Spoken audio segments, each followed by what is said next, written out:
Matthew, I'm so sorry. You've fallen for the trap.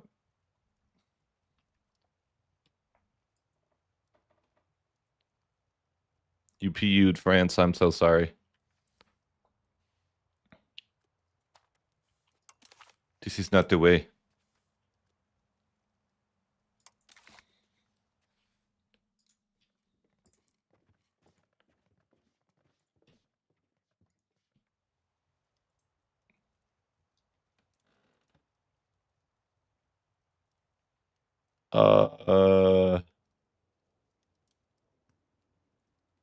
I don't know. YouTube makes me feel better, though.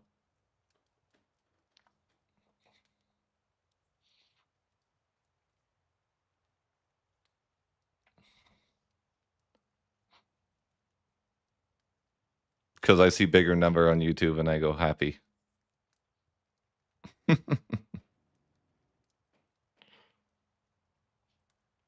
Wait, don't look.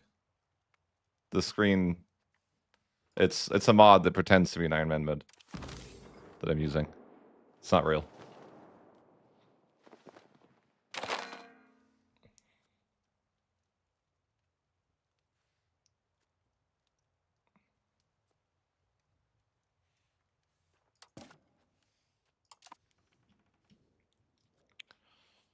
So I'm playing England today with the goal of annexing France. Similar to my strategy with France with France where we annexed England. Just vice versa. I don't want a PU because PUs are a trap. And no, I won't go into why that's the case. You'll figure it out. Go ahead and try PUing France. Perfect intro. Did you hear that, guys? That intro. Ooh. I'm gonna get at least one click on that video, even if it has to be me.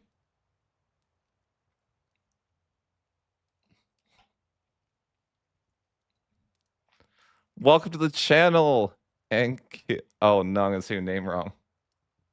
And Kira, thanks for the support. Massive support.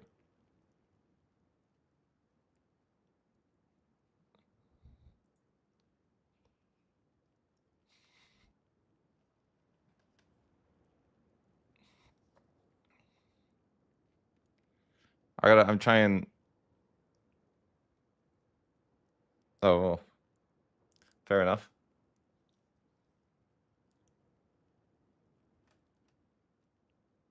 Goes into the lowlands. Why does AI do that? Actually, I don't understand. So, yeah, we'll set up our laws pretty standard to start with. I'm trying to do a thing where I record less like an idiot, so editing isn't so painful. Where I like only record when I'm pressing a button or something and see how it works. Because when I'm editing, it's like really bad sometimes if I'm streaming because I bullshit so much. And I'm like, I need to not be recording when I'm bullshitting so much, you know?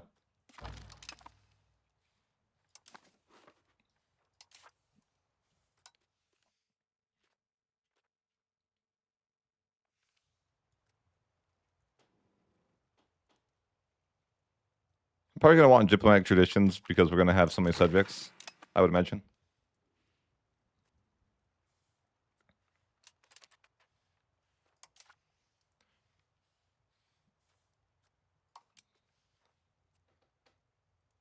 We start with unintegrated. That's it. It's crazy that we start with unintegrated land. I just think it's strange that almost every nation does. That's fine though. Not a big deal.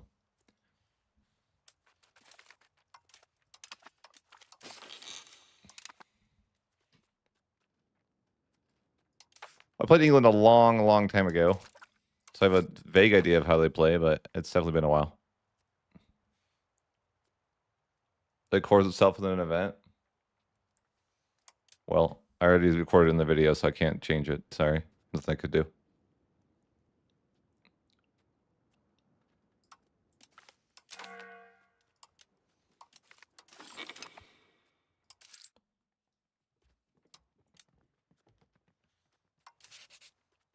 Six subjects isn't bad.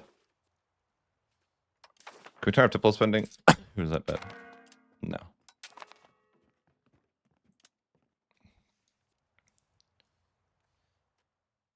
just gonna go ahead and lower my maintenance for now, up my cost of court, up my minting, and up taxes.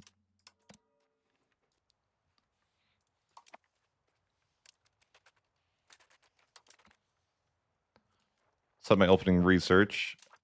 Pretty normal stuff though. There should be like a template you can use. Makes me went back to EU4 and I was always like, we need estate templates.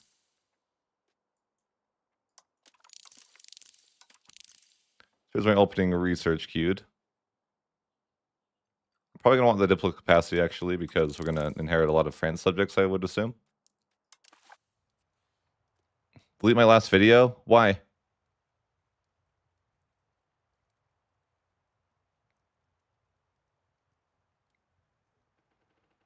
Is something wrong with it? Oh. Oh, okay, you're trolling. That's fair. I didn't do anything mean. And now I'm playing England to make you feel better. Lemon cake, so it's all good. You know? Don't worry, I'm making like this video's for you. I'll even build extra forts for you.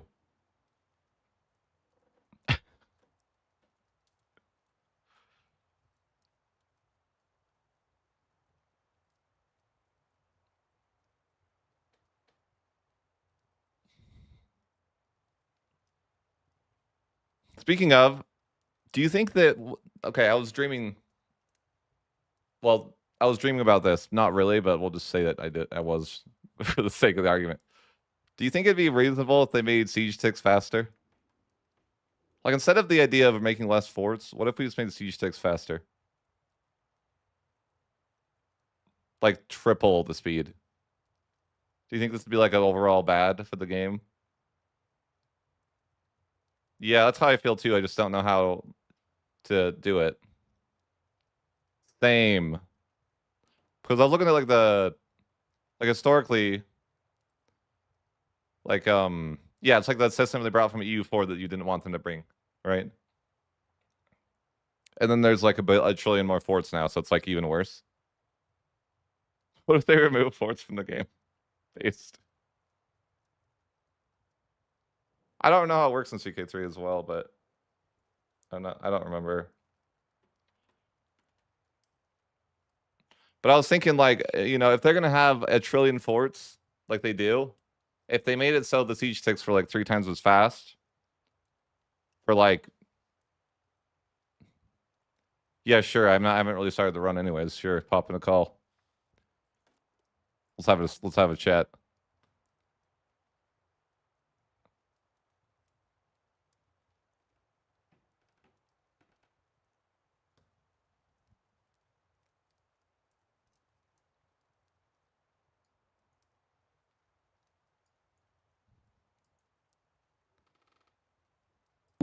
Hello there, hello.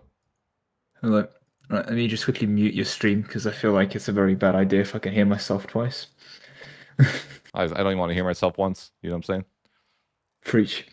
No. Right. I'll be relatively quick with the TLDR of the CK3 fort system. But basically, it's still fort levels like you'd expect, right? Sure. But the actual, like, each single level of fort is significantly less, like, granular. So, for example, Theodosian walls, I think, give you, like, +6 fort level. But then, you know, a castle gives you +2, sure. But there's a perk in the economic tree, the stewardship thing for +1 fort level. There's, like, a whole bunch of buildings. So, like, a level 14, level 16 fort, if you're stacking a bunch of fort levels, is unreasonable. Okay. But each individual level of fort is a bit more whatever, right? Okay. So like the fort levels are a lot more granular. The other thing that you get is that in the same way that in EU4 you have EU5 you have provinces, the CK3 provinces, for the most part, yeah, you have a fort per province, but you have to almost go out of your way to build more than one fort per province, and the AI practically never does. Which means if you as the player really want to invest in like an extra fort in a province, like you can, to have more than one, Hmm. but you rarely ever see it happen. And while yes, every single location has a castle, most of them are not hyper invested, and the AI hasn't autistically bought every single fort upgrade possible. So they tend to not like stand out that much. If anything, what tends to stand out are usually capital forts, which is because the leaders of nations tend to be richer, so they can afford all the higher level like buildings, and then the local counts ruling like Cornwall don't have the money to buy these fancy forts, right? Yeah, that makes So sense too. the average fort is a lot lower level. Much like in EU5, you take the province capital, you get the occupations, and you can build like smaller forts, but a lot rarer. Most of the time, it's just the capital fort. The other thing that's very nice for CK3, I find, is that in EU5 you can just get like unlucky. You start on -49. You just don't win 3 coin tosses, and after 3 siege ticks, you're on Yeah. 49%. And you're like, okay, well, that was a waste of time, right? In CK3, every single fort when you walk onto it would say like, right, this fort will fall in 300 days, and That's that just I do ticks down. remember And after that. 300 days, it fills, or like 500 days, there's a high level I do fort. remember that And being you a do thing get siege vaguely. events like walls breached or disease outbreak, but the way that those work is that they can only ever make the siege fast. They can't make it slow Right, it so down. there's So you always a know that you guaranteed either win, yeah, you baseline. either win in 400 days or 300 if you get lucky on rolls. And there are some rolls like disease outbreak that make your future rolls faster. So it's like you get this early, you're more inclined to greed the siege because you're like, oh, but this will go down faster, you Yeah. know? It brings you And the then a that's about that, yeah. question, just on the topic. What do you Hmm. think would be a good idea with like for one, the topic of assaulting? Like should there be a cost associated with assaulting? Should you like the way it is implemented now? I guess would be the first like just I question to ask you. think the fundamental problem with assaulting, it's going to seem really ironic, is because ever since they got rid of the mana system, one of the reasons assaulting was balanced in EU4, Mana right, cost. was that breach assaulting cost no points. So, Yes. like, while you could do it everywhere, and yeah, that was a manpower cost, and you'd lose morale, whatever. The other problem is that you couldn't do that everywhere because you'd run out of mill points, right? Yep. Yep. That's what I think's missing too, is some sort of And associated then cost. yeah, and then in EU5, because there's no associated cost with that, it's a button that either is pointless to press because it does nothing and deletes your troops, or it wins the siege, in which case it's usually even at great cost worth doing. Right. It's And either within the a current never press or system, always yeah, press type of thing. yeah, and I feel like I'm not sure what you do to make that button press like extra painful. I think the only way to really even remotely try and balance it is do what EU4 did, where you have a maximum of 5k troops or 5 frontage or whatever you want to call it that's allowed to assault at a time. And then, yeah, you can eventually win some of these assaults, but they're hyper punishing even when it's a free win. So it's a bit like assaulting with levies, where you can, but then half your army dies. Yeah. You And keep it then as an option for the hyper, for the hyper important scenarios, like you're trying to dismantle the HRE sure. equivalent, And but I mean otherwise you're not pressing it. I Barrage for the thought cost about ability, no. forts. I mean, I remember just crashing out when I invaded Japan. It was one of my final wars in the World Conquest, and Oh god. it was like like more than 100 It's forts. just like playing version 0.7 again. It was terrible. It was like Small patch all over. I had like about. I mean, I was like, I mean, it was obviously the World Conquest was super grindy and tedious as it is already, and then adding in that on top of it was just like a moment of pain for me that I was like, I had to like take a break and vent to the chat for a minute. Like this is so bad. Even though I I assaulted every single fort, even assaulting 100 forts is a bit painful. But well, that's the thing is that they don't. It's now not actually a case of difficulty. It's a case of having to goddamn micro assaulting. Like I'm not actually like I'm not doing anything that's enjoyable. I'm micromanaging the assault button on a bunch of troops. That's not like when I open EU5, I don't go. I want to go micromanage assault on a bunch of 100k infantry stacks. yeah, Right? Like that's not. Maybe you're different playmaker. Maybe you enjoy. Maybe that's what you I enjoy know. about I'm it. not different in that sense. I feel frustrated in the sense that like I guess I either feel like the with cannons it's too slow to just siege everything, and then the only way to do it in an efficient way is to assault everything, and then that becomes like a not fun process as well, and it Hmm. feels I don't know. It feels like a different version of bad. But I guess like in general, It's yeah, weirdly CK2 sieges, because CK2 sieges, I won't say late game, but I want to say like past 60% of the game. Well, you wouldn't play CK2 that late anyway. It tends to be a very role play game, so it's like a case of you've won if you were, you know what you're yeah, doing within like 150 years. But whatever, it's a separate game, right? Um, especially in CK2, because assaulting became so free. Once you've scaled, you would just spam assault everything. Um, hmm and the other thing to bear in mind is that they had a very like badish fix on that, where it just didn't let you assault past level 6 I forts, see. and that was And just the like issue with the relatively AI, arbitrary and then not fun. And I don't know. it's just Well, hard. sorry, it was an optional rule. It was an optional rule, and I don't think anyone really turned that on. I see. But it's But just like yeah, it's one of these things that it's like, okay, if they fix the whole, let's say the AI starts upgrading their forts more or something like that, you may have an even worse issue now because now you can't assault the forts and it's even more painful. And then I think it's just like, well, I mean, then does the community start complaining about too many at the forts? risk of making an analogy for a One Proud Bavarian video, but we're trying to balance a system that's fundamentally unfun. I don't think EU4 was a good game because of its fort system. I think it was a good game despite of its fort system. The fact we have the EU4 fort system after a brand new title is, I think, one of, unironically, if not one of the biggest, and up, Yeah, and certainly a contender for a big throw for EU5. In the same way I've that people said will look back on the this. EU4 release and go, the old fort system sucked. Yeah, This still sucks.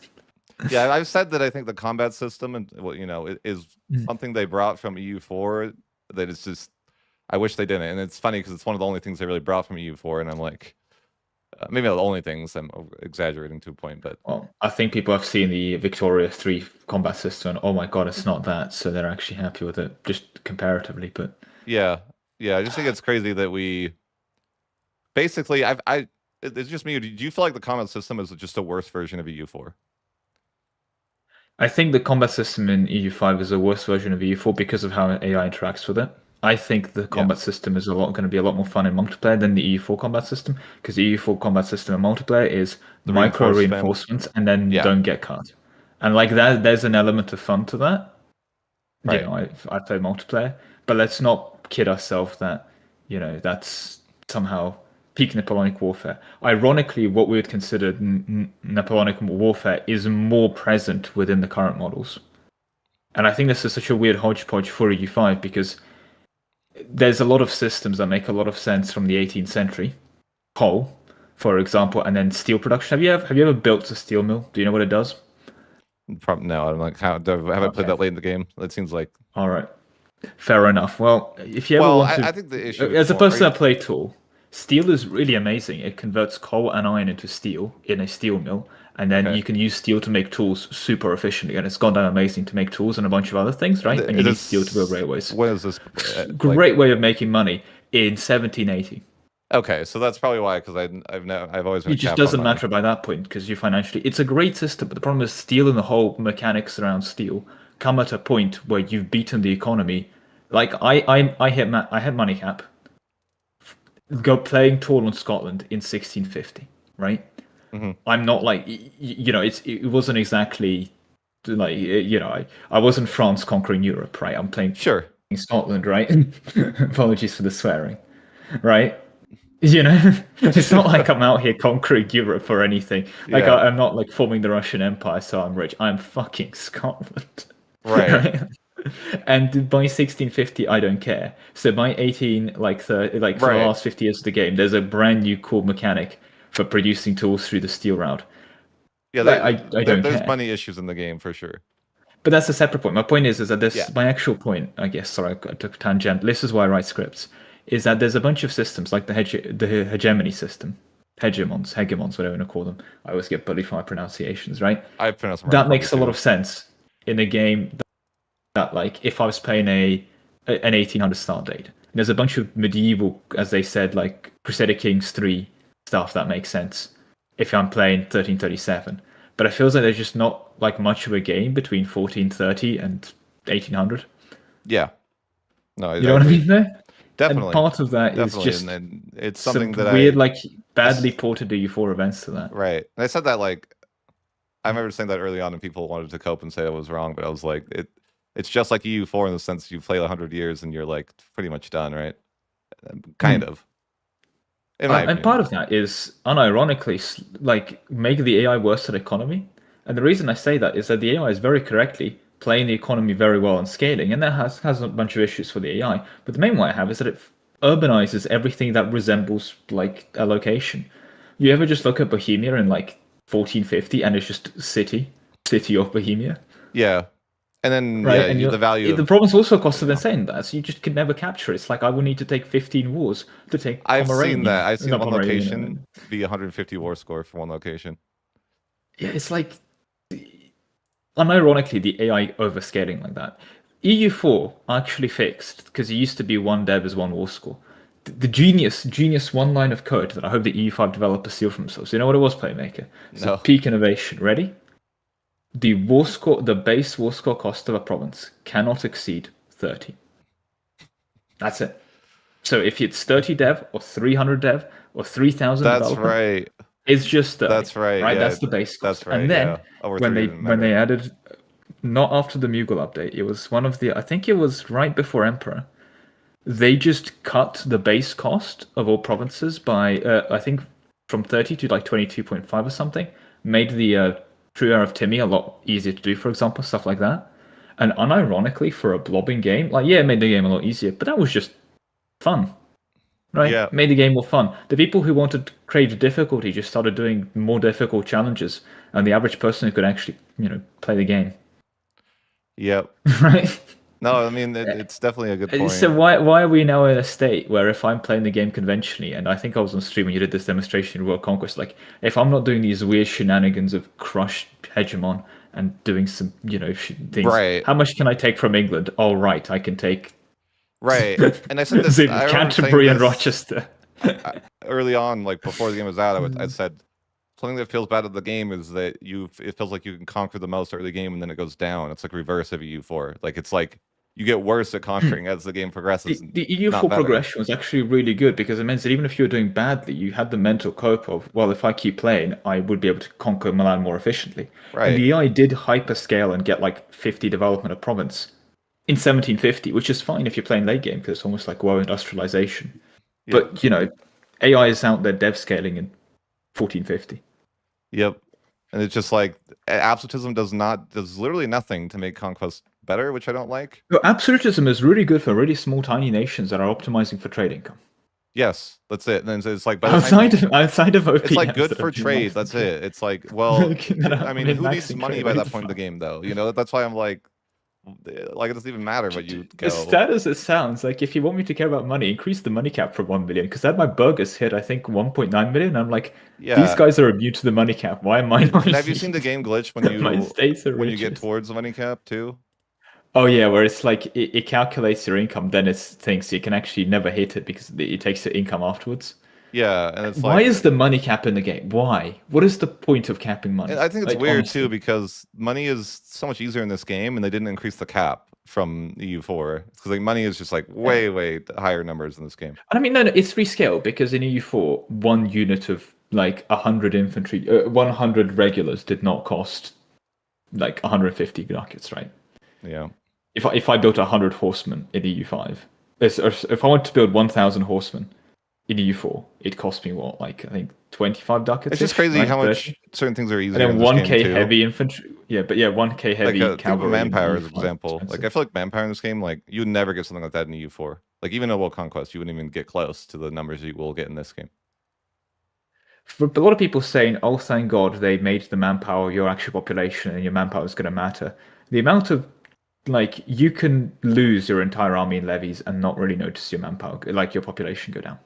Yeah, I don't think the two they always say people always said like Like, I have to take early care on like about my oh you're gonna peasants. lose your levies and it's gonna be a big deal. I'm like bro, I've never noticed that one time. It really isn't. Like, yeah, what is a big deal is if you raise them and you lose that 20% RGO output and 20% food early game before you've Yes, sold money, and that's funny that right? that's the real issue is that it hurts That's your the RG, real issue. which But is like, like not your people that you care about losing. It's the freaking modifier that you get for doing it that hurts. Which yeah, is but like my come on. favorite part as well is that because it's just population, there's no inherent, shall we say, gender divide that there was historically. Is at the moment that 20,000 middle-aged men just die, like 10,000 women selectively just transfuse themselves back into manpower. There's never a gender imbalance or any kind of Right. consequences from constant warfare, because 50% of your population is just male. Yeah. Also, no percent of the population is children or retired. They're all of Right. military Yep. age Like employment. it doesn't matter what age they are. Not doesn't matter if they're old, whatever the No, case may be. Right. Like nope, they're all perfect no, fighting they're soldiers. all like, and I understand there's a point where you have to simplify it, but if you're then using historical population numbers, well, you can't. Right. Because like I'm what gonna percentage call of it the Playmaker, population? assuming we're 3 or 4 years into EU5 development and everything goes well and the game Yeah. continues doing selling parallels, keeps supporting it, and we all still have jobs. We Yeah. might see population split into two numbers of the like your actual population pool and then like active workforce where like it's almost toy for Right. manpower. You have levels of mobilization of population, and it'll be scaled by your control as well, Yeah. like how many That'd be cops you actually cool. have access to.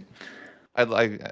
I don't know. I was thinking of the Ford system, and I'm like, if Oh yeah, the but full system. well, I know. So circling back to what we started this conversation about, but um, and it seems like it's a to me it's like it's something that I've and I'm glad that it's not just me saying it and hearing you say it is good, but like almost the entire system doesn't fit the game in my opinion of the fort system. Just it's hard to even like say it more than I. Just the system is not good for the game.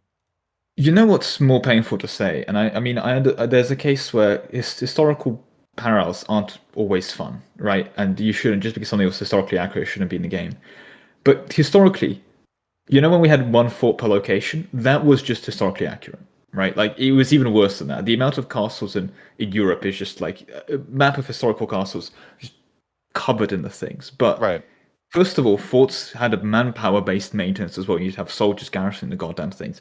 B, in essence, you as the state were paying a bunch of soldiers to sit twiddling thumbs in a fortress, right? Sure, you'd have to Yeah. hire like a guy to mason it, but the vast majority of a fort garrison just kind of sat there, getting paid.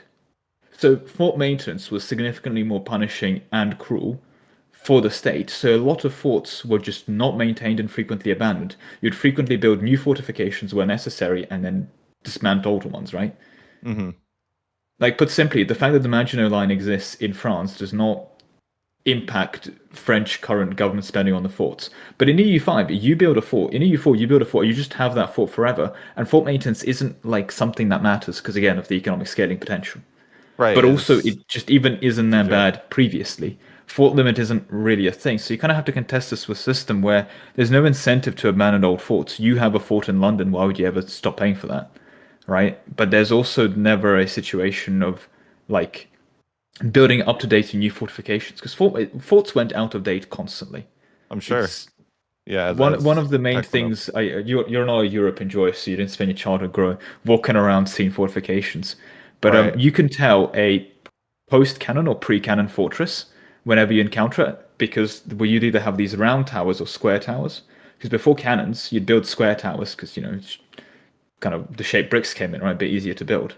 Yeah. But then once cannons became a thing, you couldn't really just build a big enough wall to stop a cannon projectile. So you made round towers instead, which were more expensive. But the idea was they could actually deflect a cannonball off the side. And so just based on that, you can That's see really such a neat. massive difference in like fortification design. I didn't And this realize thing that was is something I would changing not all the time, I would not even think to right? know. Forget fourth levels in EU5. But yeah, thanks to the fun history fact. You should have more like 50, like basically every Miltech, if anything, if not more, should come with a fort level, right? Yeah. Because in most of the forts would be very expensive to upgrade and constantly innovate. And the other thing is, that was even more thing. If you look at civil wars or like a campaign into Wales, because I I won't say recently, a while back, visited Wales with some mates, shall we say, recreationally, Yeah. just walking around. And like, oh, so there was this guy campaigning into Wales, and he went to this border place, and he built his own fortress. And then the Welsh guys saw it; they built their own fortress, like facing it, and then they kind of skirmished from Yeah. around that for a while, and then went away. And if we're talking 1337, that should be happening, but it really isn't. Like Right. you don't go like I'm about to invade France. I'm going to go build some forts on the border so I can skirmish around them.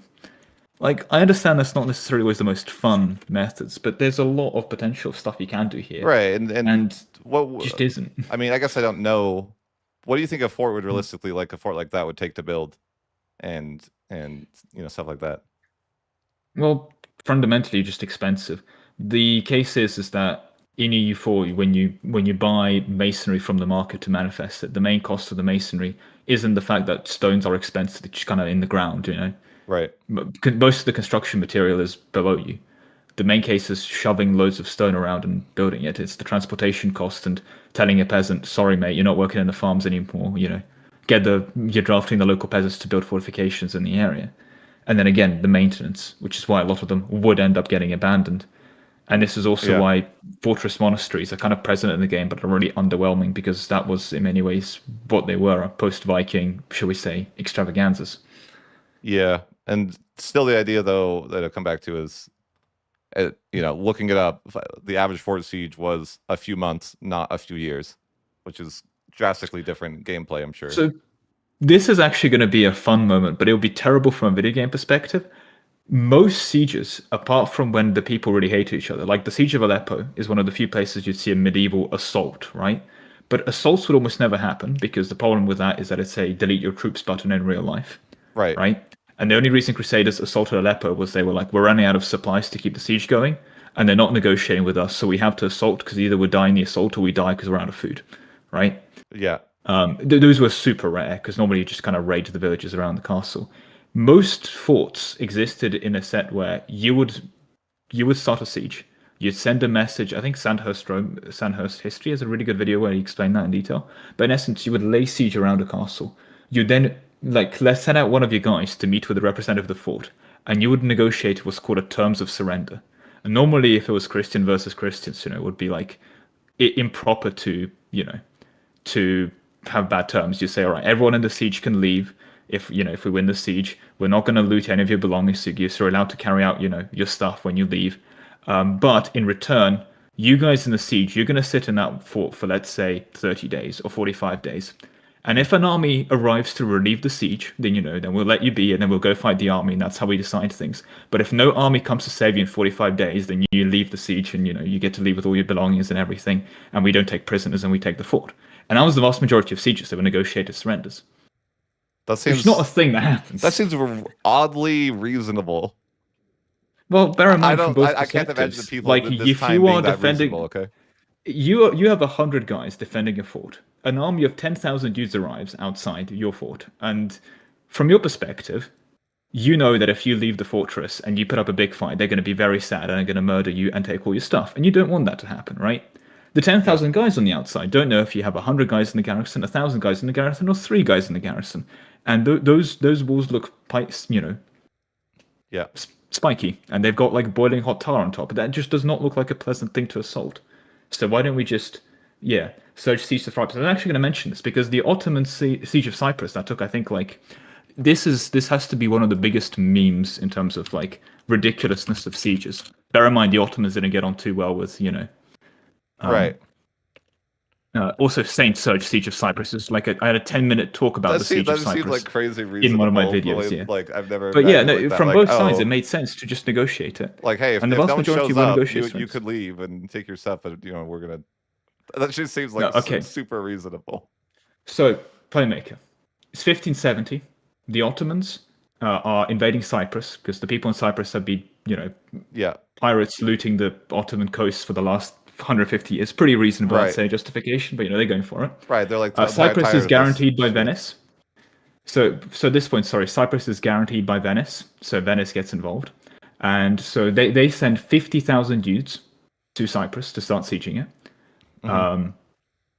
And that keeps going for a while. But the Venetians just keep supplying the forts through the water because they have naval dominance. Yeah. The Ottomans build up one big massive fleet to fight it.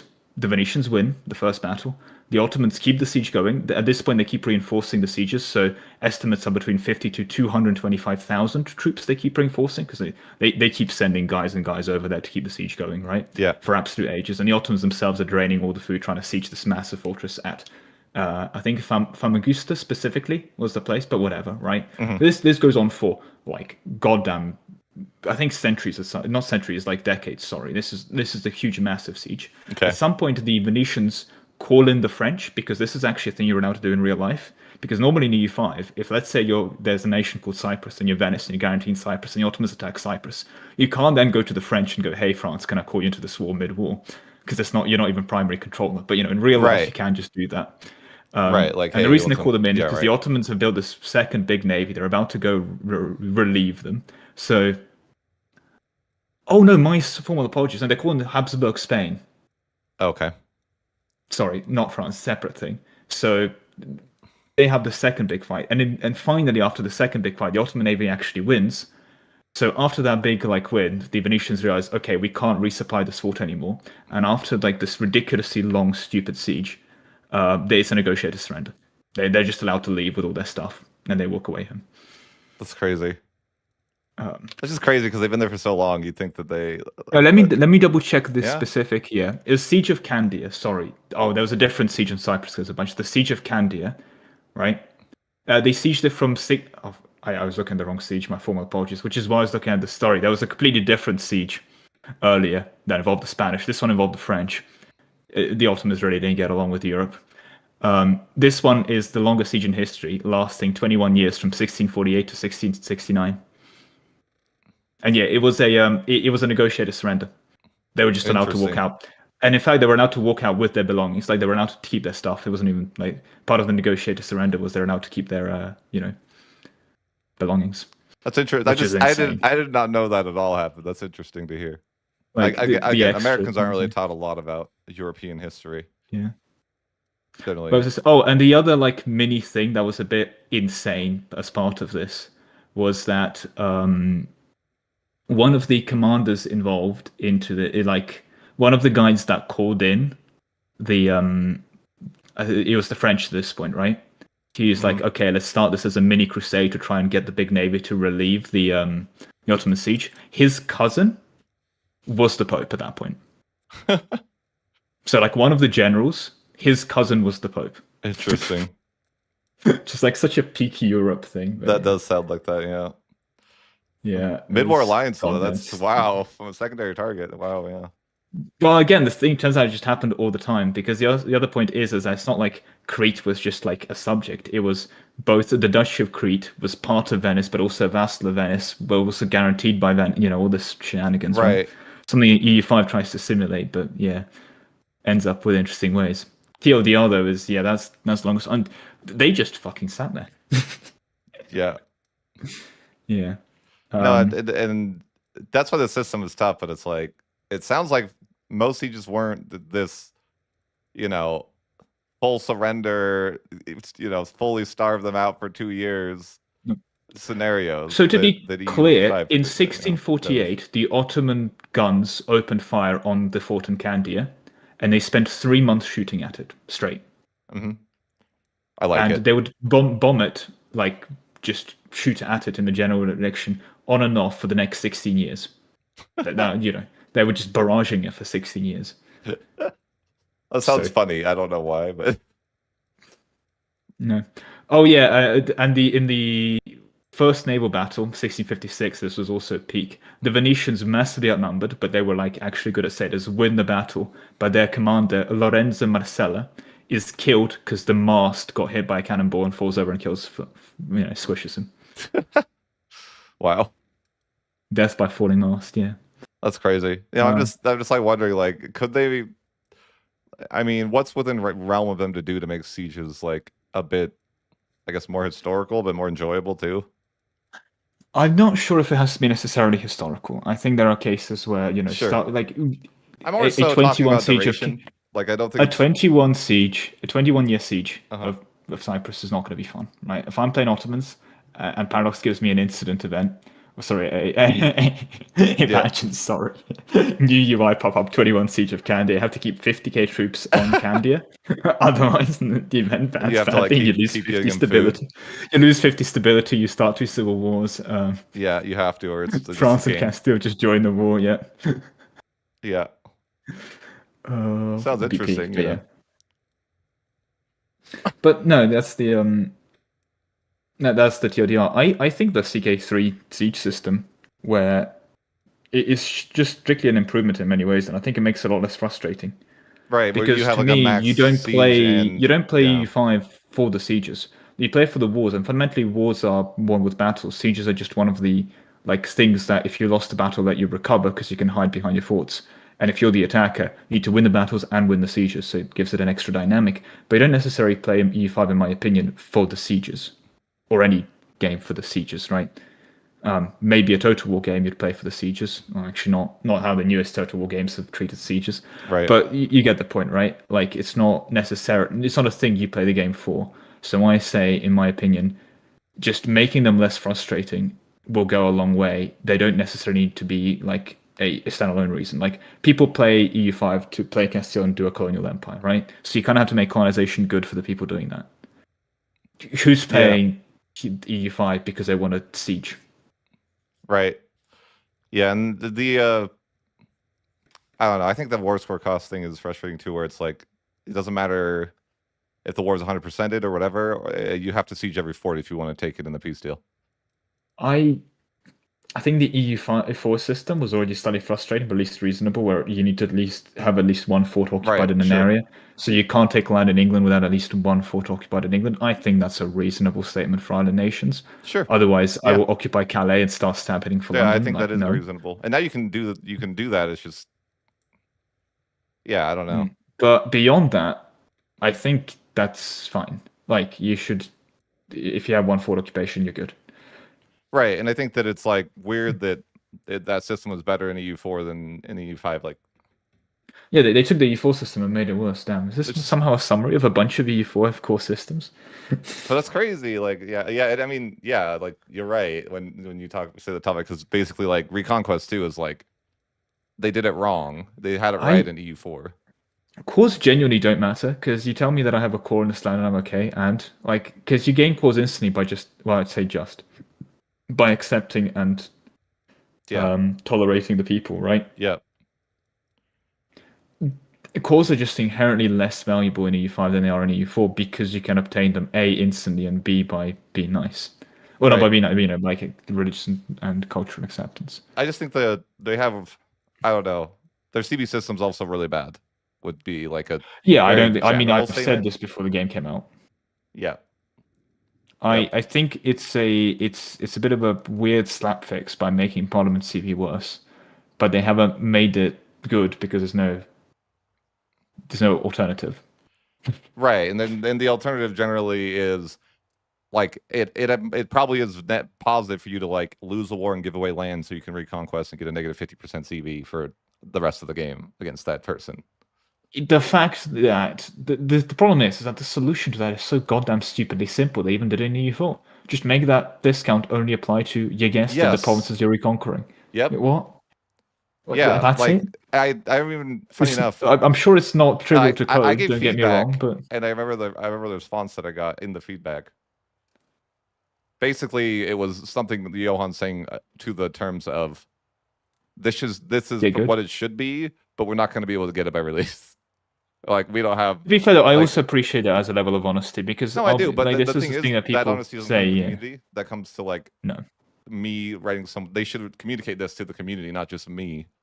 You know. we agree the system's better, but we have more higher priorities to fix. I think that's fair, and I do Right. think Paradox's communication issue is they need to take dip ideas, but beyond the obvious, that could be funny. Yeah. I think like earlier they made a thread on the forum specifically about them communicated badly, and then deleted that thread on the forum, which is just.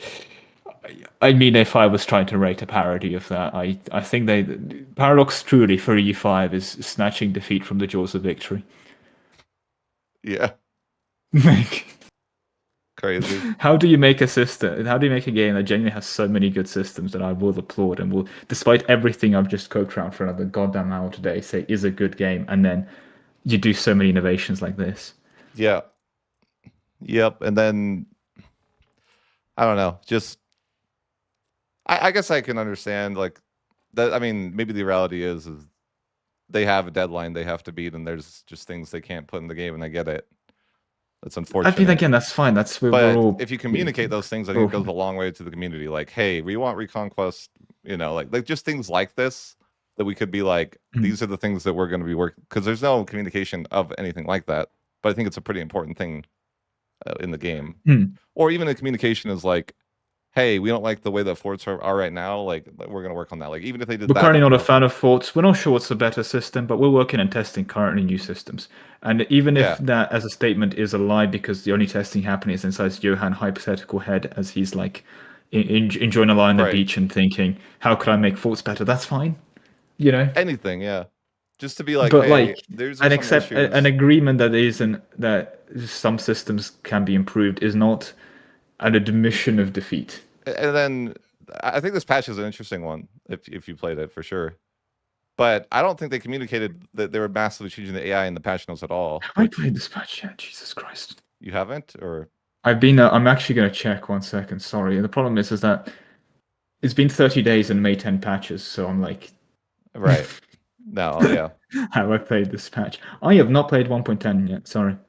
Ah, I've been working busy. on other videos and everything. I mean, No, the thing is that's as well, it's good. like it's actually hard to say I played this patch or not. Like that's not a non-trivial statement. Right, right. Yeah. I mean, every few days, right? It's just like the AI is like giga aggressive now or something, right? And No, I've seen, it's to be fair, okay, I've seen a lot yeah, of screenshots and you've I've seen talked to a that. lot of people that have. So I mean the But Serbia takes a piece of Bohemian right. and To me though, it's like sorry. I read the patch notes, at least glossed over them, and they said nothing about the AI being more aggressive. And I'm like, that seems like the major feature of this patch, and it's not even like a bullet point of one of the things they changed, which is just like kind of funny. Yeah, I mean also they kind of joked about this themselves, but like patch notes where you say you fixed 320 bugs. Okay, thanks. Any mild elaboration on that? Fixed Sweden, thank you. Really goddamn helpful.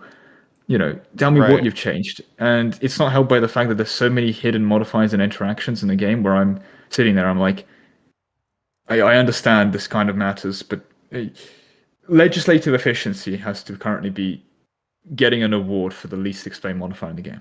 Oh, for sure. Or Because like still now today, it's like there you just don't know that the newer player's not going to know that it's like actually one of the better modifiers that you can get. They're going to think it's useless because it looks like it's useless. it looks like it increases the speed at which you implement laws. And who cares about Thank you. that? It's laws That's go who through fast cares. enough. Like But I that's don't. the only thing it tells you. That's Yeah, the only that's the only thing thing it it tells you. tells So then why would anyone want to use this modifier that's actually a 1-to-1 to antagonism reduction for some reason? And why Well, don't I you know think it's why it because it is wasn't a that? one-to-one antagonism reduction until they added it as a one-to-one I antagonism think I think reduction. what happened, and maybe even like the devs, I think the devs said this somewhat, was like this was a useless modifier, so they gave it something that would make it useful at like last minute or something, right? Hmm. They're like, this modifier is useless, but like this, it's in a bunch. They don't have the time to like take this modifier out of anything and replace it with something else relevant. So I instead, will they're also just give say, it something that makes it viable. completely agree, but Playmaker, how have you not turned off the map tooltips on hover? Because like seeing the Lon 40s Yeah, like you're tooltip, right. how have you not turned that off? I think because I was like, I'll like want it for one particular thing, like proximity or something, and then I'll turn But it that, you back can on. like click on the province and it tells you that. I think that was the part where I I was don't know. thinking of what Yeah. do I what Okay. information do Where I even ever is actually this? get out of it? Map. Oh, it's been so long I've turned it off. Yeah. I think it's interface. Second one from the end next audio. Oh, Tooltip. map tooltips. Okay. Yeah. Sure. Yeah. Oh, GeoS can go 100%. Good to know. Map tooltips just disabled. Yeah, there you go. Yeah. I think the only issue, like, Or at if I, least crank delay tooltip delay well, up. yeah, I think that the issue It's is like if you go to like whatever map mode, like control or something, right? If I could, like, you can't get that information now. have you also not pinned this menu? You should please pin this menu. It is pinned. No, the bottom one, the map modes. I don't know. I don't know if I like it showing all the time. I know you can, Really? but Okay, I smacked the ping button like it got out immediately. isn't it like you can hide this too? Like you can actually hide that thing if you want. Hmm. I don't know. I could see like yeah, I see what you mean, but It's just most of the things. If I ever need the proximity breakdown, I would yeah, click on the proximity and look at the breakdown. Yeah. I guess like I could see that, but sometimes I would like to like if I just I like that it's annoying because it's like I wish there was a way to specifically because it's like you're right. 9 times out of 10, I don't want it to do it. Right? Like this is like one of the only examples that I would. And yes, I can still get that info here or something, right? Like whatever the case I guess would it's be, just but a case of the few times I actually want to see that 74% breakdown, I'll just go into the menus anyway. I'm so used to ignoring the right. goddamn map. I probably should do that again. Like I used to, I've played with it like this before, but yeah, At it's the just end of the like day, it's your call. Customization right. exists for you to. Yeah. No, I think it's because I get super annoyed like at that too. Like there's so many times when that's annoying when it gives you info that you don't want. You're like, I just want to be able to leave my mouse somewhere without getting freaking harassed. Oh, But that's true. Yeah. I There's think an I turned. unrelated I note. think Anyway, my solution was I turned the delay, but I probably should turn it off, like to the same 3 one. seconds. Yeah. I had a 0.6. I think that's seconds. fine, but to me, the map delay is annoying because when the one times I want it to happen, I'm then like, okay, can I have this happen now? Because it's not happening. Yeah, no, definitely. I used to not be able to right click at all. This didn't work forever. Oh god. I couldn't use right click, and then people were like, and when I complained about not being able to do certain things unless I zoomed in or out, that was the main reason why, is because I literally couldn't use the right click that, There are still times where it's just easier for me to actually zoom out to be able to click on the country. Right. Which is a bit janky, but I still yeah. feel like if I'm clicking another country, I never want to be here, or most of the times. I guess lately, maybe for the reconquest menu, sure, but that's the only reason I would want to use it. I like for my own nation, sure. I'm fine with like, yes, it's nice to see this. I get like that's reasonable. If I'm clicking my own locations, yes, but if I'm clicking France's, like I don't know that I really if I care click about the on Bedford infrastructure. here, I don't want to, I probably want to get the infrastructure open. If I'm clicking on Nestle, I'm not exactly looking at how many irrigation levels they built. It's like I'm looking at Paris. Like I don't really want to know what build. Like I guess maybe, but me personally, I don't really care what he's building in Paris. He probably's got some buildings. I'd rather just went to the other menu, like here. If I'm clicking on not my land, I always thought that though. I never liked the zoom in. Yeah, it's a bit of a weird one. I mean, it's something I guess I can get used to. It's not. I think if that was my biggest complaint with the EU5, I'll be a very happy chap. Same. Yeah, it's a minor thing. Yeah. I think end of the day though, I think forts will. I do very much hope that we one day see a fort rework, and if that's just them copy pasting the CK3 fort system, I think that'll be good enough. At least a sufficient step in the right direction. It's also very easy to make the fort system worse. How do they fix the combat system? That's another question. One of the things I've realized, especially fighting HRE, is you ever feel like you're fighting 50 nations and all 50 nations doing their own thing. So instead of fighting 50 coordinated armies, you have 50, 200. That's why fighting a massive coalition is not that hard, because they don't coordinate. I think they should have the war leader actually basically decide the war priorities for the AI, and that'll make the AI stronger. But I think that's fine. Right, like almost especially in coalition wars, because they need to group up and fight together. If one AI had control, like if like you're acting as if like let's say like it's Bohemia, and like basically the Bohemia is controlling the entire war rather than 100 little nations and then Bohemia. Because otherwise, if you're France and you're fighting a coalition of Germany, you're fighting the Bohemian stacks plus the random 300k, like random 300 stacks that come and start sieges and then walk off them sometimes. Right, which is just like free war score. Well, even, and then you hit 50 and you're like, okay. Because the problem is it's not free war score. It's I've smacked 300 peasants from Lüneburg and I've gained 0.4 war score. Thank you, Paradox. Very cool. Right, like, yeah, because war score gets deleted after the second age, basically, right? It feels like the second age, the first and second age are great. First age especially, you're like, oh, I want to battle. Why do we change the war score from battles based on the age? Especially because it's such an arbitrary cutoff point where it's like mid-war, you have a war score to swing it's just because the age thing transition that makes you feel weaker as the game goes on. That's what it is to me. Just another way that you feel weaker or less able to win wars. EU4 pacing was great because you blobbed harder as the game continued. More CBs, more idea groups that gave you blobbing, more things like that. Yeah, it's crazy. It's just so weird that they. But then EU5, the best time for you to expand in EU5 is 1437 with contain hegemon CB. But yes, true. And like even if you're outside of contain hegemon, like, Civil War is actually a great thing because then that's the time you can get the hegemon CB too, right? Yeah. Like, yeah, I So need to do a dumb. tactical civil war so that I can get a Yeah, drop out of great power. right. And then like, The biggest downgrade in the game, empire rank. hey, at least they fixed that. Well, maybe you'd probably know that from the new patch. They made that a little better. Oh my god! I mean, I should not be actively punished so much. I really dislike the increasing cost of court based on country ranking because I Oh, me think too.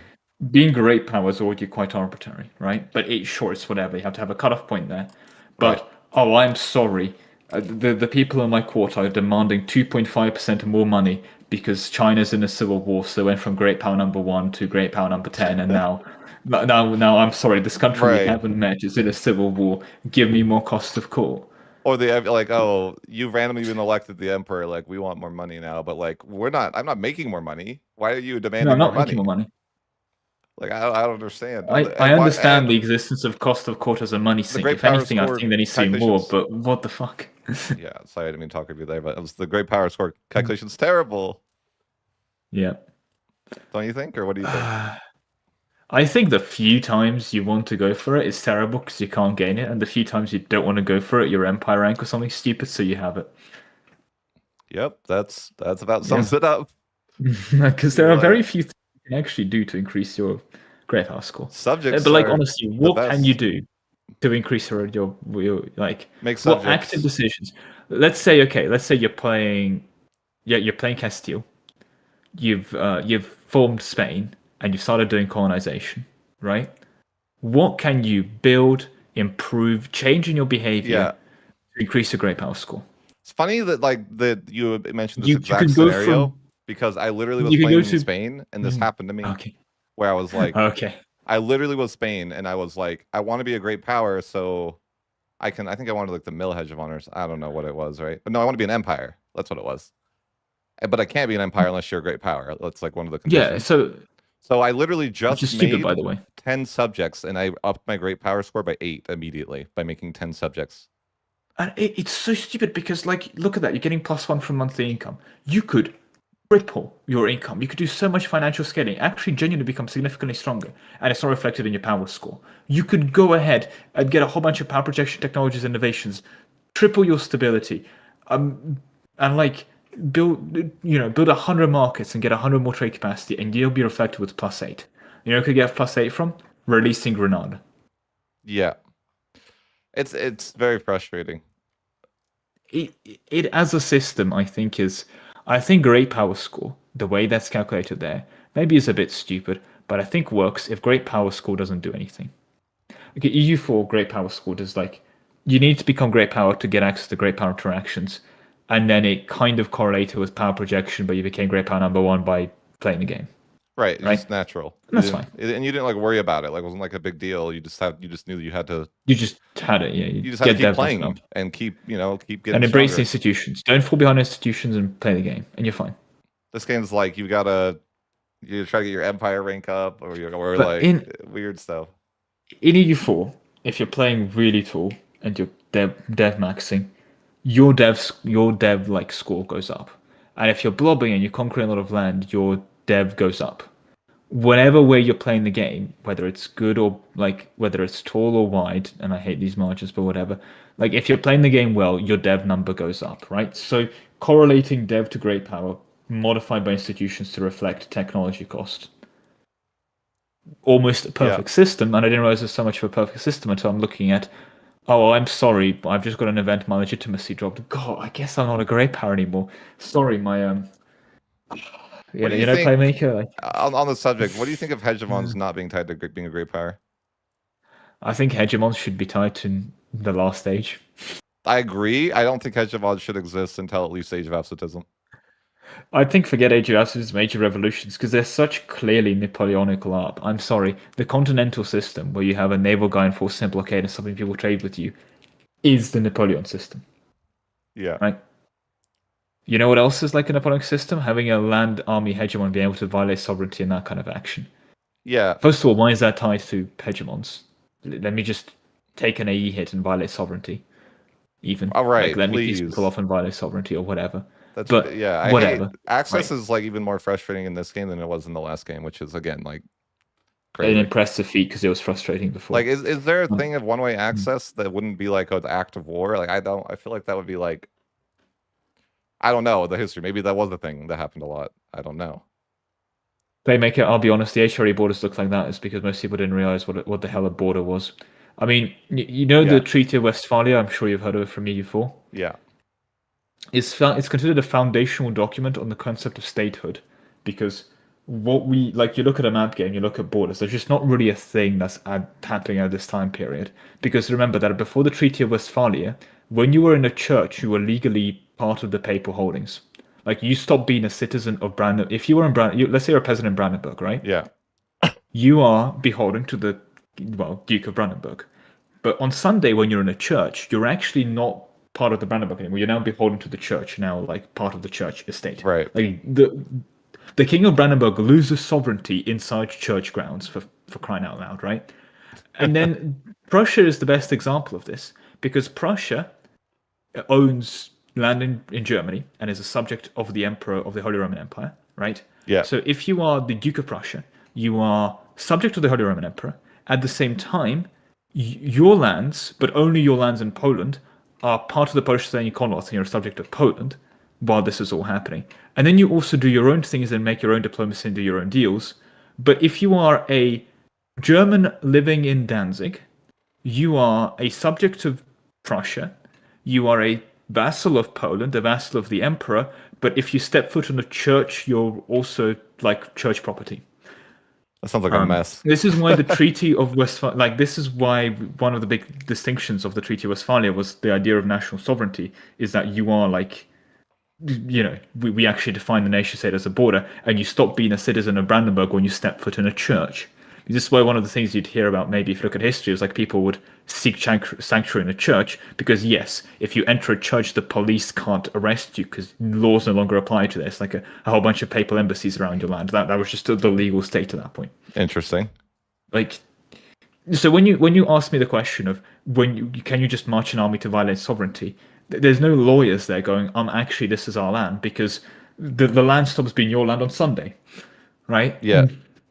An accurate portrayal of EU5 would have every single church province become a building-based country for the Pope on Sundays. Like, that seems ridiculous. I like it. you get the picture, right? Yeah. Like, what do you mean by can you violate sovereignty historical? You just marched an army there. What are they going to do? You literally have an army in the province. Right. Will they get pissed off and complain? Sure, but remember the siege of when the Wind Hussars arrived to relieve Vienna, right? Yeah. The Ottomans, at that point, when they were doing that, they marched through Hungary. And one of the things that was not really talked about at that point was that Hungary just kind of let them do that. Like, the Ottoman army was walking through Hungary, and the Hungarians were like, yeah, I'm not fighting that. Like, we're good. Like, screw this, right? They just let them walk through. That seems pretty reasonable if you're hungry, honestly. Like, seems pretty reasonable. Do you know what they did after that? So Vienna didn't fall to the Ottomans, right? Mm-hmm. Guess what the Hungarians did? Because the Austrians just got their entire army demolished, right? Because the Ottomans came and had to relieve the siege of Vienna.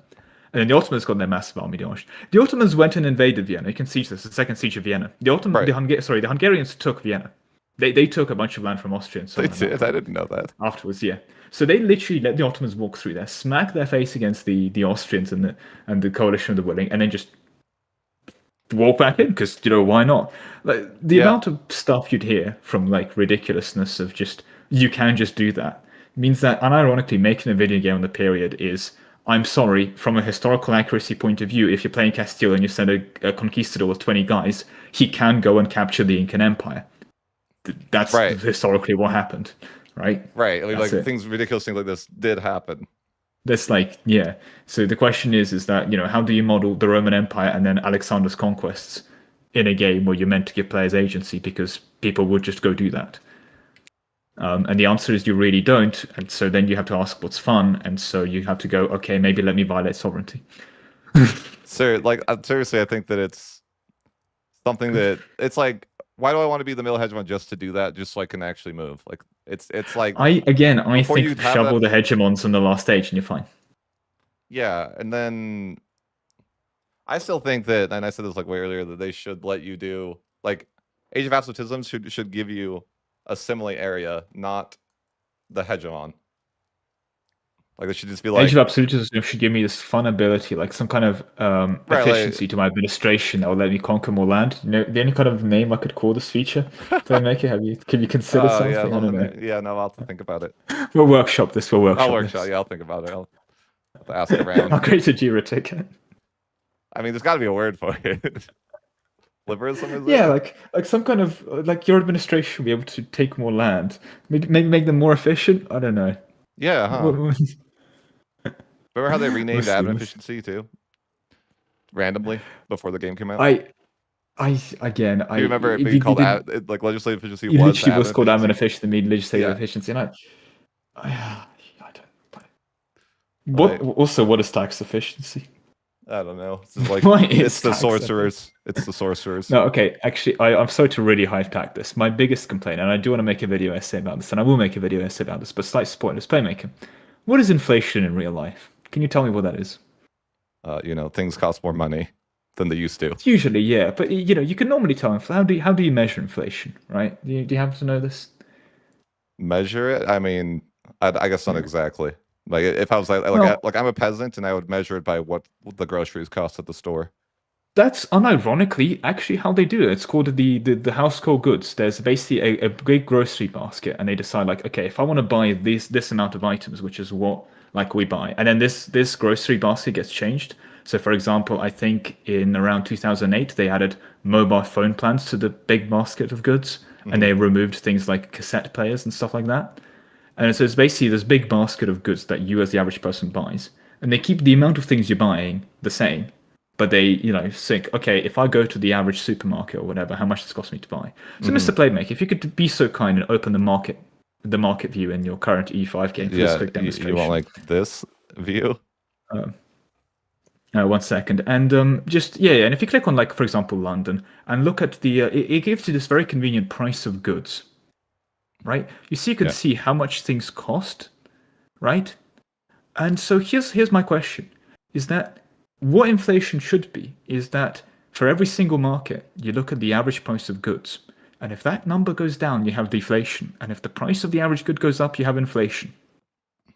Yeah, because that's what it is. That's it's just how much stuff costs, right? Right.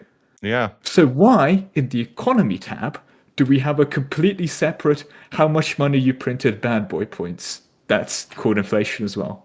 You're right. I didn't think about that. Like that. Because it is completely unrelated systems. In fact, you want inflation to be really low, and inflation is something that is just like a number, but it's not real life inflation. You don't go to say, oh, God damn it, guys, I'm sorry, France has 53 inflation right now. The government needs to stop printing money.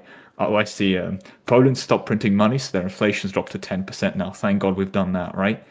It's not a static number. It's a percentage change. Yeah. What does 13% inflation mean?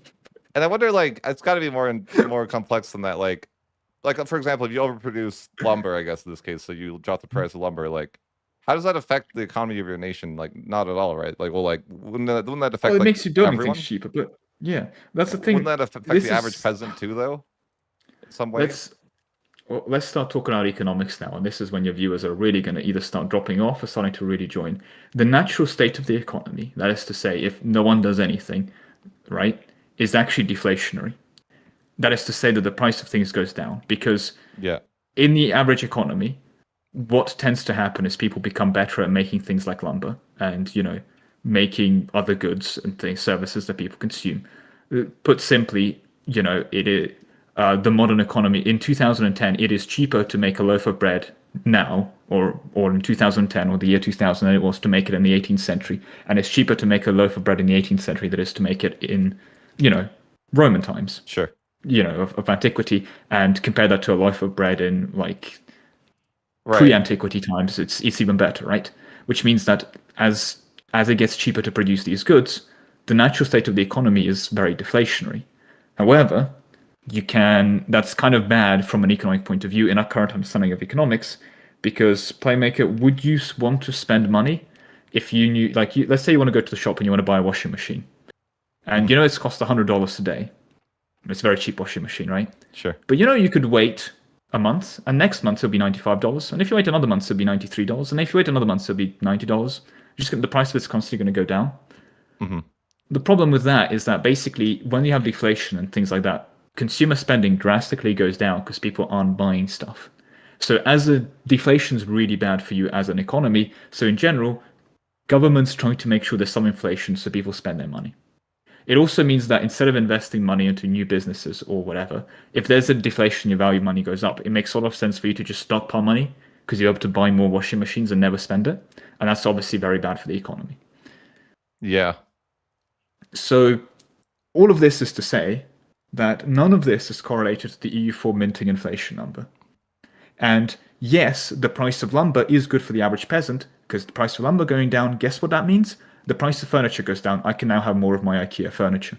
Yeah. My home repairs are cheaper. Sure. Yeah. Anything that uses lumber too. Yeah. Sure. Right. And that's the natural state of the economy is inherently deflationary, but you, for the sake of, as a government to have an economy, wanted to go up. It sounds very ironic, but this is actually the theme that's explored within, I find very well, within Ambernaut with that whole Dwarven disaster, where basically the dwarves start getting rich and then none of them are spending money, so you have an economic crisis because of the old economies, guild economies, of no one wanted to spend money, but that means that's, no one's spending money, so it's very bad for the economy, kind of thing. Yeah. And I think there's a lot of opportunities to explore that. And I know it's more Victoria systems, but you're introducing these Victoria systems and then you're giving me an inflation number. Because again, yeah, it does feel like that sometimes. What does 12 inflation mean? Right. It's just a weird thing too, the way that you turn it off and it goes away, essentially, right? You're like, oh, well, we're just gonna not mint anymore, and then our inflation will get dropped, right? Like that. I don't think that's like. Well, yeah. Again, no, and because you can't just unfortunately, just not spending money doesn't lower inflation, really. Well, it's also a case of money in circulation because it's the amount of goods in circulation versus the money in circulation, and there are knock-on effects from that. And I mean, it's modern economics; it's an inherently complicated subject, and many of the things are not understood today as well, right? Mm-hmm. But you also need to mint money, especially in the modern sense, because hint, quarters get lost behind couches, money gets destroyed, money needs to be replaced, and the economy grows, especially when population grows, because what's kind of insidious that people don't realize is that both the population is increasing, even in modern days when fertility rate isn't, because most countries are getting subsidized population-wise through mass migration, and we're starting to get political because that's a whole statement that can be debated, but it's nevertheless a fact. Population migration makes up for the Western world where fertility rates are lower, and migration isn't high enough from the high fertility parts of the world for them to also have population decreases. So most places are experiencing population increase, and average standards of living and average incomes are going up. So basically, the economy is growing because the average person is richer and there's just more people. Mm-hmm. But for that, you just kind of need more money. If everyone is, if everyone's getting richer but there's less money, that money becomes inherently more valuable. So to actually have inflation happen, you need to, print more of it. Yeah. And again, that's all great. That can also be really represented within the EU5 trade systems because you have a base for every single good. You can actually have a month-on-month inflation value, and then you can have a debate between crashing the price of construction materials, impacting your own domestic economy, and then be able to build things for cheap. You mean debates have mattered? Yeah, but instead, Playbaker, we have the minting slide.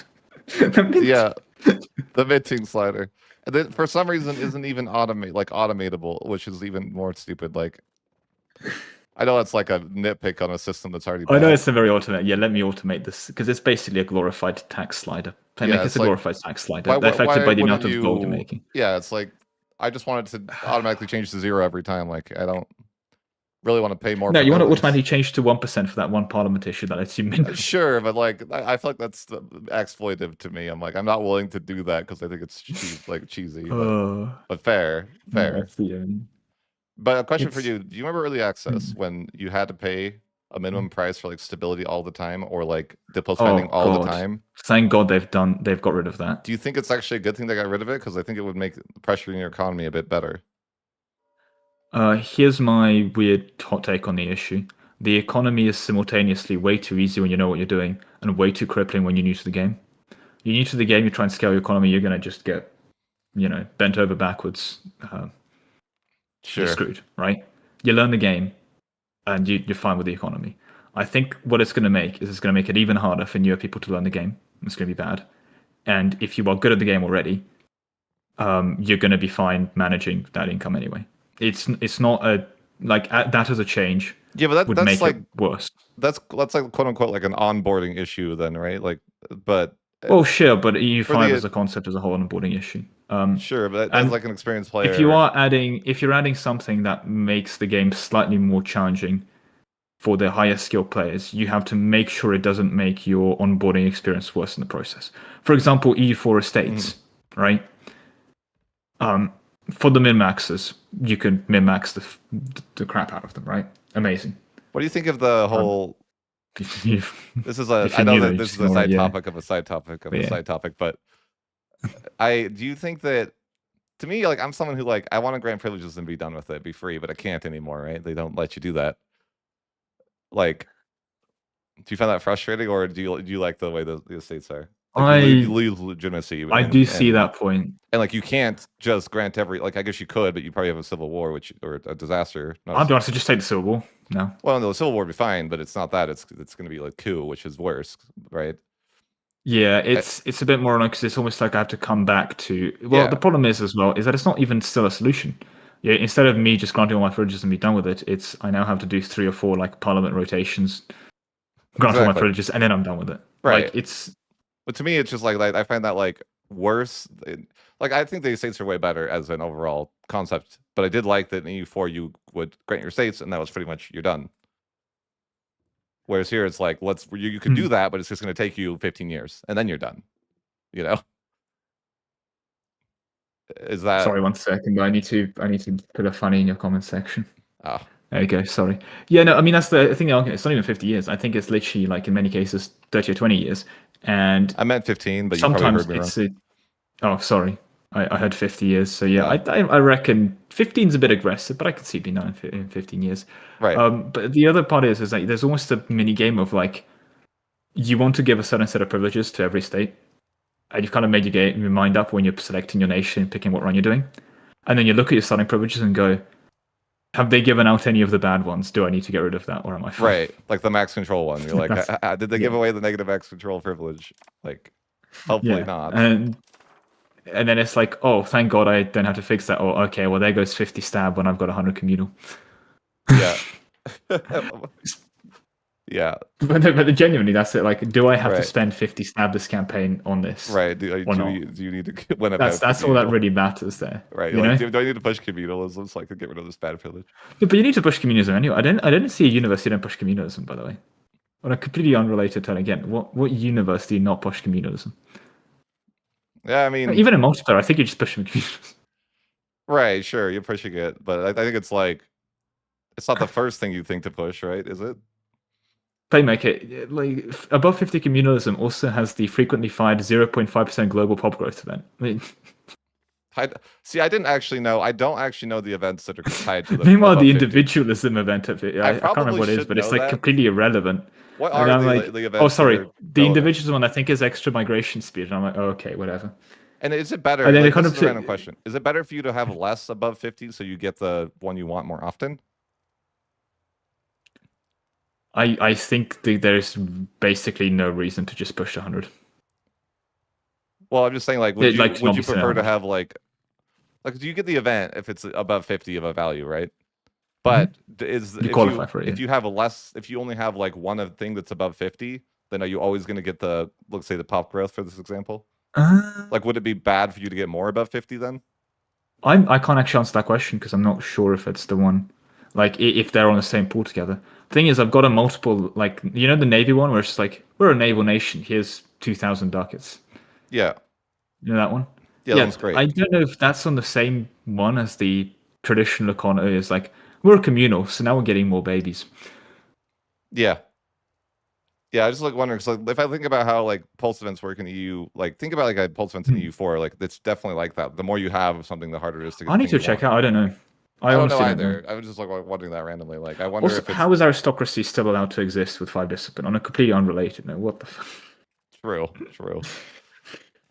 They just give you that. They're like, yeah, the nobles. We like the nobles, so We're gonna Oh, be okay. I'm just imagining you're some random guy in an army camp and they've informed you, I'm sorry, we've commissioned this aristocratic painter. And you're like, God, just 1% more discipline now. I have to train Yeah, 1% harder. you're just like, I'm gonna Parliament train just harder. hired this I'm gonna train aristocratic harder painter. now. Definitely. But it's with some of the centralization events, it's like we've promised to expand the paved road network, but sire, we built paved roads everywhere. No, but you don't understand. It's going to make us 10% more centralized. Is there like a list of all those? I'm like, I actually don't know. Like, what? Like, do you know what an innovative 50 is? I don't even know at all.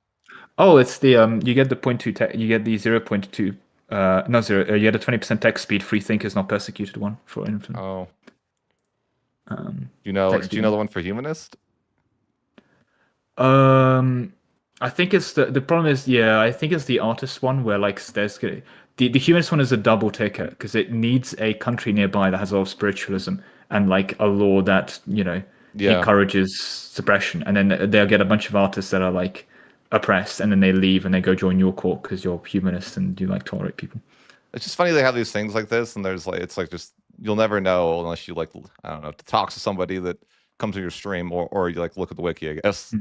I mean, here's my question: how on God's green earth? Okay, we're live streaming. If you go to your country Sure. tab, can you demonstrate to me how to change a succession law? Yeah. Here. It's such a peak button.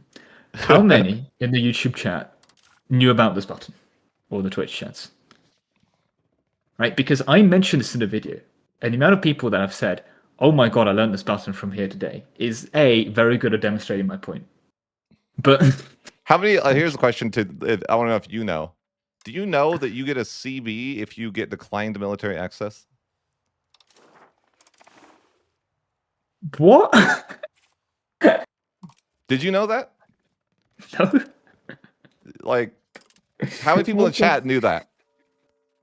Did you like who like just curiosity like Uh, here, I'll show you.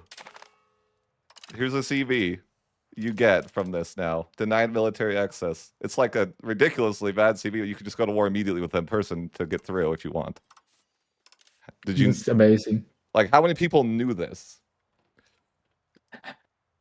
Why is it 1,900? It's such a specific amount. Yeah, I'm just like I didn't know this for a long time, but I'm just like but I know some people in my channel like that's why I wanted to ask you because I'm like, did you know No. that? This sounds like no, you did not know But I that. haven't been reading the code yet. And I mean, there's not much point reading the code. Paris going to change it in 5 goddamn minutes. That's true, but I thought like, would this be good with the Timurids? Because then you could just endlessly go to war. You could collide over and True. over. I don't want to wait 2 years to declare an New next TV war. meta. I want to go right now. It was still my favorite. Remember when breaking truces cost half your stability Yeah. instead of costing like 50 stab, it cost half your stab. Yep. Did you ever play? And I mean, they did fix this, but it was such a peak patch when if you had negative stability, you would gain stability from decking Yeah. no CBs. Yeah, I and remember that. truces. The best. It was the So best. Do you remember when you could I'm annex still. the Golden Horde for free? Oh, for God's sake, not that. Oh my God, that That's a I random just one, but like so that was much. funny. I think this is a good example of other people saying that. Like, do they have playtesters? It starts the question of you don't understand how good you have it now because of just the amount of stuff that was fixed. And it is very bad from the stuff that wasn't fixed. But the statement, do you not have playtesters, is very short sighted because, oh my God, the amount of stuff they've. Did you ever also get it where on some of the old patches had it happen twice? The AI would give you negative subsidies. I've never had that. No, that's amazing. Oh, you lucky bastard. But basically, what happened is the AI would show up and then give you negative subsidies, and then you just lose money, and then the AI would just make money because they could just do that. You can just show up and give someone negative subsidies. I mean, Yeah. why don't modern economies do that? You just turn off. Have you been to the HRE and had the Emperor enforce peace on a rebellion, and then you just lose that land? Oh God, Or I mean, at or least they they demand fixed unlawful daimyo's voting in territory HRE from elections. your civil war. I've seen that. They demand Yeah. unlawful territory from a civil war, and you lose that land permanently. Have you ever been called into a war by a country that doesn't exist anymore, but it's like in a rebellion, and so now you're fighting this massive country that does the big on behest of like, some random OPM like that used to be an OPM that doesn't exist anymore, Okay, like decks on I another want to nation. tell you the scenario that happened the other day in my run, though, because you'll find it amazing. So Okay. playing Milan, right? And Uh-huh. I get a rebellion over in what's it called? This island. Um Chat will know. Sardinia, is it? There's a bit of a delay, so we've only just now started hovering over, Yeah. yeah, Sardinia. So Tunis. So here's the scenario. I get a rebellion, but it's a rebellion that has only people. Okay, so they don't own any land. Okay, Okay. and so but Tunis decides to support them. All right. So when I kill the troops, it's now a rebellion against Tunis, which is weird, right? Yeah. So what happens next? The war goal is that Tunis has to fully occupy my nation now for them to get the war goal. Okay. Uh-huh. So then I call in Hungary. Okay. Yeah. Hungary has a vassal over in Crete. Okay. Yeah. They become the war leader. Right. So Crete, Hungry subject that I've called in is the war leader. He gets fully sieged, and I lose land to Tunis.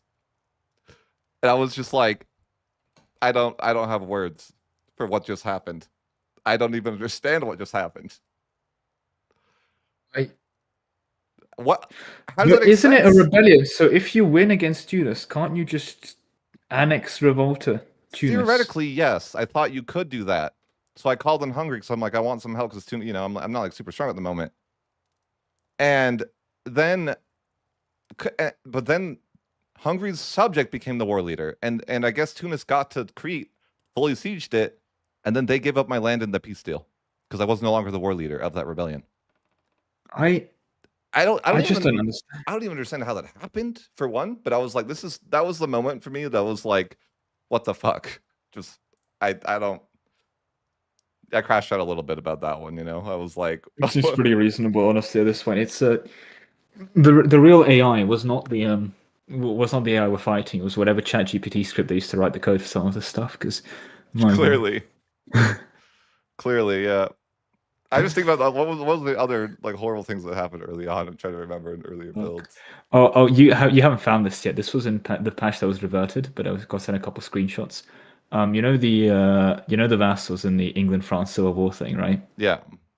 Yeah, so fun fact, there's a bug that was in the patch that was reverted where if a daimyo was kicked out of the daimyo organization, instead of being an independent daimyo, they became a vassal of France in the French Hundred Years' War scenario. That's amazing.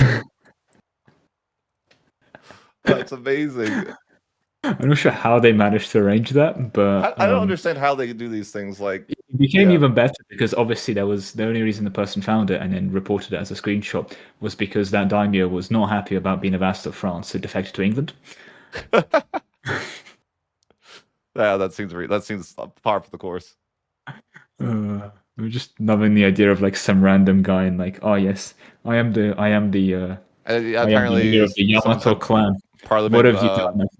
no So longer worked as well in the patch.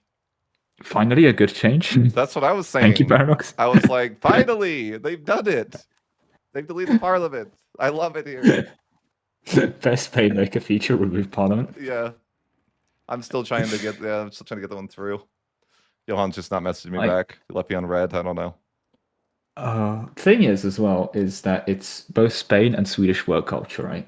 And these people just don't really employ on Christmas. I think they get like around 20 days off. Yeah. And that's going to start soon. So I think we're going to get like, we have another week of dev time. And then whatever that's going to be, it's going to be over Christmas. And oh, yeah. That's also going to be a time when a lot of people are going to play EU5. Right. So they have like, I think they have a week to get a functional version of this game out because I'm also going to be spending that time playing EU5 and I want to, I want to enjoy it. That is true. How is, on this unrelated topic, how is multiplayer? I'm sure you played it. I've done a very tiny bit. I was gonna like host my own lobbies, but I just haven't had the time recently. I've been a bit all over the shop and also quite ill in the last like 3 days, which has not been helpful. Right. But that being said, like it's very hard to judge multiplayer because like a lobby that started on release is what 50 years in. Right. And it's like, how do you even do that? Yeah, and then the thing is, you're also judging it from. There's a bunch of EU4 veterans, but the problem is that the EU4 veterans, the stuff they're doing, are not a good judge of multiplayer as a whole. So, for example, Cornwall gets a unique levy type, because of course they do. Thank you, Paradox, for really needed Cornwall content, right? But the way that works is that they raise 2% of their like peasants as peasant rally thing or whatever. But they also raise like 5% of their population as that very weird Cornwall unique culture troops. Ah. So you end up getting like ridiculous amount of troops as your levies, right? Mm-hmm. So the current England meta is, I've spoken a couple times, is you just change yourself to Cornish primary culture and you start mass promoting Cornwall everywhere. Because you just get a ridiculously strong army, and that's the meta. And I'm like, that's funny. That's not an indication of the game as a whole. Right, and I'm sure that some lobbies are just like, you can't do this type of thing. Well, the thing is those lobbies haven't had time to really establish themselves, because even if you make a rule like that, there's Paradox is going to innovate some other new exploit for you to partake in, and I think that's like fixed as well in a bunch of places as well. So it's like a bit pointless. Okay, it could be. By the way, I was wrong about the content for Unique French Vietnam. It's an event for if France has a not French Vietnam, France gets an event if they have a colonial nation in French Vietnam to get some research speed, or as a province modifier in French Vietnam. So it's not a French Vietnam event building. It's an event for France if they've colonized Vietnam. On an unrelated playmaker, if you're playing France, make sure you colonize Vietnam. You get a pretty massive 0.1 research speed buff. We all know I'm not playing France as long as to get to colonization. Of course. I also say I frequently play France and colonize Vietnam. Oh, do you? Okay. Why is there a content for that? I understand what they're going for, but of all things, French Vietnam unique interactions for France. Are we really at that part of the dev cycle? Can you? I just thinking. Can you make a video about the giraffe event for Tuscany? And no, put it. You can't put in that a video. Come on, man. Like you could fit that in a video. It's the best historical event they have in the game. Playmaker, I think I will be a very happy. You want a real hot take? It's not my take, but I'm not going to give credit to the person that told me that, because I'm a YouTuber and I can do that. He doesn't have a YouTube channel and I do, so yeah, I can just alliance it. I came up with it. I've done that. Yeah. You know how people wanted like EU4 style mission trees in EU5? Yeah. They already exist, and not those like weird tutorial missions. Right? I'm not talking about those. Yeah. I mean, let's say you're playing the Ottomans. Yeah. You have a mission tree where you have to conquer Gallipoli, then Edine, then Constantinople in order. And if you don't do that, you don't get the rewards, right? That mission tree exists. It's just A, it's very small and kind of shitty, and B, it's hidden as those events instead, which are basically missions, but you can't really pre-learn. You can't look at them in advance. I think but they're like in the game, but they're, like I think they are just kind of there but bad. E5 does have mission trees, you just can't see them. It's just there, but the best summary is, remember the Teutonic Order mission trees in EU5 where you open the mission tree and it's just a field of question marks? Yeah. That's what we have. That is actually just every country in EU5 right now. That's hilarious to think about it that way. That is the case, right? It's just a bunch of question marks. There's no. Am I wrong or am I right or am I right? That's the best analogy I could think of, actually. Just open up a I might have to throw that in. And it's just you can't put this in a video now. I'm going to have to put this into a video. No, don't worry. I'm not recording right now. No, it's okay. It's a stream. No one watches those, right? True. Yep. You're all bots. They are. I have hired many bots today. But yeah, no. But I might have to actually give credit, because it's a real life friend who's he was a big Mayo and taxes enjoyer for E4. So need to give him credit. Probably will make him happy. Yep. But yeah, he's not wrong though. I mean, I'm not wrong because I didn't come up with this analogy. Right. It's nice ever being wrong as a content creator too. That is very true. I've actually never been wrong before, and anyone that's pointed out had their comments deleted. Yep. And then their follow-up comment is, "Why did you delete my comment?" And I'm like, "What do you mean?" What comment? Delete that. What comment? Delete that too.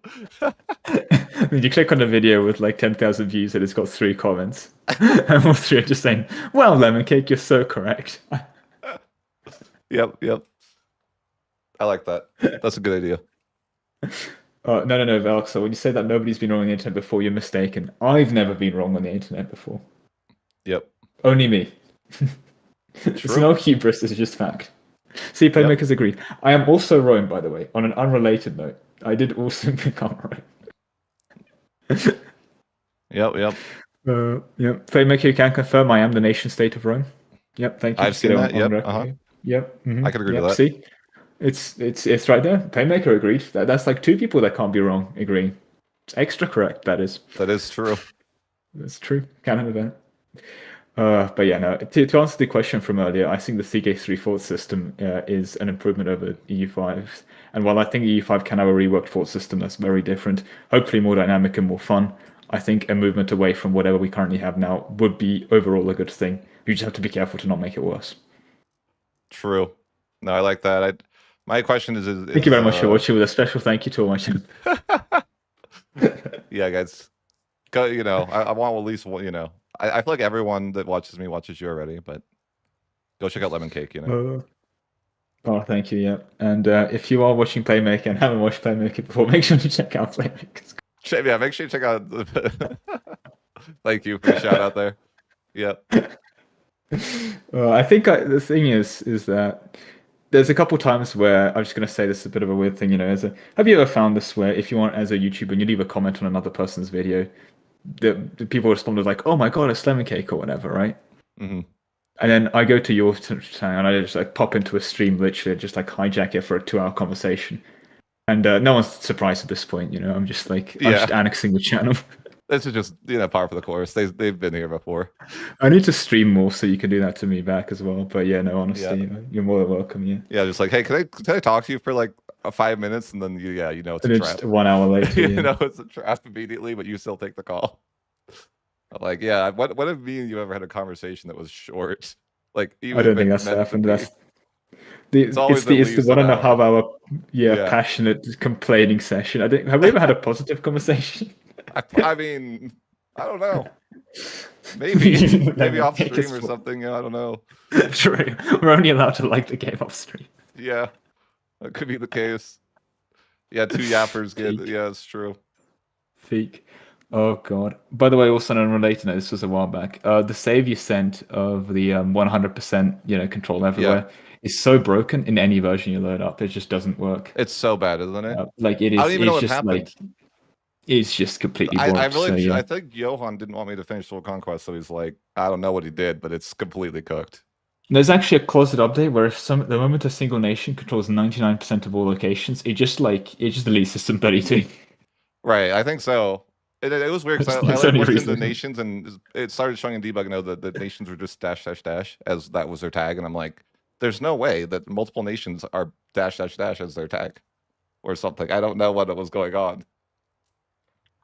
That was such a tragic scenario. It definitely can't be good for the game as well. I don't even know anymore. Performance was so bad in Level Conquest, by the way. Oh my. I don't understand why for release they had to have a very innovative update of removing the ability to remove hour ticks and then patching that back in. That's crazy, yeah. And I also love the fact that for one very specific patch, they made multiplayer incredibly unstable, aka the patch they paid Bokoan, the multiplayer person, to play the game, and then never had multiplayer be that unstable ever again. It was just a one-patch exclusive bug, so that's basically crazy. When Bokoan complained about multiplayer crashing every 5 minutes, he seemed like the weird person that's just like, it's like gaslighting everyone, and everyone tried multiplayer. It was absolutely fine. Right? Yeah. And then but if you ever played the multiplayer in that patch, he was genuinely like a weekly desync. Right. I remember him getting like so mad in the creator Discord. I just remember that. But it's completely reasonable because for that one patch and that patch only, it was completely and utterly just borked, right? It just genuinely unplayable. And then they fixed it. It just reminds me of certain patch. You remember like when the AI, like none of the AI. Like, people say the AI does nothing, but they don't know what truly that means when we saw the AI do nothing when they had no money. That was crazy. The thing is as well is that when they had no colonize money at all, they didn't have money to do it. No, Playmaker, you don't understand. Oh god, you don't know. So you know how back in the day you could colonize like own provinces, like you colonized into India because there was you could just have a person and you could have a colony. Do you know why the AI wasn't colonizing? No money or what? Let me, you don't understand. It was colonizing. This is a thing that people realized in the creator thing. I'm surprised you missed out the conversation. But let's put it this way: imagine you're England, right? Yeah. You could colonize like some random Native American tribe in the middle of in the middle of America. Yeah. Population 3, random trade goods, wrong culture, wrong religion, very far away. Or you could colonize the Netherlands. The AI was just colonizing each other in Europe chronically. Like France had colonies in London and like That sounds Scotland. amazing. England I was think I remember that colonizing like vaguely. northern Spain, like Brittany and like all of the Netherlands. The Netherlands was just colonizing France and England, all just colonizing each other. It made perfect sense because why would you colonize wrong religion, wrong culture land when you can colonize right religion, right culture land that's very close next to you? That does seem Why reasonable. wouldn't you? And what was actually amazing was Korea, because they were notoriously colonizing, was just constantly colonizing Japan in some kind of like, I don't understand, like some kind of Korean like nationalist approach to history, where Korea in 1350 just decides to massively start colonizing Japan, You know, and stuff like that. I It's was gonna just say and Portugal then used to they survive removed that though. and they used to colonize. Well, it's true because they Poor were colonized Portugal. by Castile, and then Portugal would colonize Morocco and Castile, and then everyone colonized Portugal anyway. But no, my point with that though was that they stopped you being able to colonize own provinces. You still can like re-enable that if you go really far digging in the code. But the only reason they stopped that was because the AI would just never do actual colonies and would just colonize each other. Because why would you? That's Right? a bit. I like that though. You know what's crazy is that This, yeah. they didn't figure out the levy thing until weeks after release. I don't know. It's just a I mean, 'cause they random. haven't figured out the levy thing. Well, I mean, like at least they respawn. You know, like they were never meant to respawn immediately, and they didn't even figure that out till weeks after the game came out. You want a quick spoiler of the lemon cake video I'm working right now, and I'm not working on it because I'm procrastinating and talking to you right now. Yeah, yeah. Let's hear it. I think there is a ridiculously simple fix to the levy versus regular dynamic, and it's quite radical. So hear me out. One guy is one frontage. Like that's it. And then, if regulars are still too strong, make them more expensive. Because have you heard of the small country called Sweden Playmaker? I have, yeah. Yeah, you know how they had this massive Swedish empire and their big Carolingian armies? Well, basically, the reason they were able to beat up everyone in Europe and constantly win so much is that the long and short of it is that this elite army of regulars that was super, super stupidly expensive, right? And they couldn't afford it. Like, it cost them more than their entire national income to just pay these soldiers because it's a super expensive force of regular troops, Yeah. right? But because they constantly went off to war and won, they would beat up people, take land and money from them, and use that to pay the troops, and that kind of kept going until they lost, at which point they didn't have their armies and couldn't afford to pay them. And so that was the end of that empire crumbling. But basically, make regulars ridiculously expensive, like over the moon, stupidly expensive, but make them take up the same one frontage, so one guy has one frontage, as regulars do, and then that's it. You can have your super elite troops, but they're hyper expensive. It kind of solves the late game money scaling issues as well, because at any point you can always invest into a more stronger, better army.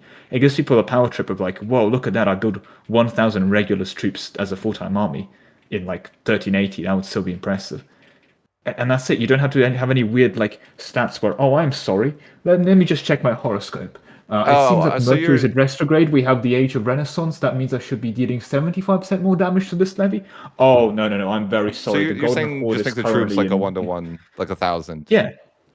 No, no, not even 1,000. Like every single troop take one frontage, and instead of having 10 frontage, have frontage be 10,000. I see. That's it. So one guy is taking one frontage. And then you don't have to check that, like, again, as I was saying, sorry, it's the Age of Revolutions, Mercury's in retrograde. This unit was born in July, so it's a Cancer. That means it's going to have to deal 75% damage more to levies, apart from, of course, on Mondays where it's 25%. Yeah, that's ridiculous. Yeah, But that is the system, though. You're not yeah. denying it, right? It's like, yeah, I don't know what happens between like, that one day between 37, like, 1537, Oh yeah, you need to 1538. check if some But yeah. like something horrible happened and all the levies immediately like somehow all got way worse at fighting it, just bam, overnight. You Like, what just you just happened? woke you just woke up and it's like, oh god, sorry.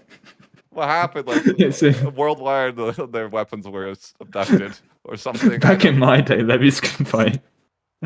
Kids these days don't know anything about fighting as levies. All they know is work, capital, economy, and lie. They're just such a Back in weird. my day, we were. Yeah. Oh, I mean, is it historical that levies sizes were like way, way bigger than like like why can't a professional unit be 1,000, for example? Like, well, first of all, obviously, there's no historical. Like Jesus didn't come down from the heavens and decree, "Oh, I'm really, really sorry, Mr. King Edward of England. You've arranged your 1,000 professional armies in a regiment of 1,000. You can't do that. It's actually a violation of the laws of physics. that You're makes gonna sense. have I to was split them up. wondering, You know, like you can't. that makes sense, You like why that can't. was. Yeah, no, it's very well known. It's actually right there in the Bible, page 3. And right after Okay, I created guess, that, I guess I he haven't read the decreed that Bible these yet. units. I'm working on it. Yeah, no, it's in the Quran as well. Actually, page 5 though. They took a bit longer to get add to it. They had to clarify I that. see, I see. It talks, yeah, They had to it's very clarify that the minimum price of wheat is exactly 0.25 gold coins, and you can't sell it for less than that. It's actually illegal. it's illegal. Yeah, that makes sense. Like Um, how yeah things must have worked. No, because that is like that. My only source for real life is EU5, and that is consistent with my understanding, right? Yeah, And that time when it's a famine, but you still can't sell food for more than 0.2. yeah, Yeah, that is very true. Food was always capped at 0.2 at all times, and there's no inflation either, apart from, of course, the big inflation. yeah, Uh, yeah.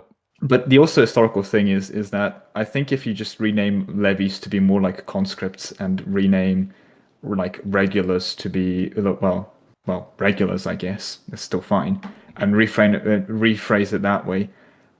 Modern armies today still use conscript and professional soldiers, right? Like Right. you, in times of war, if we're doing a World War II or World War One again, we call up large conscript armies, and we still offer them training. We still give them like modern guns and equipment and stuff, but we Yeah, don't have these massive standing professional armies, quote unquote, because we never really did. At every point in history, we've used some form of levies to supplement, if not entirely replace, the regular armies. So the system makes sense.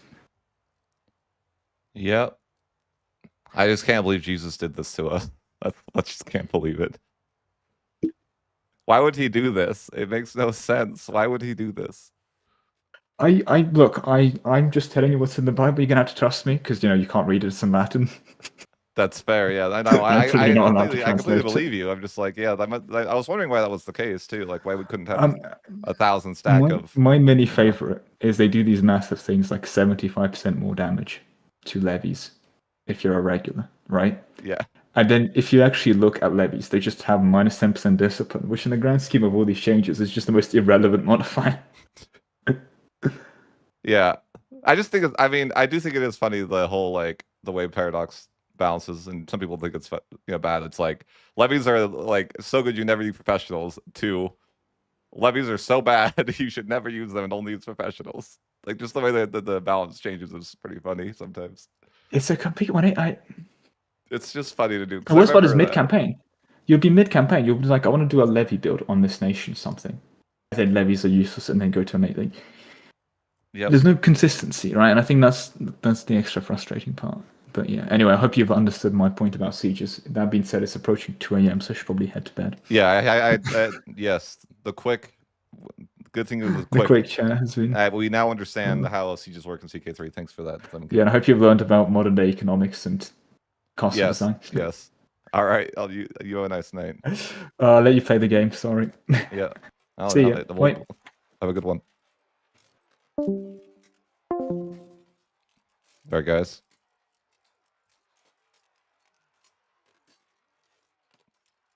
I hope you all feel very informed.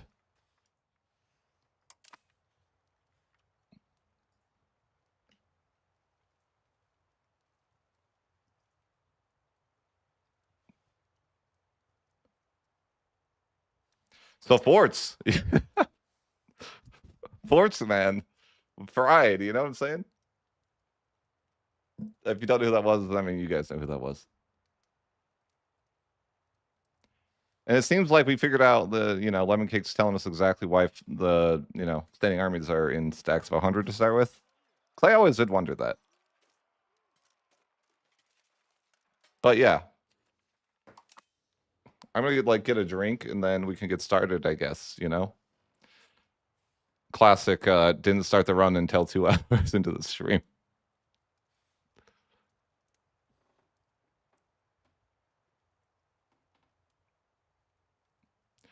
But yeah, you know, it's good to just like talk about, you know. I thought you guys wouldn't mind if there was a little conversation anyways.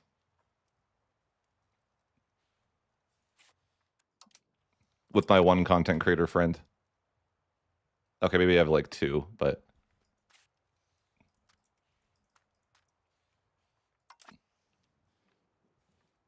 content creator friends are just hard to come by, you know. It's the jealousy.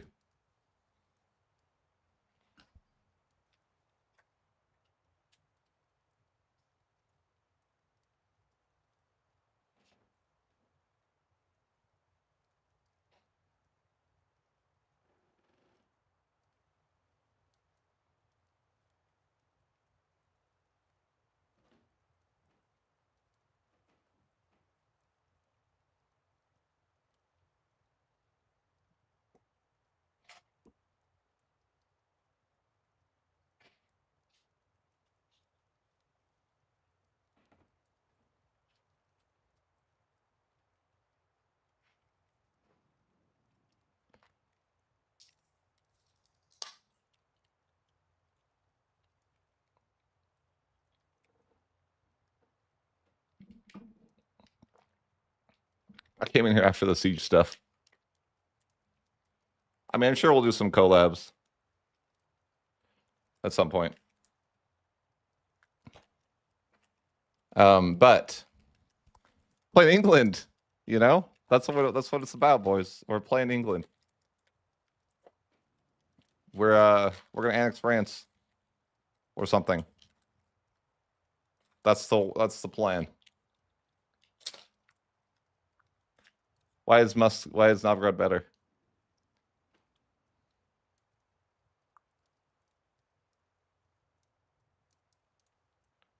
Well, I was just saying, like, I mean, the TLDR of the siege discussion is that they kind of took a worse version of. I think that EU5 has a worse version of EU4 as far as like sieges go, or very similar at least, right? But it doesn't really scale as well into the game, and I think the system just doesn't fit with the game very well. It's like the TLDR of, I guess, my thoughts on it.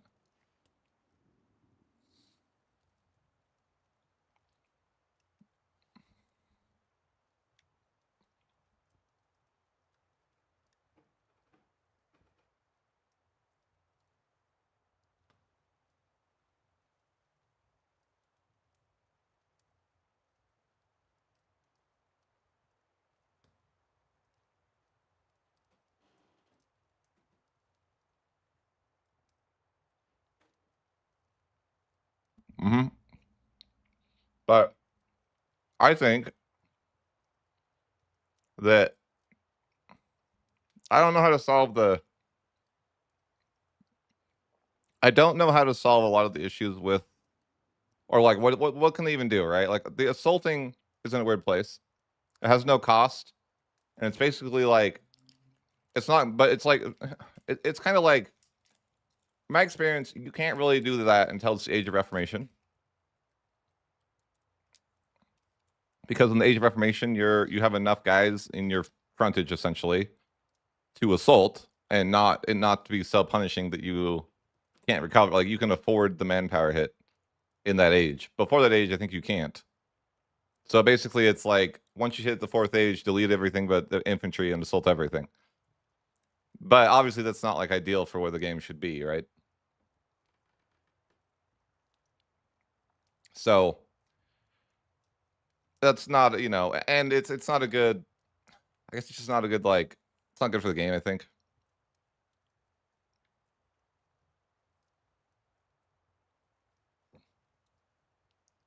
I think that it should take something. I don't know what, but that would make some sense maybe to be like some sort of hit. But assaulting probably shouldn't be free, because that just it leads to a scenario where you assault everything, and then you turn your armies into only assaulting armies, because why would you use anything else? Nothing else can help you with the assault. And the assault is all that matters. Because winning a war is not hard, but sieging down all the forts in a war takes forever. And that, I guess that's a version of hard. Or something, right?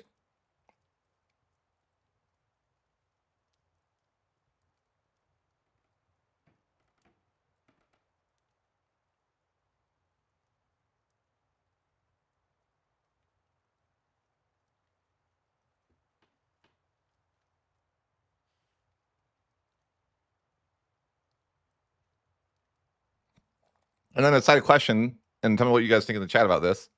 Would you prefer that every siege was faster, or that there was just less sieges? Like, what would be the better solution? We leave the fort count the same, but sieges are like 3 times faster, or the sieges are the same, but there's just way less forts. I think they should just be faster, but then the question would be like, well, how do we make cannons attractable or attractive? And what can cannons do, to make them feel like they're worth it, without just being like, oh, would we say like the sieges get like maybe the cannons give like a very, instead of just being like a bonus to, the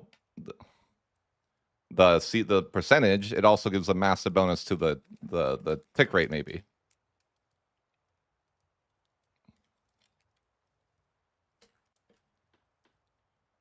And then my other solution is make it so you can't assault until you get a breach. You can't force a breach. It's just like RNG. But I don't know if I like that either, because then you're probably just never using it because you don't notice. I don't know.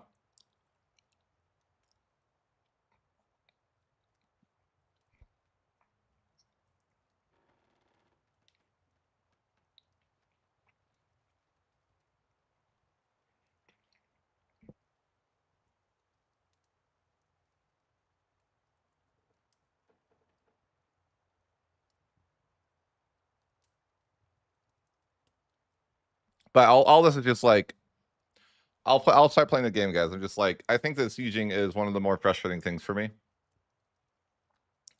But a lot of stuff that me and Lemon Cake talked about are things on my mind. Like the idea that like, I feel like a lot of times you want to conquer really aggressively early on, even if it's bad for your economy, just because you won't be able to do it later as well. Like if you don't put your nation into a weird, like you would rather not make money now and expand more because you're going to lose the opportunity to do so later. It's kind of how I feel about expansion. It's like you almost like you will get more value out of having really low crown power, like low control in your nation, because you expanded more. I think. Like you will get value out of that because if you try to take that same land later in a more reasonable pace, then it's gonna be worse. Anyways, we can get to the gameplay, but yeah, I don't think that's the way the game should be either. It doesn't really make sense, but it's like I think you get more value out of conquest early because of just the difficulty of it doing it later. And I also think, on a side note, subjects need to be way more punishing. And then you shouldn't be able to have like an infinite amount of subjects. Subjects need really, really big nerfs, I think.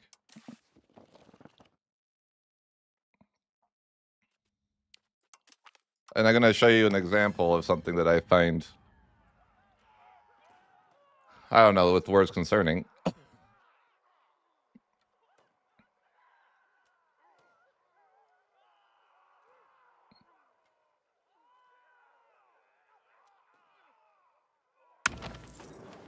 Okay. Like this, right? Like this is like stupid, right? Now, this is a joke to me.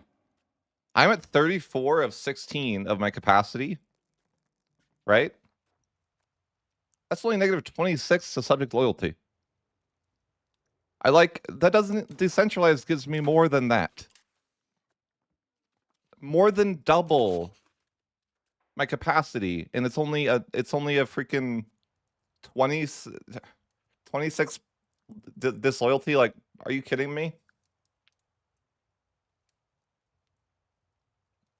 What is that? Like, are you kidding me? 168 subjects. And I'm more than double my capacity, and it's not even a big deal. Like that can't be okay, I think, right? Like that can't be okay. Just on the I know it's like a tangent, but you know what's funny is it used to be insane in the early like in one of the early access builds. It was like, bro, if you went over your limit by like a percent, it was like 10 loyalty per percent.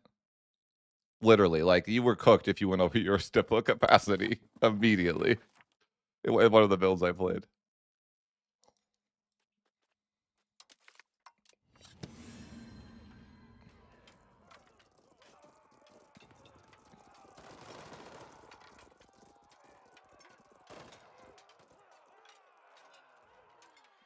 But yeah, I was looking at that and I'm like, bro, that's like really bad.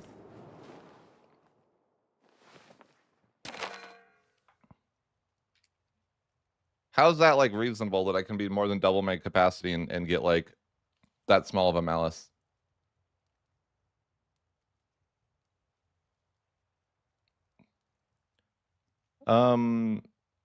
Probably. I don't know exactly like what you're looking for in naval gameplay. I did play like pandas the other day, where I went naval that game, but it's probably not a good example.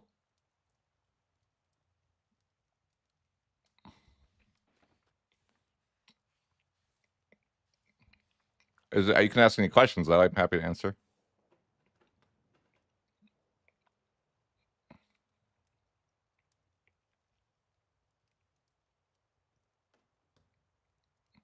No, edgewise, I don't think so either.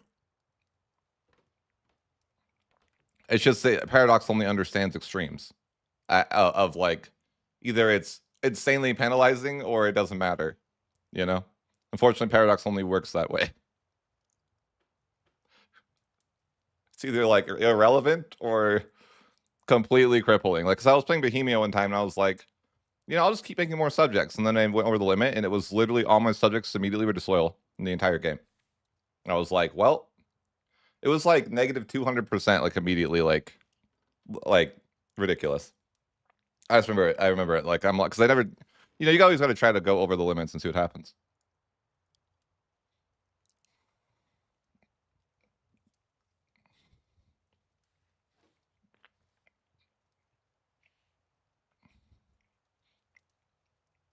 I plan to do my Ottoman run soon.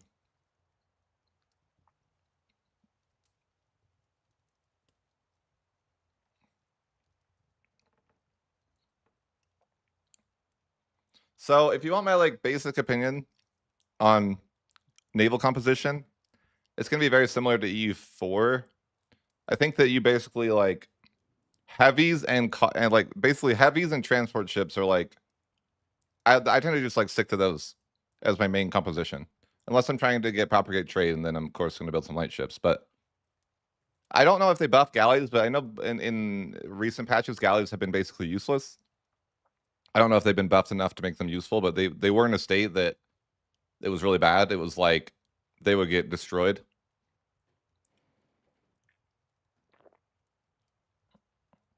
So if I was if you're trying to like win naval combat, but one thing I would really consider if I was you, and I do it in my England run, is like mercenary boats are really good early on.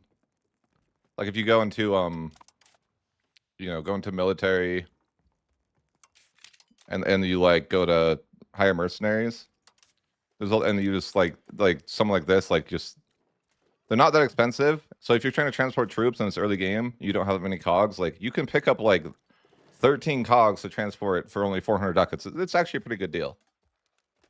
Like I would consider doing something like that early game because and yeah. Anyways, especially because most nations don't start with a standing like. Even as England, you don't like you don't really have that big of a navy. But The mercenary cogs seem to go hard. So if I was like, oh, you're in a hurry, you're trying to get a landing somewhere, like try mercenaries. But otherwise, for composition, I would say, unless they have buffed galleys, I would avoid building galleys for now. I don't know if they have. I think someone said maybe they mentioned it in the patch notes, but I just haven't tried them to know. But other than that, like stick to heavies and cogs. And if you balance your troops, the cogs should automatically be put into reserves. So just make sure you balance.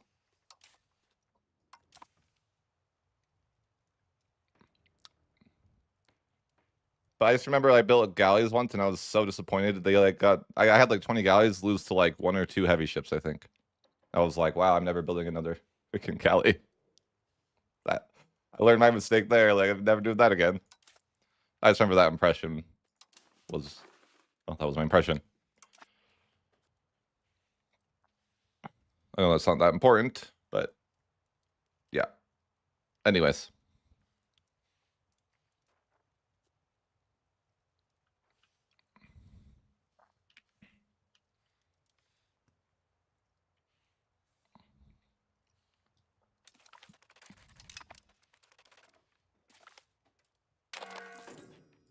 Hold on, I need to make sure to make sure we have sound. Okay, we do. We do have sound in the game, right?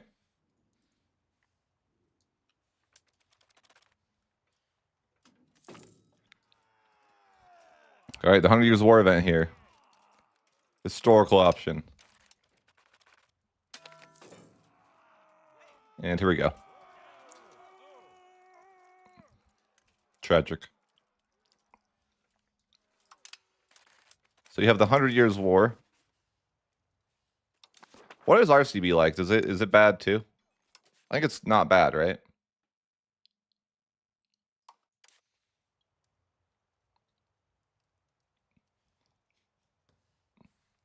So is the play like how many of you guys have played England here? Or have any of you guys played England here?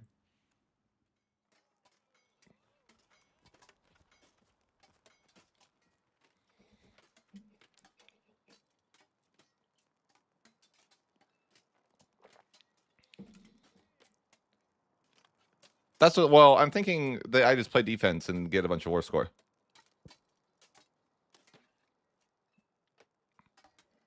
Is that like?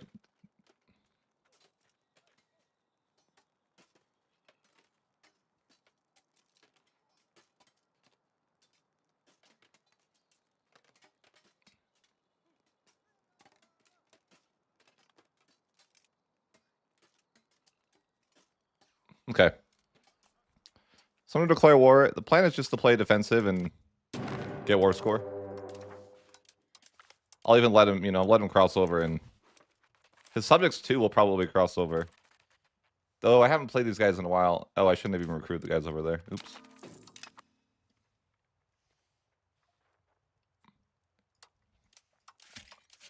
But the plan is we let him cross over, and then we just crush him when he lands. What kind of options do we have here, though?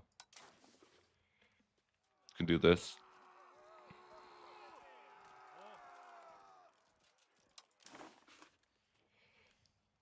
We can influence some of the nations to see if they'll flip.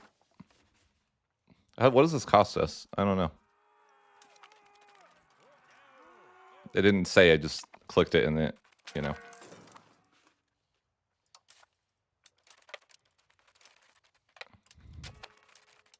I think what I'm going to do is just consolidate and then split up my guys.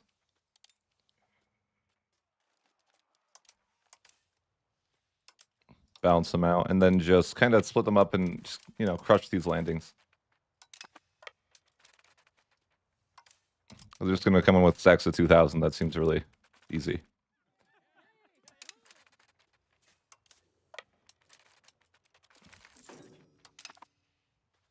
Four-speed try hard, right?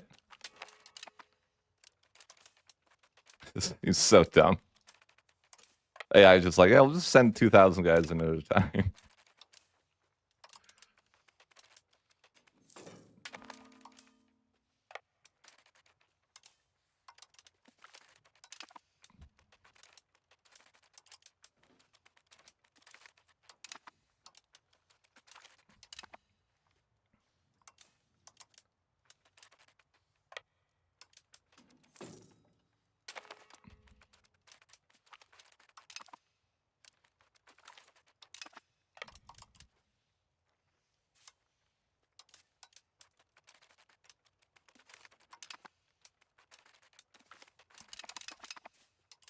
What I should have done in hindsight is probably scuttled the people over here so they weren't in the war.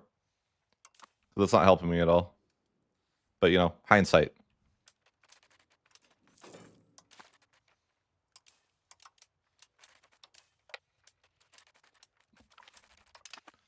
Otherwise, we're just going to get a bunch of free battles here. Ooh, treasury rights. I forgot about estates. I'm not going to lie. Wait, what is this one? I forget. The good one? Sure, treasury rights. I should probably grant... I don't even think I did my finances today. Oh, that looks fine. I was going to say, I probably should at least give out urban development grants. Yeah, I think the play is just cutting down, you know, the nation a bit here. Let's see if we can influence them. How much do you influence them for? Like if I select Flanders, like how much does that cost? Doesn't tell you? Okay.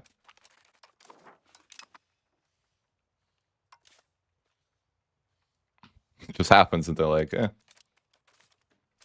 How do you know how much that costs? I guess it's fine, but it's just weird.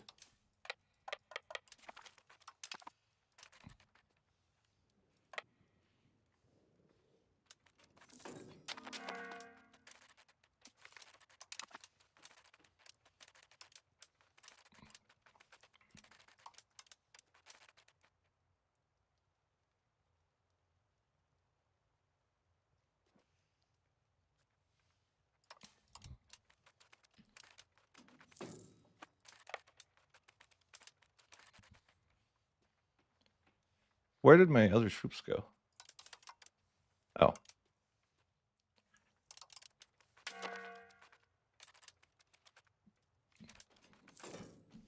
Kind of annoyed they're going to Ireland.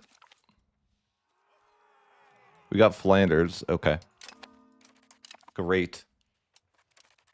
Good job, me.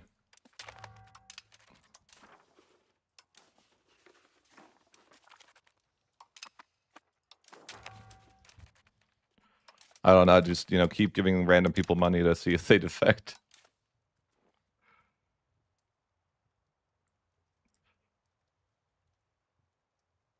Of course, targeting the bigger nations first.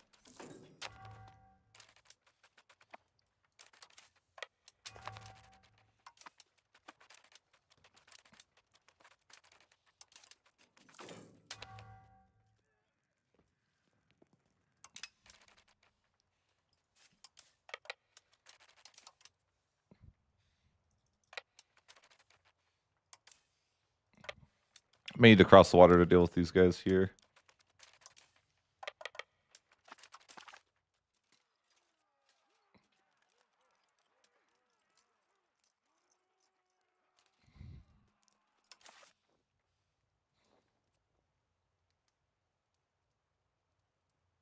Yeah, you know, that's the crazy part, is that it takes a diplomat per guy to scuttage. So, and I complained about that too. In early access, I was like, wouldn't it be possible to send like a decree out to your whole nation to do something like that? Like, hey, to all subjects, you're not joining the wars. A crime that is now punishable by death.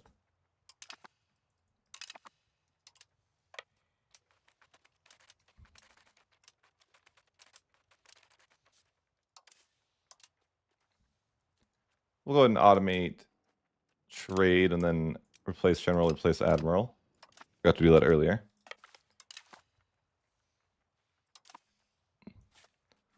I do have the war goal. Eventually we'll probably cross the water and go fight them, but for now we're just like, you know, hanging out.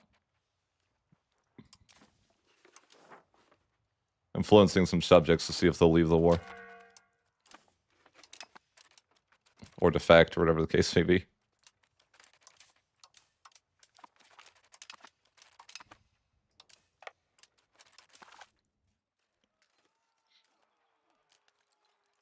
I seemingly have the war goal.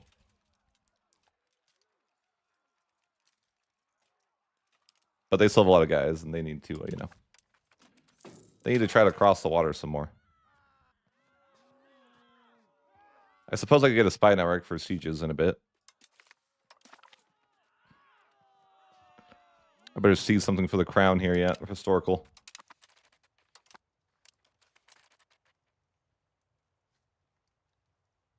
I don't know. Is it better to stay as England? I've not heard such a sentiment before. Sentiment. One of those words.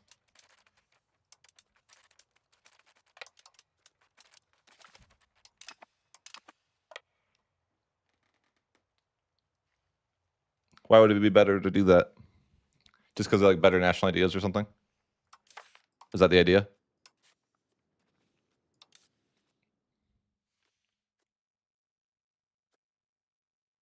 Like, do you already get these national ideas, and so it's just kind of like dumb to do that or something? I think forming France could be like doable. Especially, it seems like a nation that would be pretty easy to do on, right? Might be the way. Might be the play, even.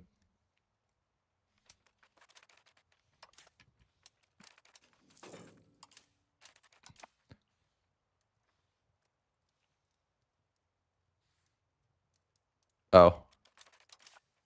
I mean, I don't know.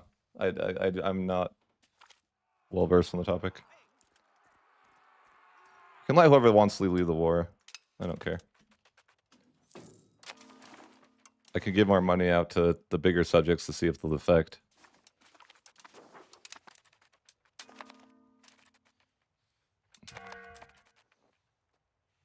But I'm kind of just, you know, trying to let them keep crossing and lose more troops before I cross over myself. But, I mean, their troop count is getting lower.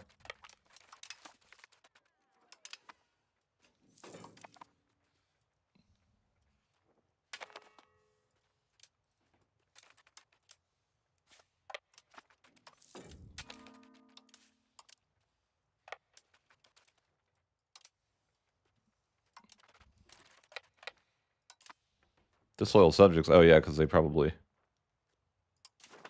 I don't know, got some sort of event.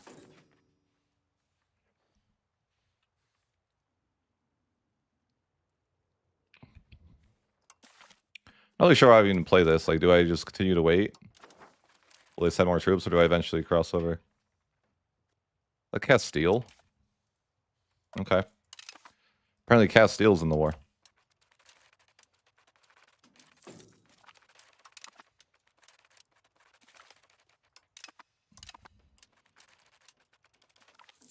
Interesting.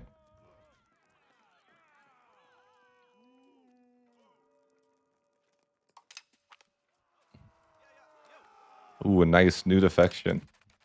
Who even is that? I don't even... Ah.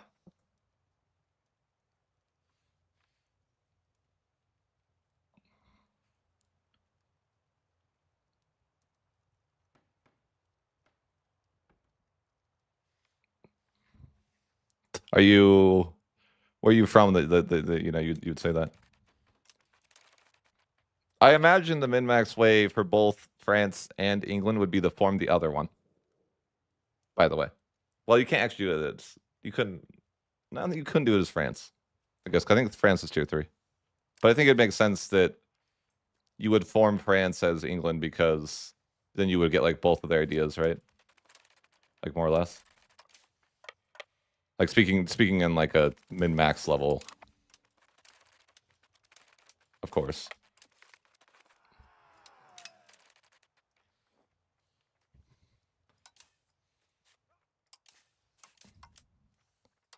Not cool that Castile joined the war. But you know, whatever. Win these, right? Easy. I think we do. Yeah.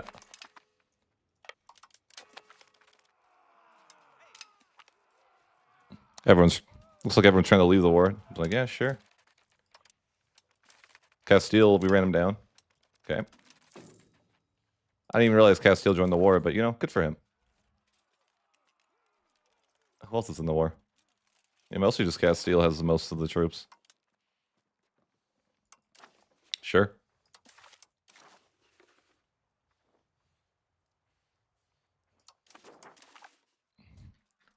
Eventually we'll cross over, but I was hoping that they would waste some more troops crossing over themselves a bit more.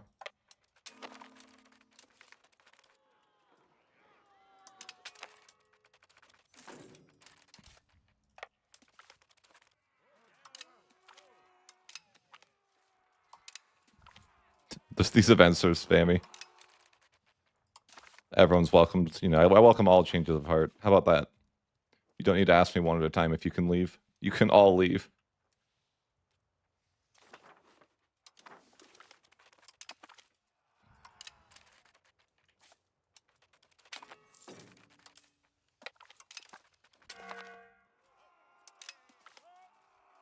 Ooh, a defection. Who's this? Sure. All the defections. All the random nations. They're just like small nations defecting. I don't even know who they are. Yeah, it's like little small nations. I feel like it's gonna be a worse thing for me for the war score in the future, though. I'm gonna have to like, you know, make sure none of them can join the war.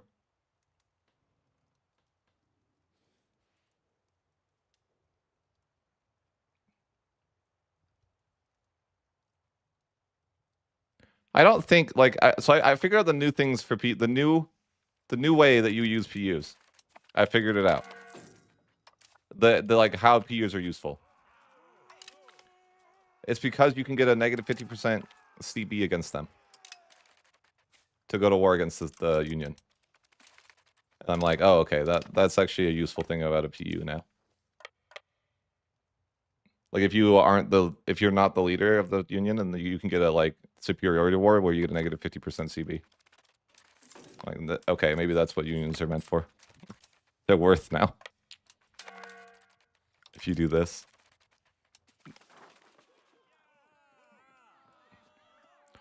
No, we don't need to abandon our future language. Just in case we want to, you know, form that. Oh yeah, you have these interesting laws here, don't you?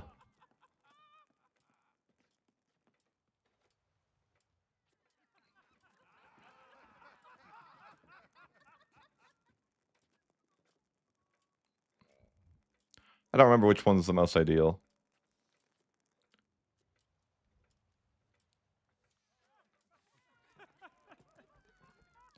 I thought there used to be a cabinet seat one.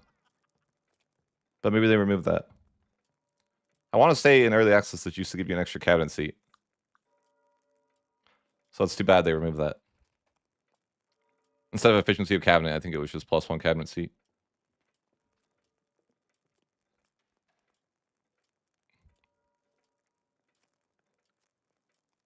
What a nerf.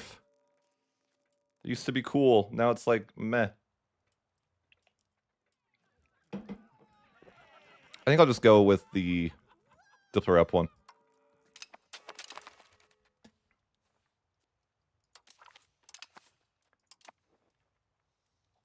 Then, you know, soon enough here, we're going to be ready to invade France. I want Castile to leave, but when will he do that? I guess I could be patient.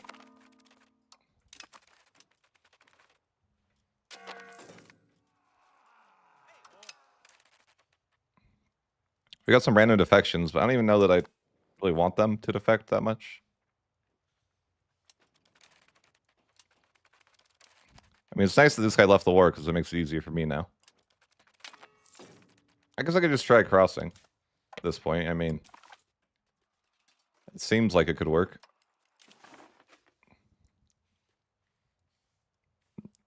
The dreaded siege of the forts. That's the issue, right? And they're stacking right there. It's like, can I even get my guys landed there in time? Probably not.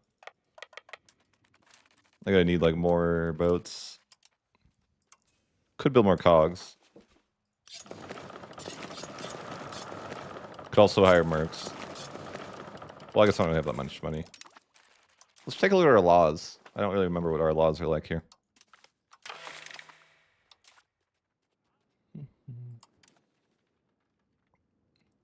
Do we have any? We have the English Parliament. What are we looking at with that?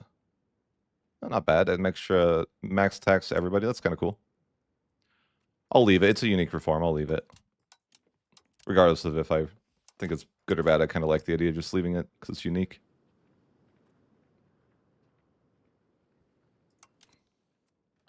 If I'm playing to annex France, I probably want to get more legislative efficiency, so I don't get coalitioned by the video game. We don't really have a very powerful nobility, which is a little bit annoying.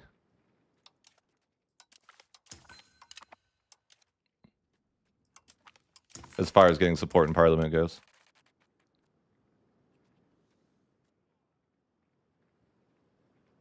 I guess I'll give them this, just so I can get another law change. Just so I can get my legislative efficiency stack. I'm just like looking, do I want to cross? Or can I cross? I can only move 2,000 troops at a time, so it's kind of risky for me to try to land right there, certainly.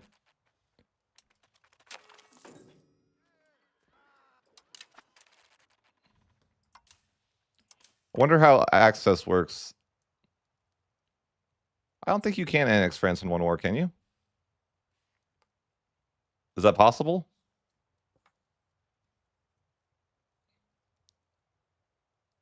You guys tell me. I don't know. I've not like tried it. Like, can you do that?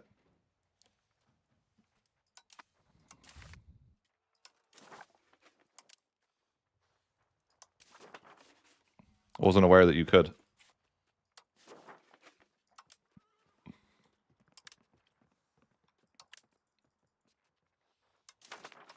But yeah, can you? Do you guys?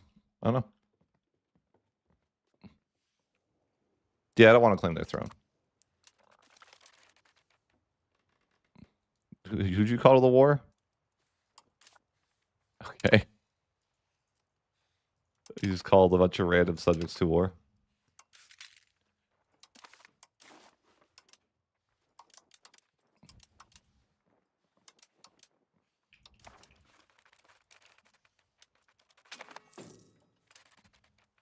Yeah, I don't think I comfortably cross here, so I'm just like waiting.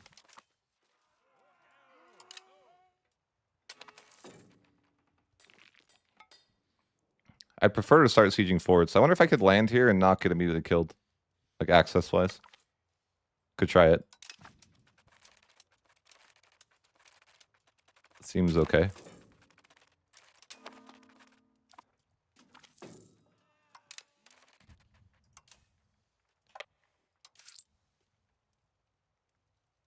Might go into debt here. What are we paying for?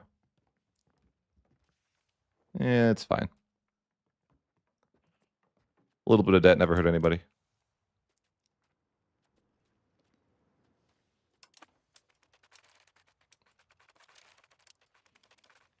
Yeah, they seem to be letting me land here without any issue, though.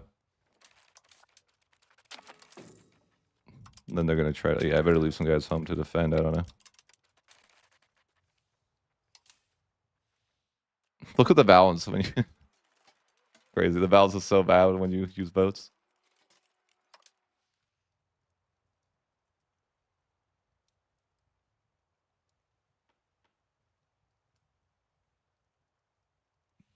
I don't think we're going to be able to annex them.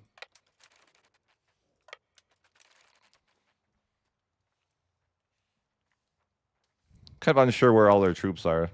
It'd be pretty risky for me to just take that battle.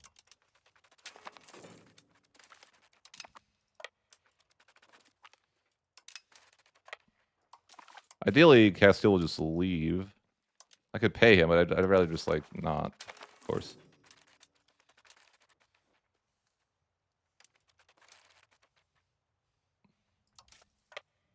Perhaps I'll just go after forts. See what happens. Much rather just... I think Castile will peace out soon.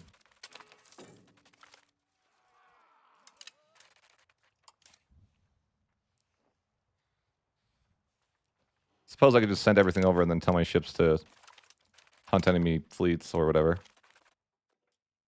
Maybe that's the play.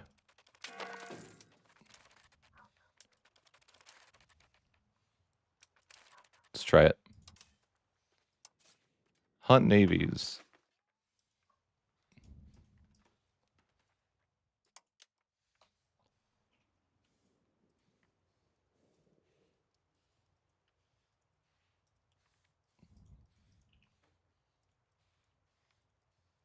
Sure.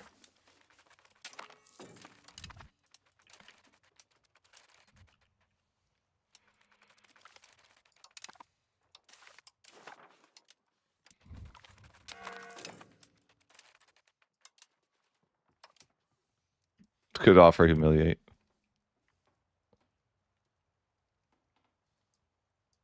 I've never seen them do it, but I'm sure it's possible.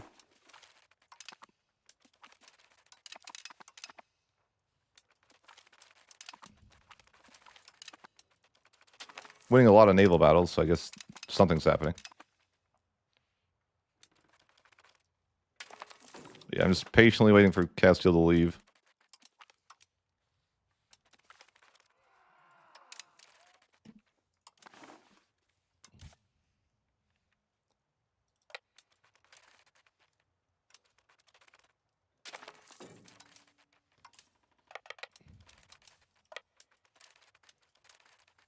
They're gonna go to try to siege that. Okay. Yeah, sure, defect. Easy win there.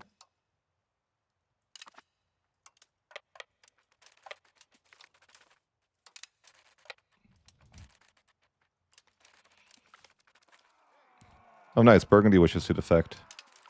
Sure. Geez, so many people are defecting.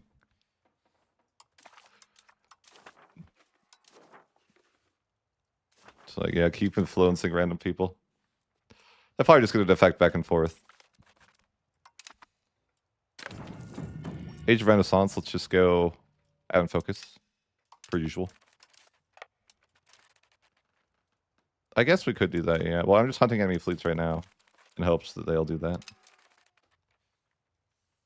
I bet Castile would leave now, or close to, yeah, sure. Probably just offer him, like, a little bit of money to leave, sure.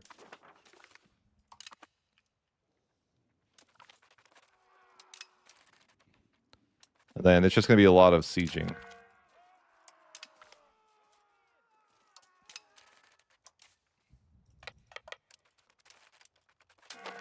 The biggest concern is, how do I get food with these sieges?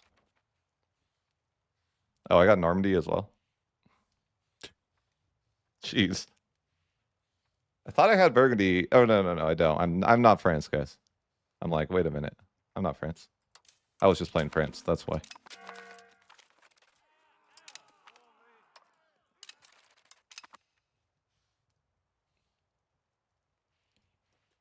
But I just want to make sure that I can get... Like, I need to figure out how to not starve. I'm like, how can I do that? I don't know.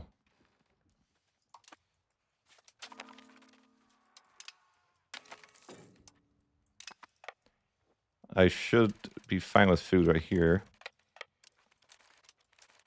Okay, I can get to Paris.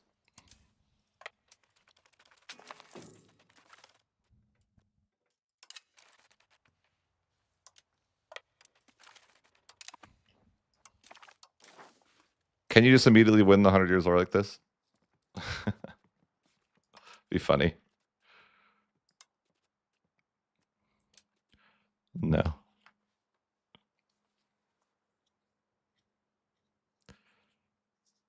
Oh, they changed the requirements for this. It's funny. You used to have more percentage of locations in France. And it had to be owned by you, not... Oh, no, I think it was just controlled. And they had this great power score, too. I'm not going to do it. I'm just, like, looking at it.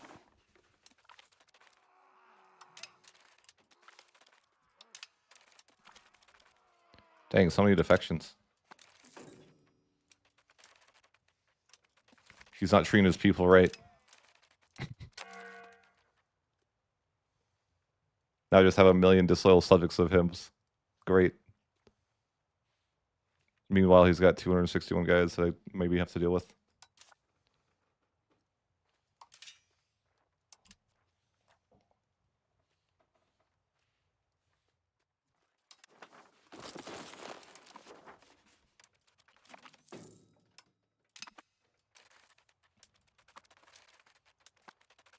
I gotta go back and deal with these 200 guys, apparently. Wait, no, don't take those. I didn't tell you to do that. I don't know why it does that. Like, I did not tell the ships to do that.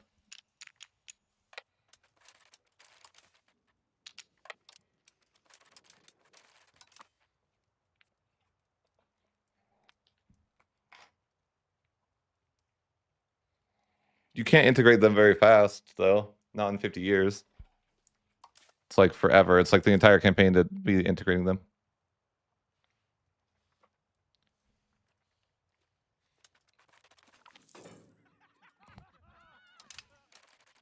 So yeah, sieging out forts is going to take ages, I'm sure. I don't even know where his 25,000 guys are.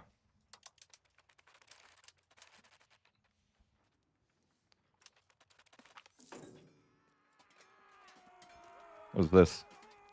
Border something.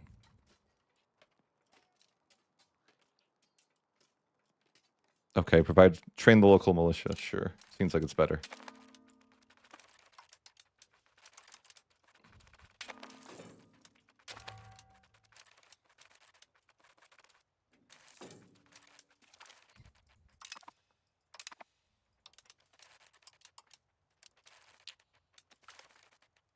Uh-oh. Has Giga lost the battle? Okay. Sure. I don't know how. Oh, the balance. I didn't auto balance. No. Bro, why is that a thing in the game that I have to deal with? Did I just hard lose because I wasn't balanced? I think that's what happened. Maybe it wasn't just that, but I'm like, probably it was just that.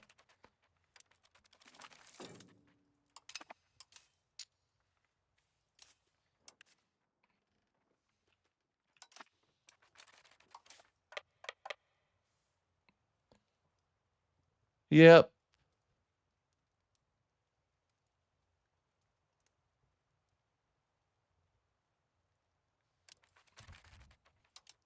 Sad, like, I can't walk over here. They're gonna go for that battle, I'm sure.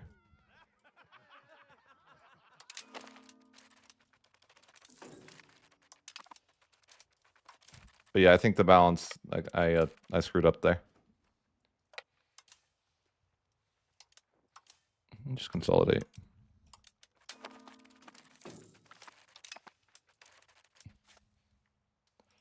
It's gonna take ages to see each other horse.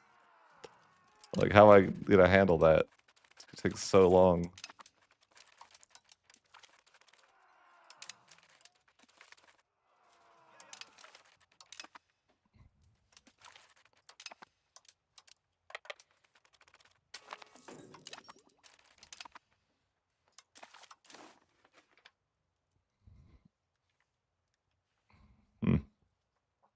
I don't know how to, like, what the best situation for this war is gonna be. I guess if the unconditional, if he gets max war exhaustion, if she said 0, then I don't know.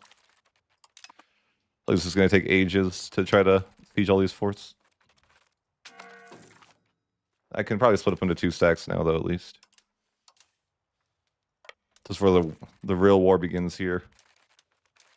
With the freaking sieging of forts.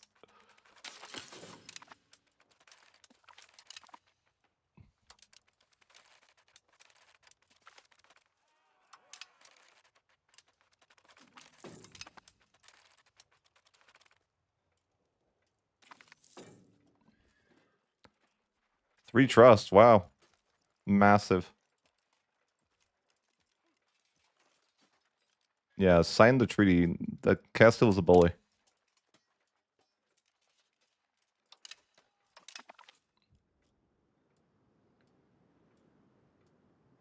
What is the? I don't even know what this is talking about. Are we friends with Portugal now? Surely.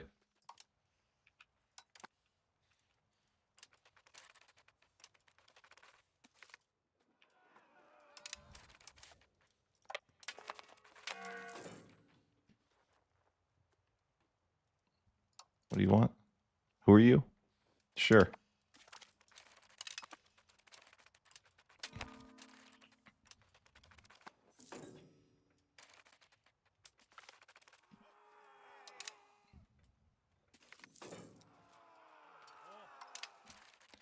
feel like this war is just going to turn into,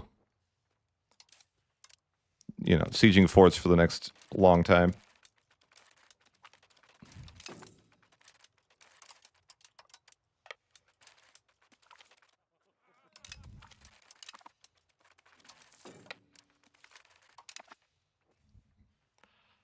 Because even though the war is over, we obviously need to siege forts to be able to take them in the war. This is the way. But I'll need to research legislative efficiency and prox cost.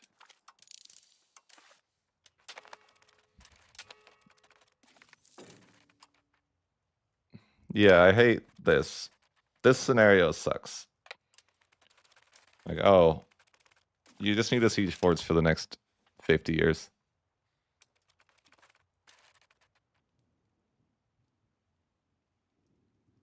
To 84% reduction? No. What do you mean 84% reduction? I mean, anyone else wants peace, I'm not sure.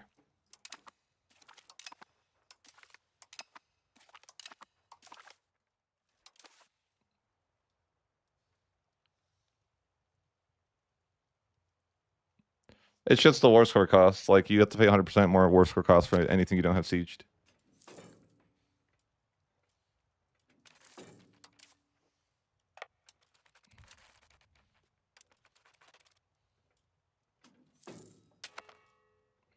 Oh. I gotta rush that forward quickly, but I don't want to leave this one. There shouldn't be a garrison, I hope. Come on, yeah, that's fine.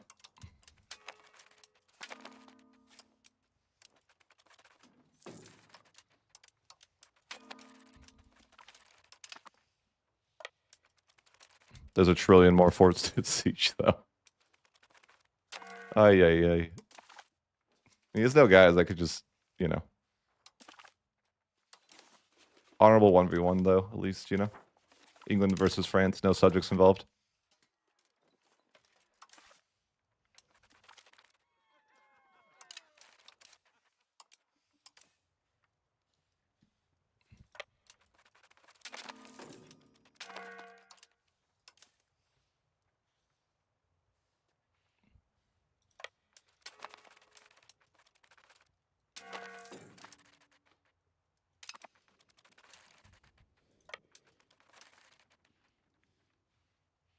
We'll siege fort at a time. Eventually, we'll get there.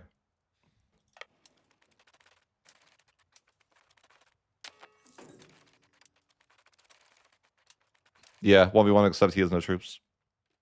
This is true. It's the best, you know, the best way to 1v1 France is when he has nothing.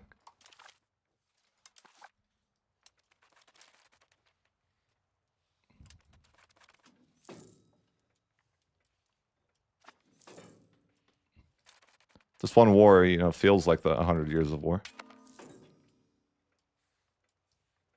But this war should be like the only one that takes this long. He recruited more troops. Sure. He's gonna go try to siege some fort, I'm sure.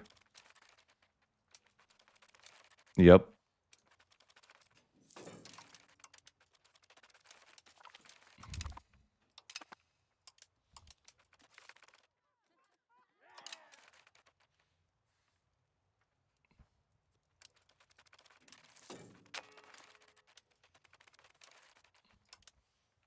Oh no. There's so many more forts. I'm gonna cry.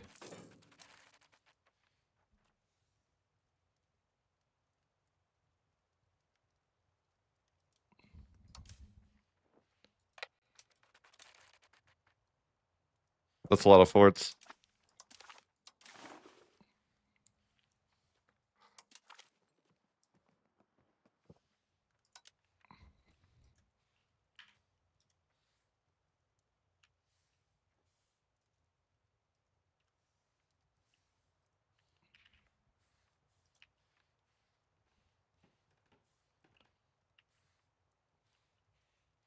Oh yeah, I just gotta take every single one of his forts.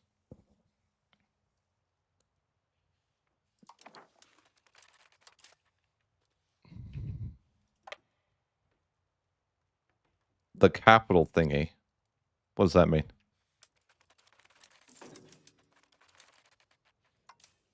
No, I only did the fort thingy. God.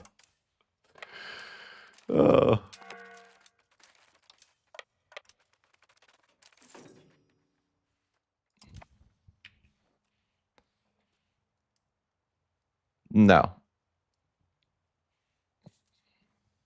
So what I'm going to do here is just siege every fort that France owns, and it's going to be fun. Thrilling experience, really.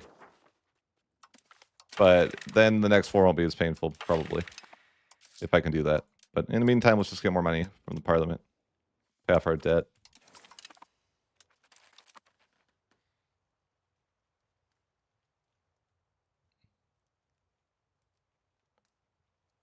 I mean, I don't really need to do the capital. I'm going to take his capital. I don't need to do a weird capital thingy. It's early game, boys. Like, we don't need to worry about not being able to take land. You can do that in the early game. Remember? It's the early game. You're allowed to do that.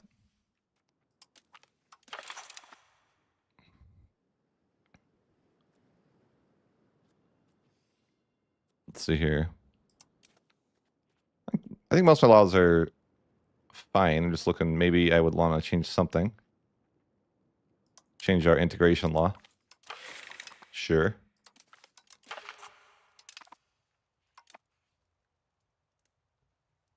Yeah, I can take land. I'm allowed. England's allowed to take. It's not very. It's only a one-way deal. Like, he can't take land from me, but I can take land from him because, you know, that's the rules.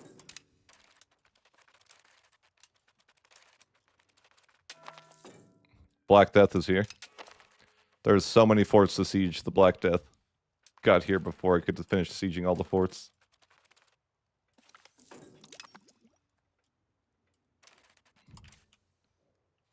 What happened?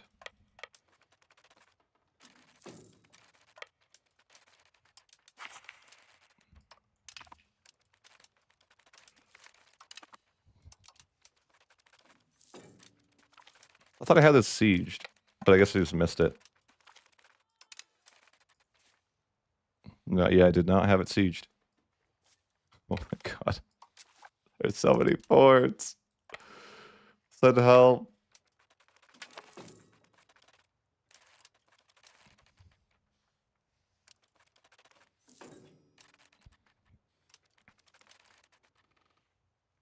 He's got like 20 something forts, I think.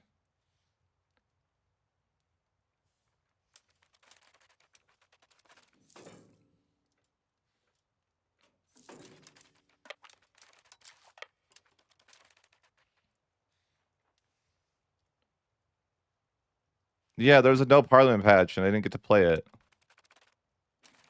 I was really depressed. Sounds like the best patch they ever introduced.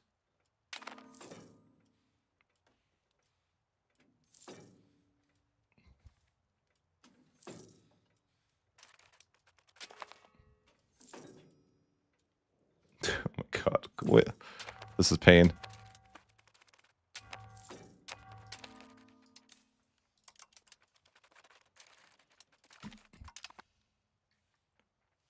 The Black Death ravages the world before I can finish sieging the forts.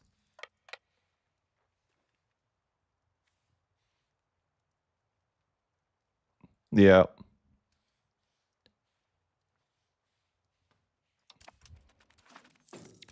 I think the play is just take as many forts as I can in this war.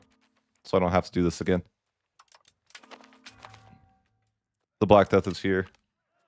But hey, our cause is just. That's kind of nice. Let's say E.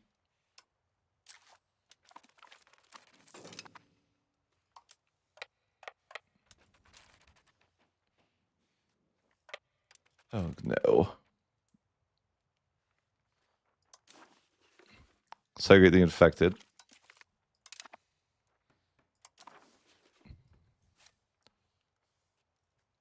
You should be able to segregate the forts, but you can't. I can't even make it to some of these forts.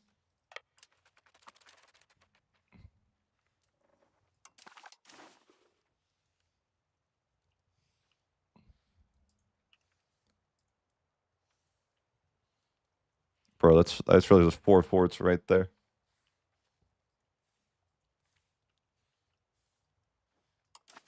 Oh my god.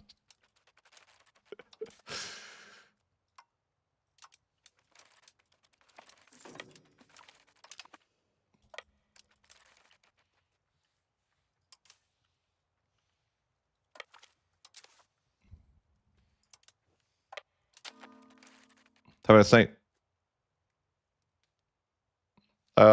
You want to do probably regulated export is good. Definitely don't do the one when you mint more, because you're going to start getting inflated immediately if you do that. I would know. I've tried. You will just start getting inflated immediately.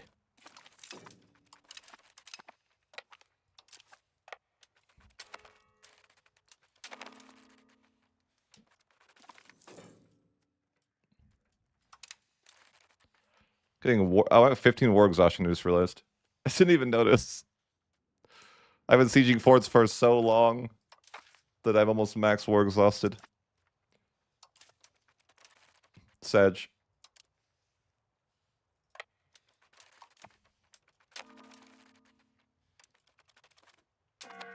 Come on, I want one more fort. Come on.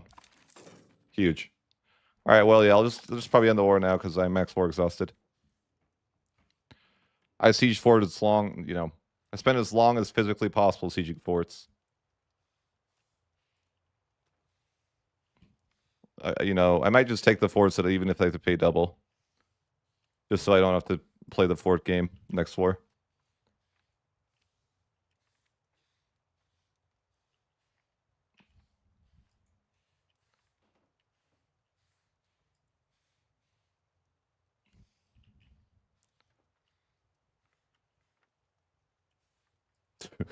God.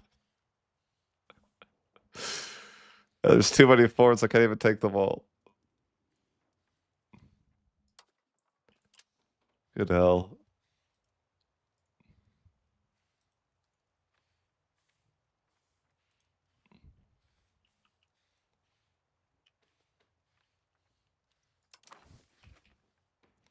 Wait, I'm green one more fort. I can win. Oh yeah, I knew it. I believed. Huge.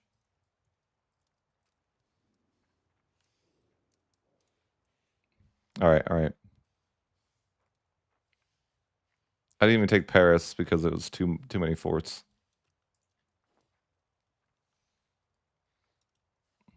Fine, I'll make that trade. Well, I'd rather have this fort. Yeah, okay. Man, there's so many forts I missed, though. Oh, let me fix this.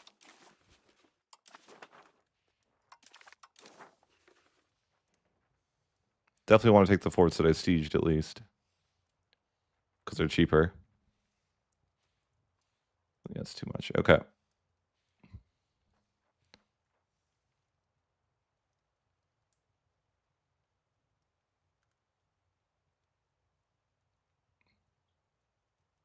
Negative. All right. So I'm end the war here. I'm just going to try to target as many forts as possible, and I guess I'll also take Paris because it has a fort. And then just a few more things. I couldn't siege all the forts, but mostly I started getting war exhaustion.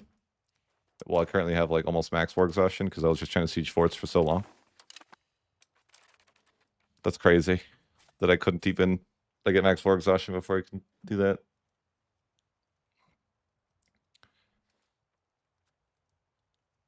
I could leave the forts for a little bit too. I don't mind.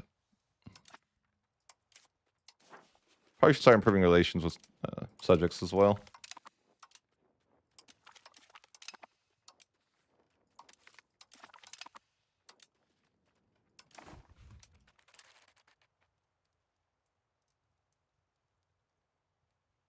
Yeah, forts feel more painful in this game.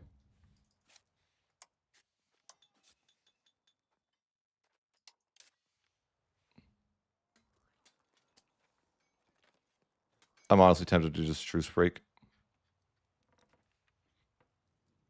I'm not gonna do it. But oh yeah, I gotta spend the next trillion years scavenging subjects so they don't go to the war and throw away my war score. Fun. Oh good, I ended the Scots Civil War.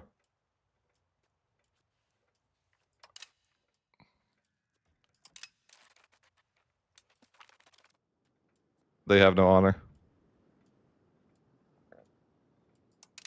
Fine, I don't care. Do I want an alliance with Portugal? He seems like, you know, not my vibe. Yeah, no, I'm not gonna stop Castile from killing you, sorry. It's not my job.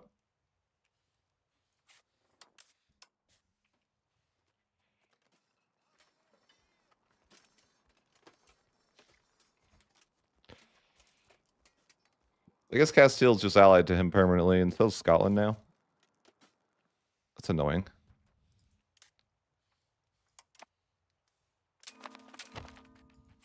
Or maybe it's not annoying. If I get a claim, it would actually be nice. Go to war like really soon. Oh, I guess this 100 Years' War CB is better. Oh, I can get claims here? Neat.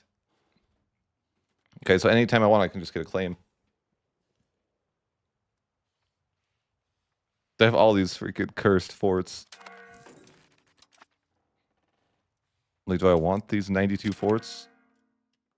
I guess.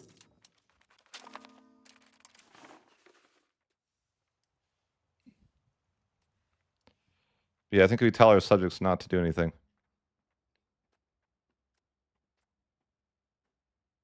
Which is going to take forever.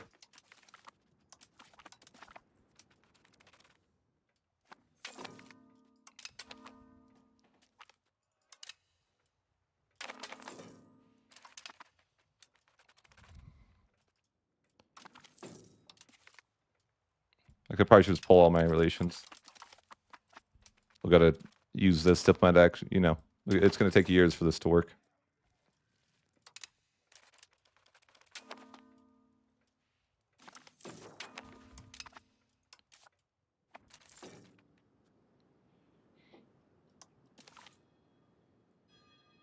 Which one was that?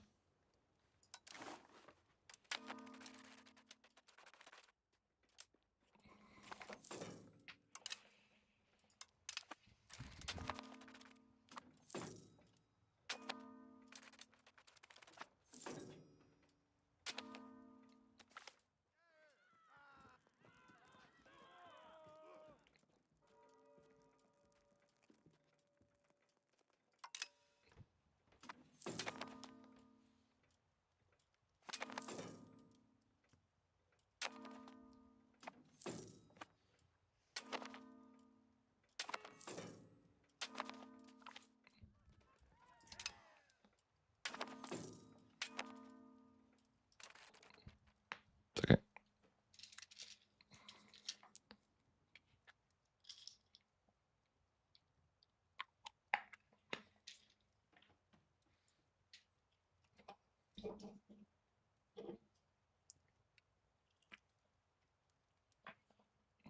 Mm-hmm.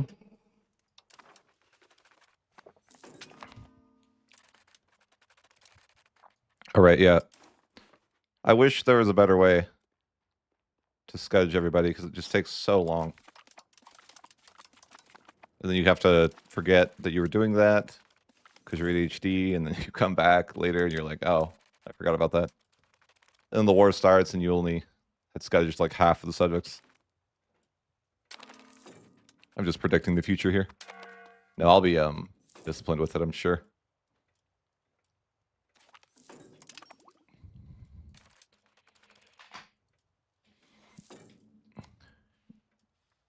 I actually wrote feedback about this, and they said that they were looking at it in the future. I queued diplomat actions is what I left feedback on. That essentially, once you had a diplomat available, you would like a queue. So it would like do the action that you wanted it to do once it was available.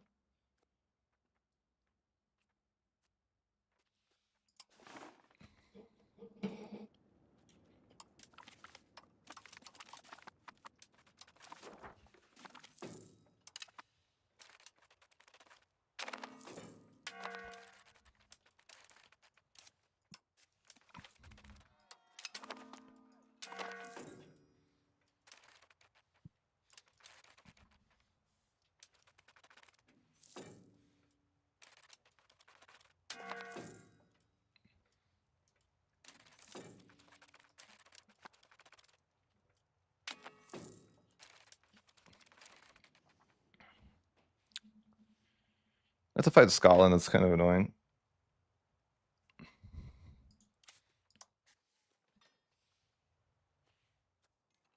I don't like it.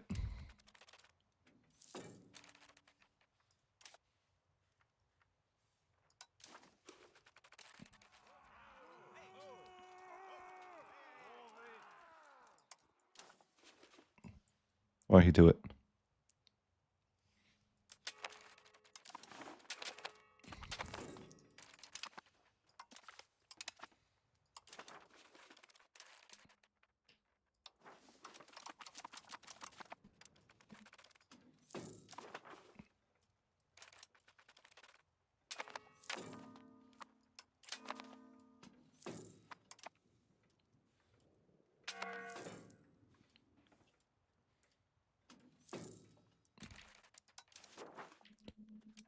Okay, so we should be able to finish up all this gootage.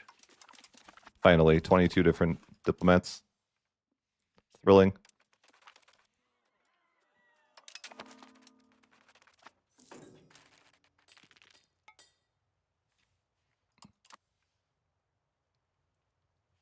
You don't get a claim to get free cores? What?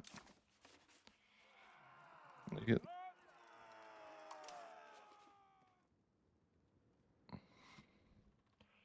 I mean, that'll work. Reconquest. Sure.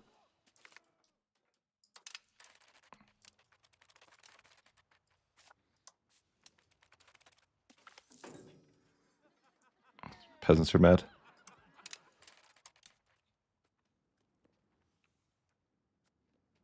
God, that's the worst privilege I've ever seen. Definitely not doing that.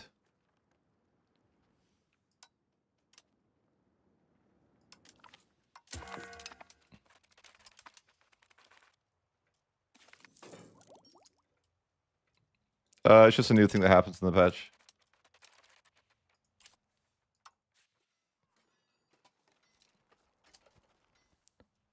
I have to wait quite a while for this war. 4 more years.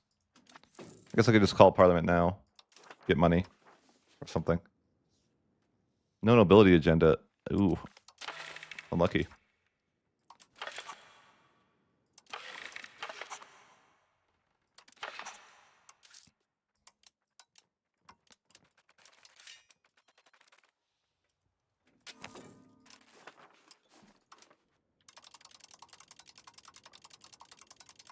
Let's finally build some RGOs. And roads. We have money, I guess.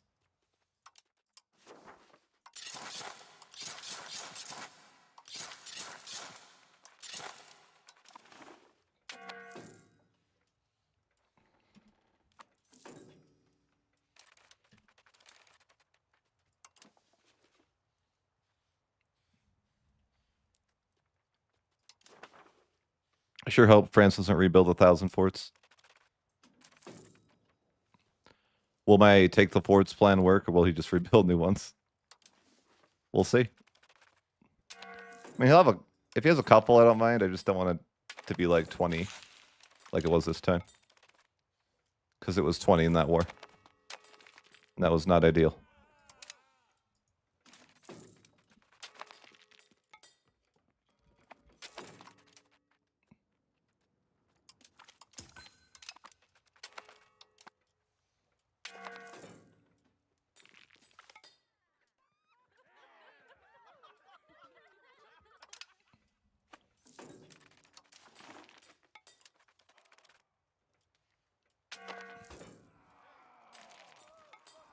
What does this mean? Oh, it means no one will help me.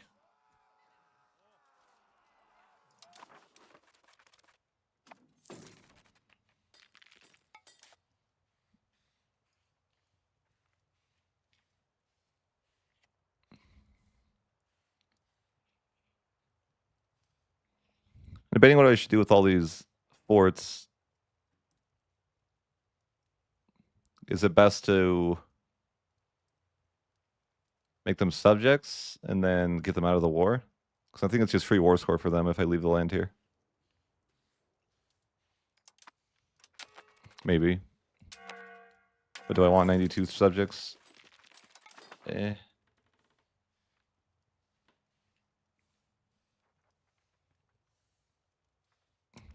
less than ideal.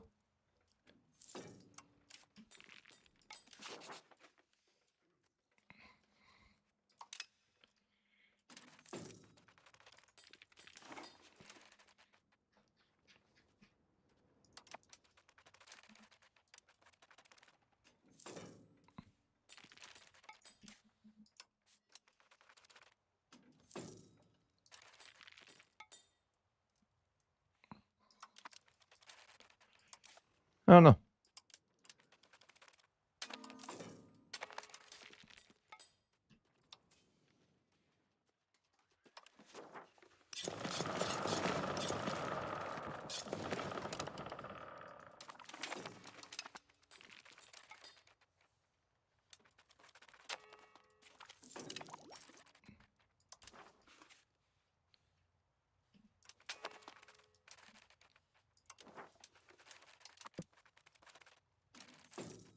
Just debating on how I want to play this next war. Like, should I get rid of all this land here into subjects?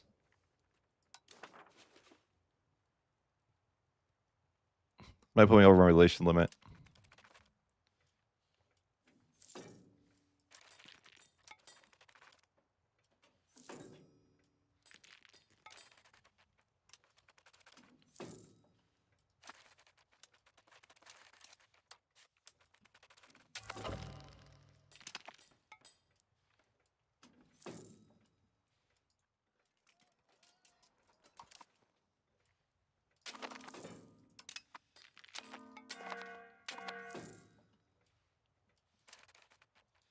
I guess I could be improving with subjects during this time. I'm just kind of sitting here. Waiting for my truce.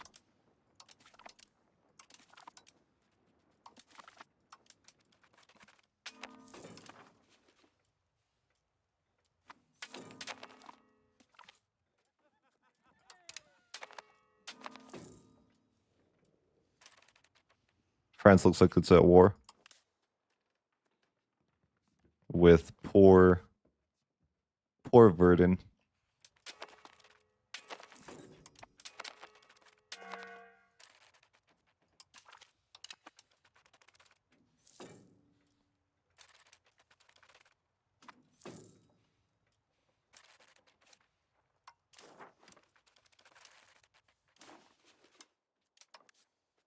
I wonder, nah.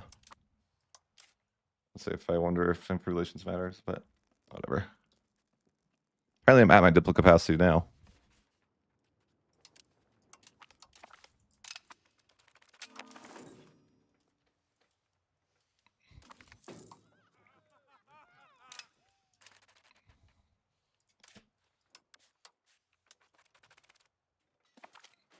Truce expires in 56, though. End of the Black Death. Many losses.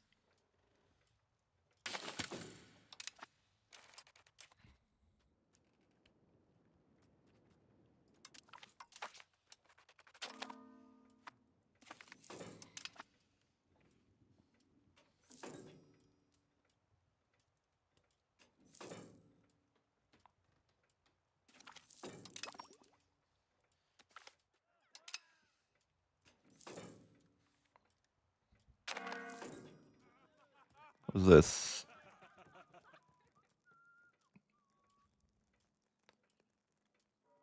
We had a claim thrown on Castile. Is your interest in that, you know? Like, no thanks.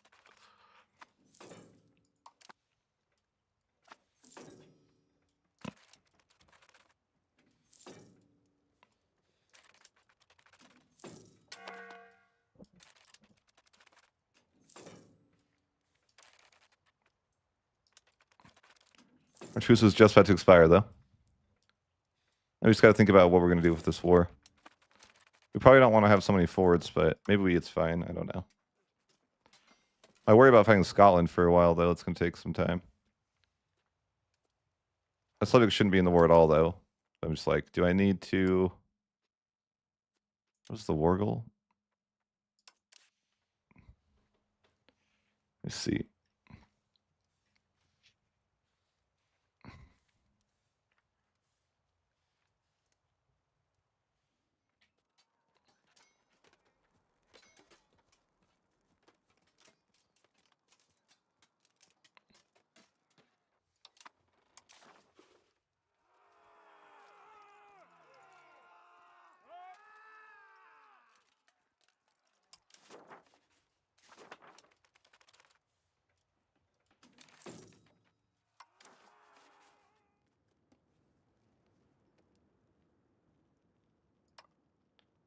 I signed a truce with Castile. Will he not join the war? No, he didn't join. He didn't agree. Jerk. Yeah, I guess this war just looks annoying. But maybe it's okay.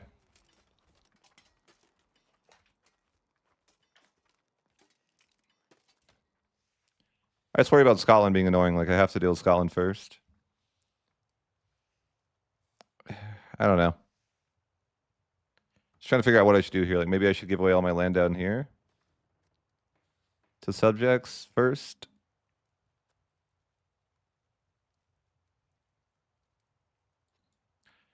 I feel like it's a detriment for me to have land in Paris, essentially.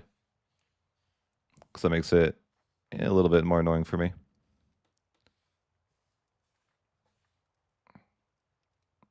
But it's tough to say. I guess it also buys a lot of time for them to siege, but then, they could be naval invading me, which is better for me. It's kind of tough to say what I should do here, but...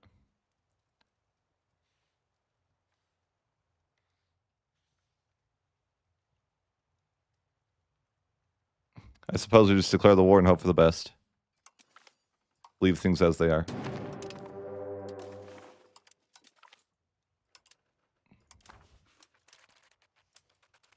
So I really don't want them to raise levies over here. Yeah, I hate that levy system, man. Like, I do not want levies over here. But of course, that's going to happen, right? It's like I'm not going to individually micro the levies, though. That's too painful.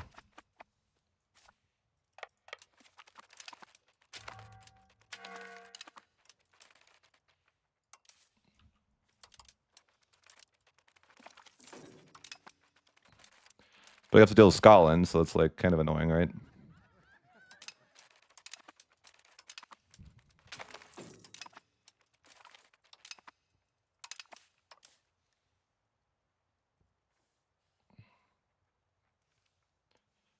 Yeah, all my forts are gonna get sieged. But I'm like, whatever, I guess.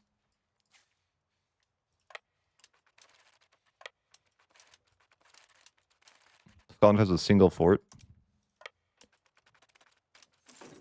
I think. No, he has more than one. One was just a dream.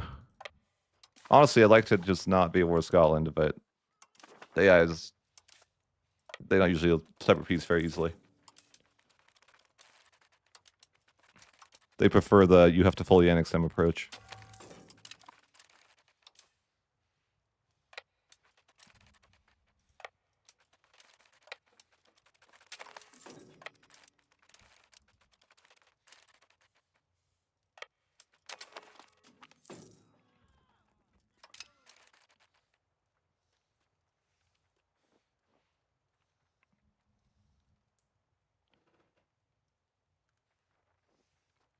But I'm like debating if I should just lead the forts first because they're going to get a lot of war score from them, maybe. I don't really know if forts really necessarily give a lot of war score in this game or not, though. I don't know if that really is a factor.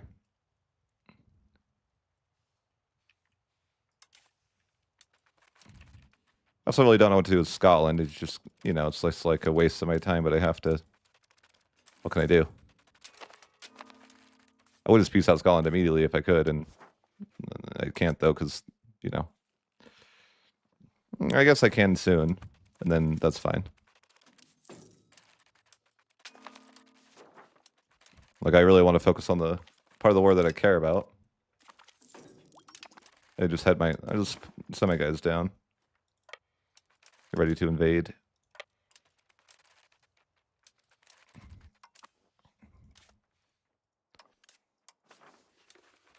Then we'll peace out Scotland whenever we can. Sure thing. Annul. Yes, just have them annul treaties and give me money. I'll come back later. Sure.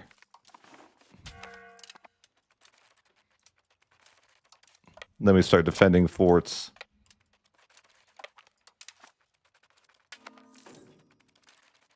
Come on, auto transport, you got this. Hey, that was better than I thought. I think they made auto transport works a little bit better now.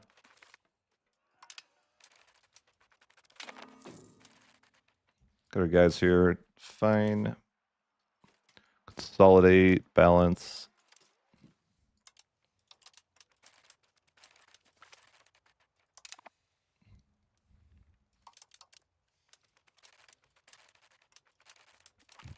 AI is not the best at fighting these type of wars. They're just like, yeah, we're just gonna all die on sieges. Mm-hmm. Okay.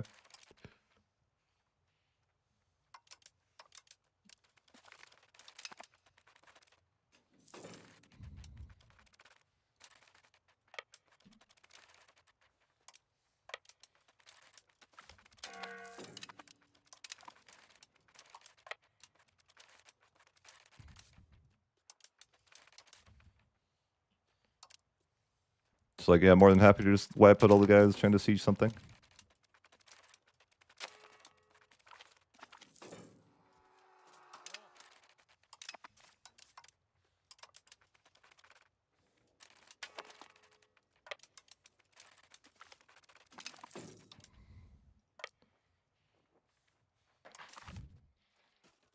Yeah, this looks good. We lost the losses and kills are insane here.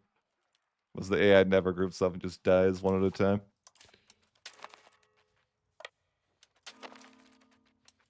To run around and stop them from, from sieging forts, kill them all.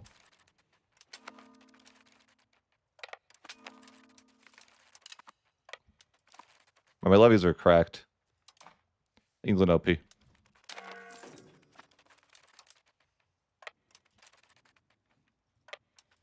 They definitely rebuilt some forts, but hopefully not enough to be that painful.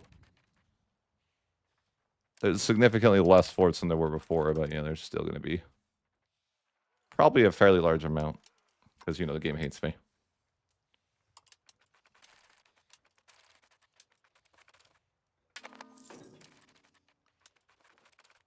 Guess I should probably get the war goal soon too.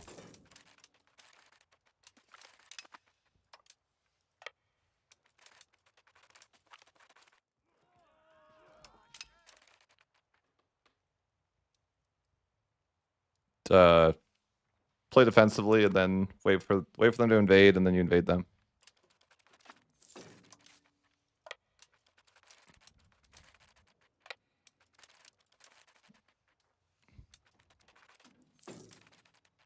Yeah, I don't know if I'm not even sure if taking the forts was useful or not. It's tough to say.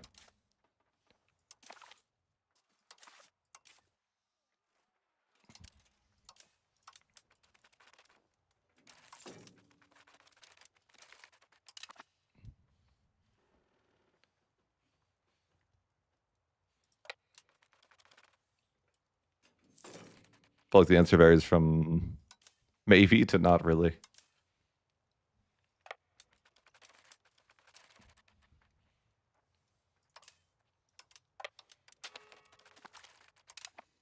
There's still a trillion forts to siege, but I mean,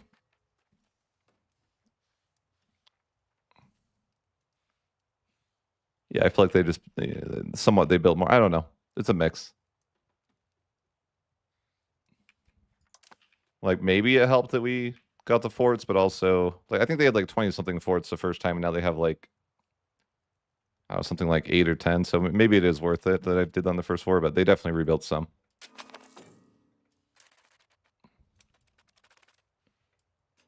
I hope I think forts just need a rework of some sort. Too many forts. Oh yeah, that's reasonable. I tried to greed and get more sieging, and as a result, my guys got stacked up and killed. Means we gotta regroup. I see what you're doing. We might lose that. That's what you get for being greedy and sieging and splitting up, AI sees what you're doing.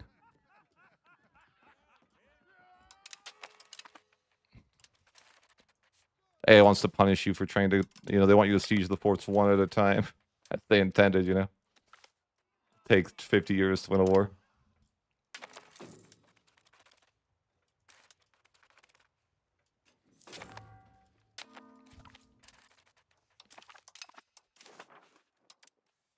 I'll just have Castile leave with money. I don't care. Here, Castile, go home. Be less annoying. Thank you for being less annoying.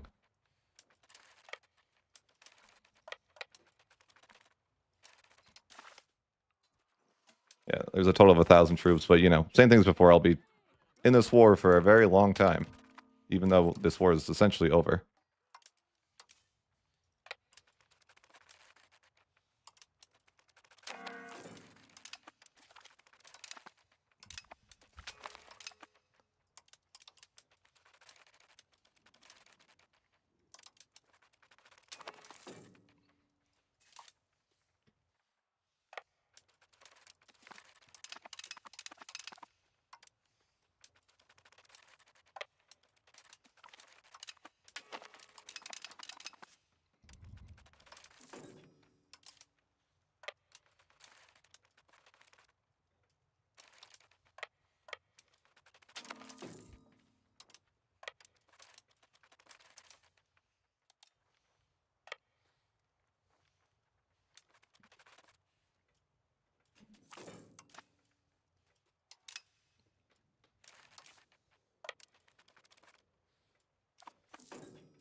It's interesting to see that, I don't know, in some ways, I used to think that France was easier as France when the 100 Years' War, but maybe it's similar.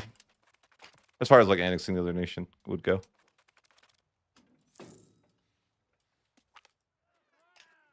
think it's going to be about the same.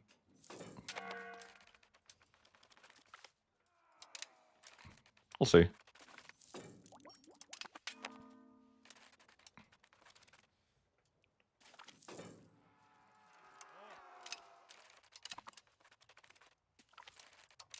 Oh, I lost the battle. Exciting.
No, I didn't.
a mess. Trying to annex France is a mess. What land is his even?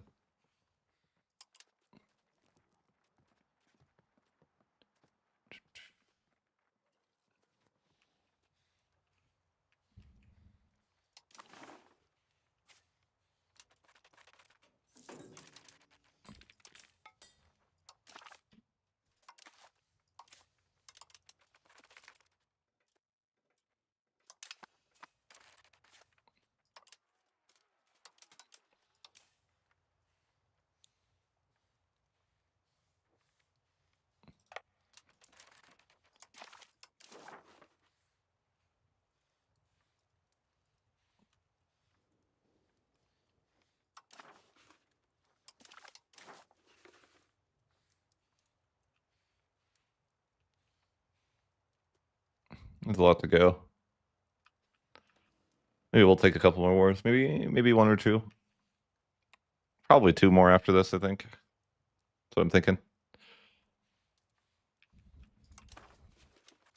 Maybe it will take longer to annex them than vice versa.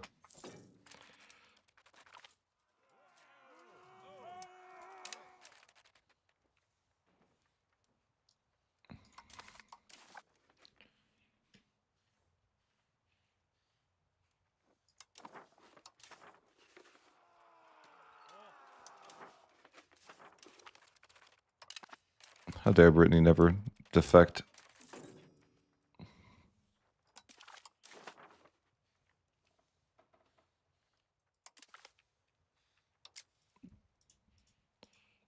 I feel like it's always a mess to take France and not get penalties for separating them.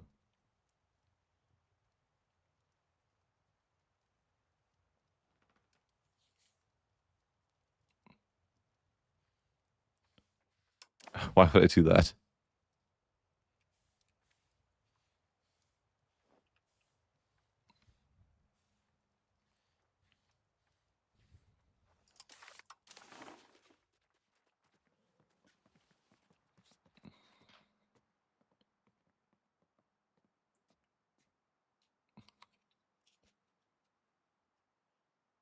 I mean, doesn't really matter if it's CB cheese or not.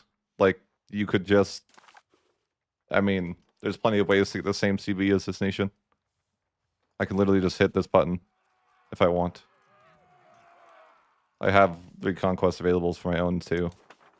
So like, it's not like it's like cheese. Like it just there's multiple ways to get this claim. I know that I call it cheese.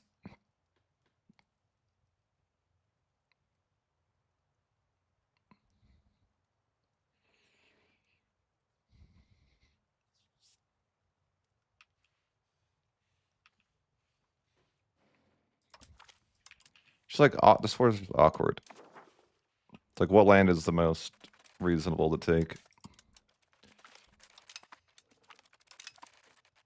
Like taking land from France is just weird.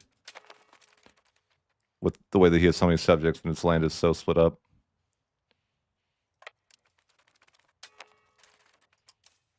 Like not really sure what the best scenario is.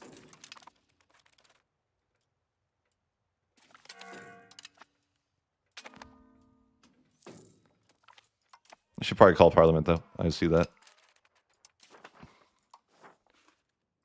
Give me some money.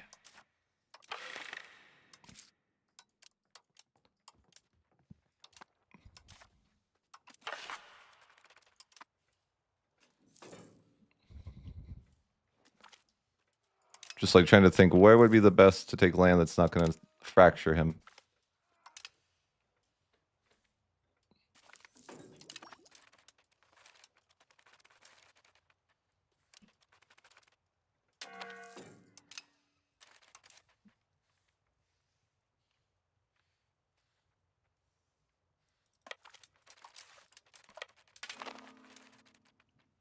Huh? What is this? Oh, France is calling somebody. Okay.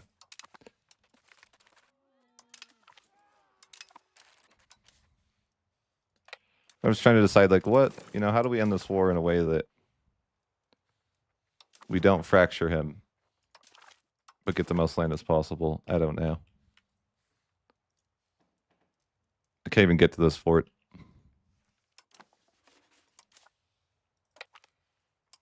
I guess if I wanted to use boats, I could, but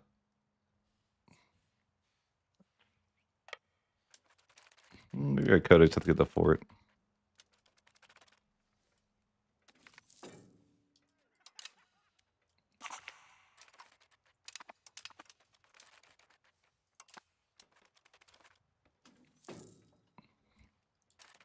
Just seems chaotic.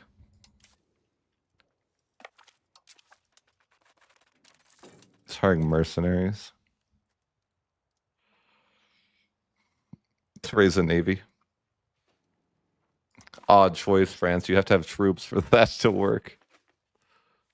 That AI has bad logic there, actually.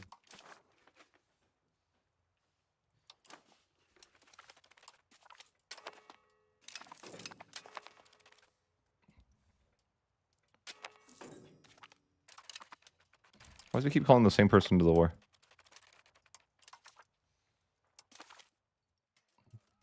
Because they're just hitting decline or something?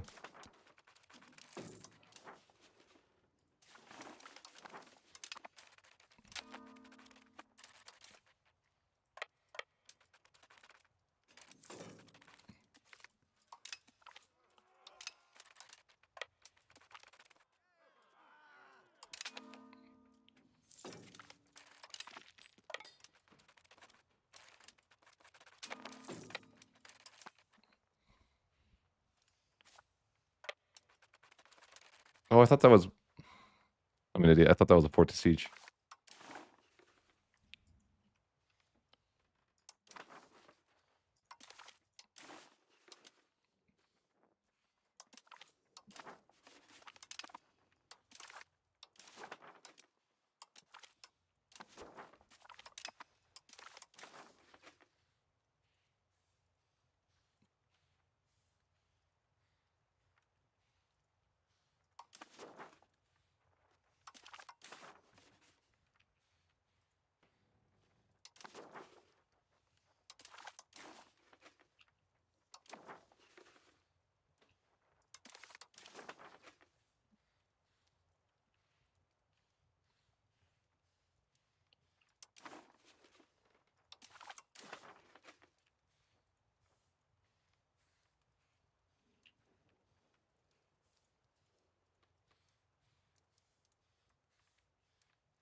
I don't want to take... I want to make sure I'm not taking any subject land here.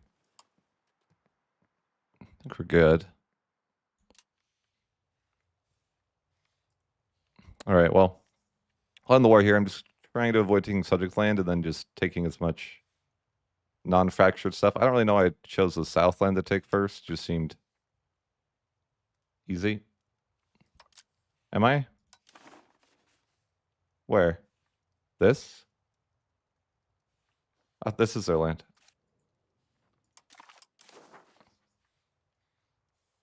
What am I taking that's wrong?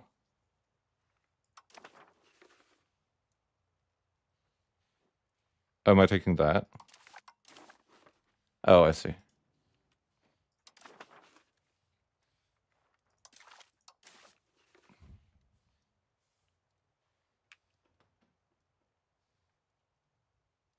I think that's good then, right?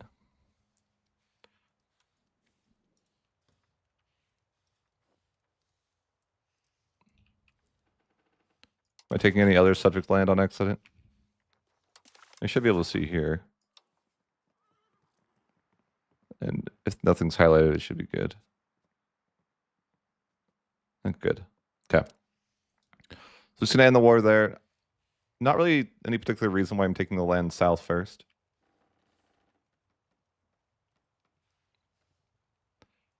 I just didn't want to get too fractured, and it seemed like that was fine. I got to take it all anyways. It doesn't really matter the order. But I think we're going to need either one or two more wars. Probably two would be my best guess. One would be the dream, but I doubt it. It's going to be two more wars. Oh. Well, I accidentally won the 100 Years' War. I didn't mean to, but apparently I won. I mean, it doesn't really matter to me if I won the 100 Years' War or not. You know, I'm going to be annexing France. But I didn't know you could win without... I thought you had to subjugate to win the 100 Years' War. I guess not. Maybe that was the old build that I played, that you had to do that. Interesting.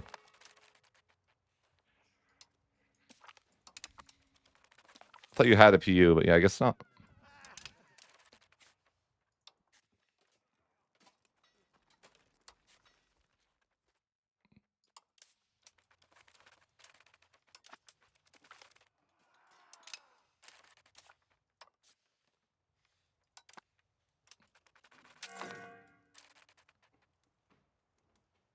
I didn't know that. That's interesting. That's new to me anyways.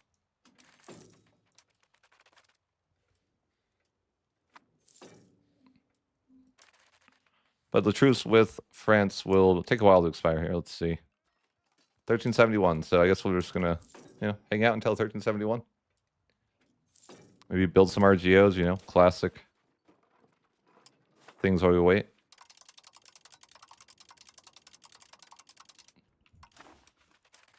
Don't really have anything too important to do.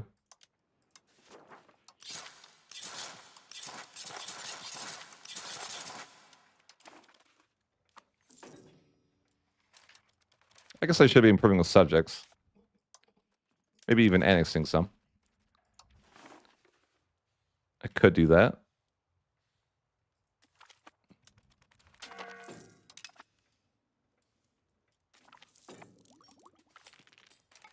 I'm going to need new subjects eventually, probably, though.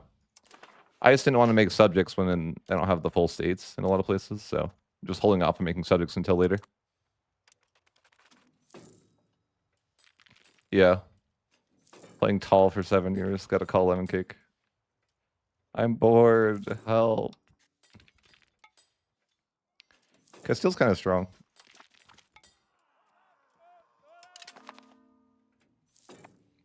It seems like there's a lot less turmoil in your nation as England than when you're playing France.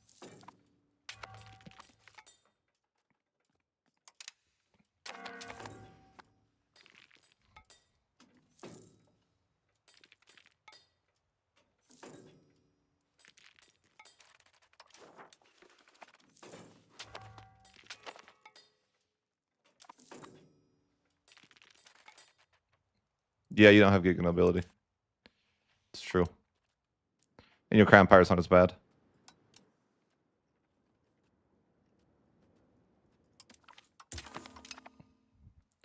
But yeah, I'll just do some like minor tasks in between these wars. Estate stuff, a little bit of economy stuff.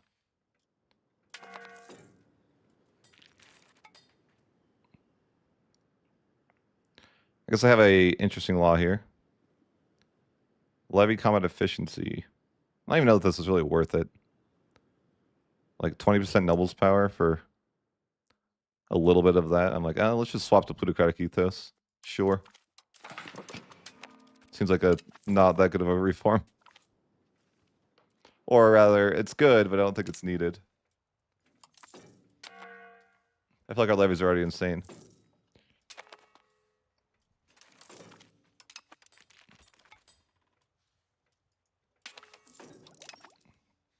Got a proximity cost. I could look to go to professional armies. Sure. Could start getting my armory researched.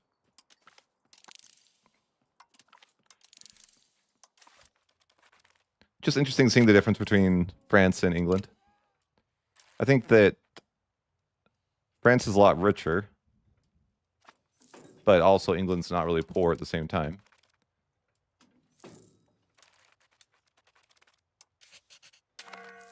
England's a lot more stable.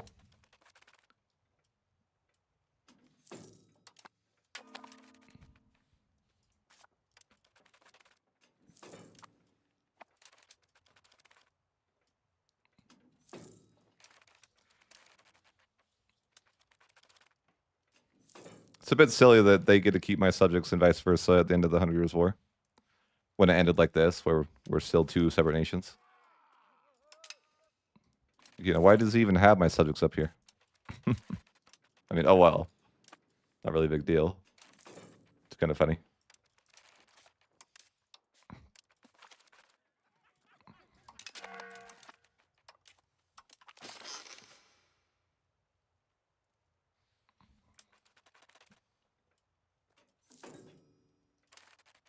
Yeah. They don't like... Do they accept each other's cultures very well or no? I think no, right?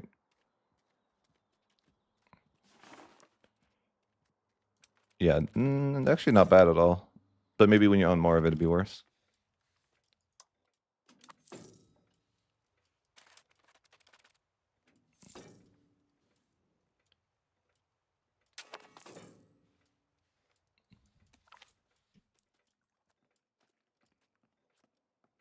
Yes.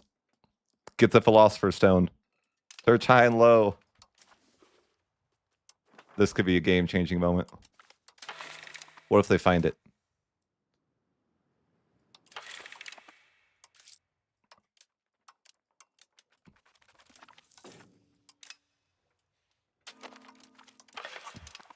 There should be like a fraction of a percentage to get like some crazy rare event where you find the Philosopher's Stone.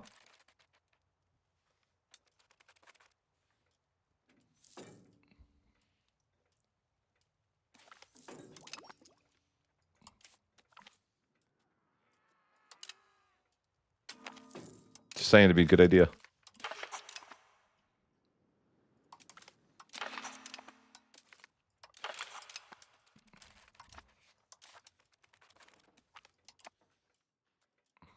No, we didn't find it.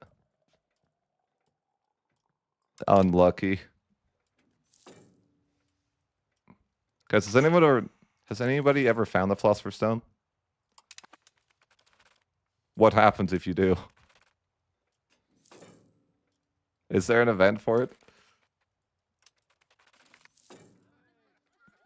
Like, surely there's got to be at least someone who lies to you and says that they found it, right?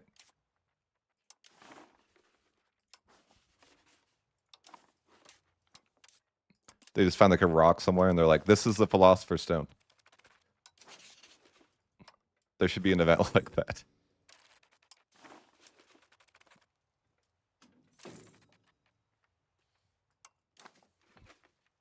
Yeah, but if you get the Philosopher's Stone, that could be insane. Like, just imagine the value.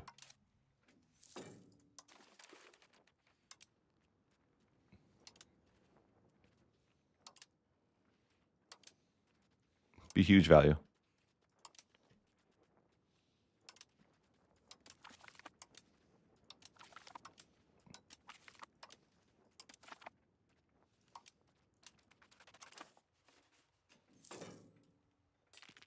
True.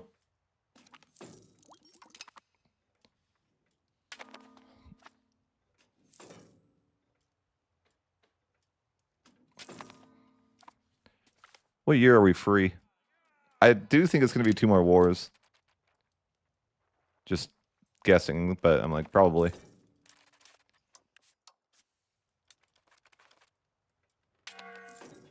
Colin, why'd you have to re-ally to that guy? Why is... Ooh, it looks like a... that looks bad, boys. You see that? That doesn't look good. Did my game crash right now? It might have. Yeah, my game definitely crashed.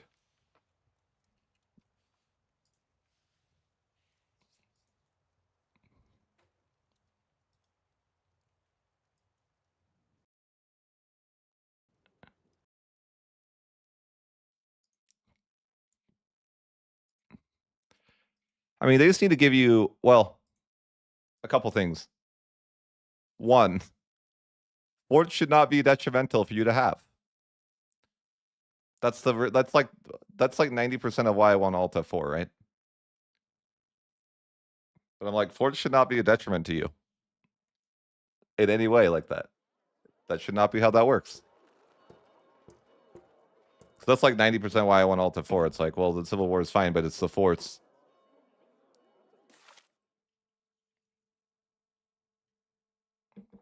It really is just the forts that you forgot. Yeah, forts are just like, bro, why are we here?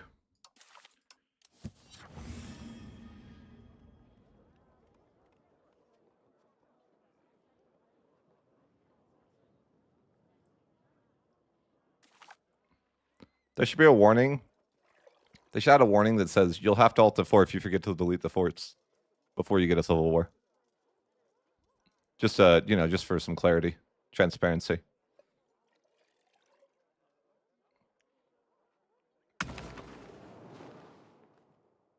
We are so back, and we're gonna have less forts, or just bribe them. Then I don't have to deal with the Civil War. This is the way.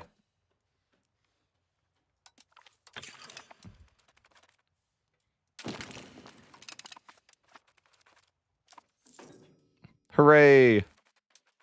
Crisis averted.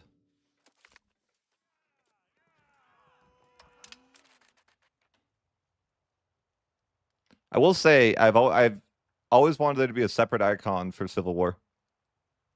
Because I don't pay attention to the, you know, like I don't care about any of these, right? Patriots, not a big deal. But if they had a separate icon for Civil War that was like actually was able to get my attention, that'd be better.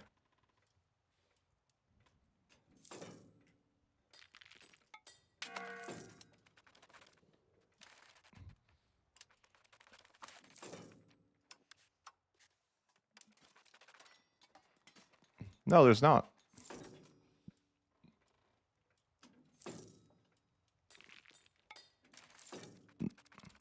What do you mean?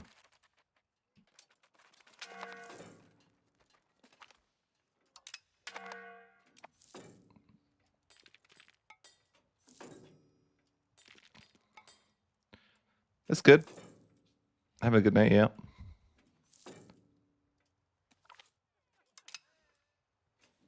How's everyone doing tonight? Having a nice night, hopefully.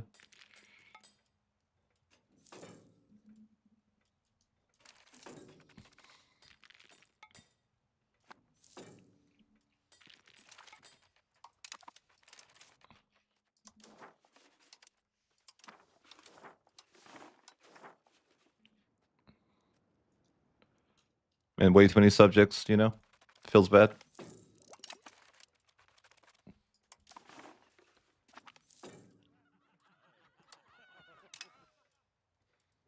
Is there any good historical events for these guys?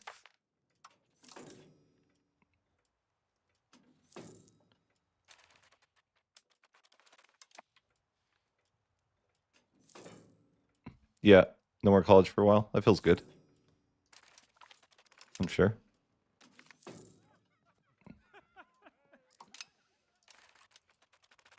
Yes.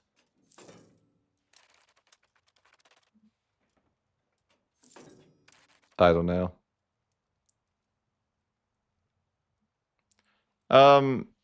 Once you feel confident that you wiped up out enough, you just start naval invading them. But also, if you turn your subjects off, it's probably net positive for you, like you naval scuttage. Especially the Aquatine or whatever. Like this guy. Because he'll just throw away your war score for free. He doesn't even charge, though. It's kind of the nice thing.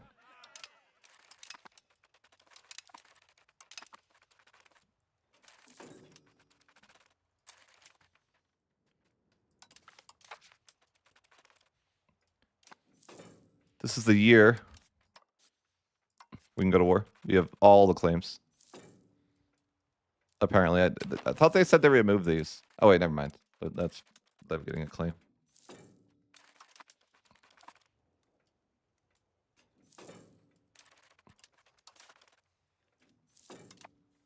I think we should we can go to war now. I think. Yep. Okay. So let's follow through on a threat. Sure. Can I co-belligerate? Yes. Oh, that's great. I'm gonna follow through on 2 threats. One to Scotland. One to France.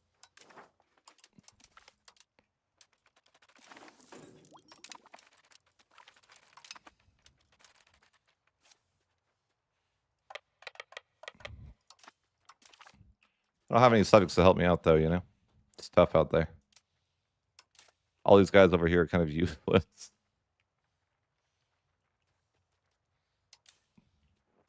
I shouldn't have raised them, to be fair. Can I get some guys to stack together? I wish there was like a raise all except for right next to the enemy button, you know? For levies. Or just rally points. That'd be cool too.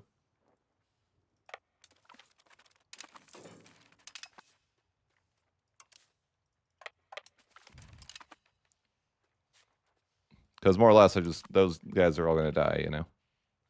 It is what it is.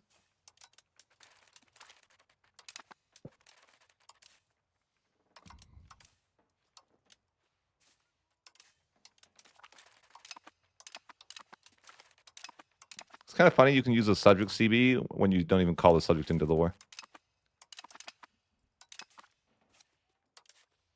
I think that's questionable.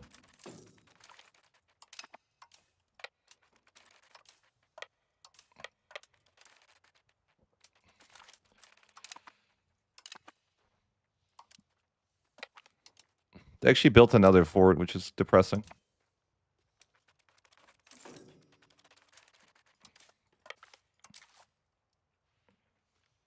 Maybe I could greed and... probably not. I'm like, I could greed and try to send some guys back, but I'd probably find myself in trouble if I split up my armies. Yeah, maybe. Like, could I just send the 19,000 back to deal with, you know, could those guys deal with France and then these guys deal with Scotland? Maybe. Could try.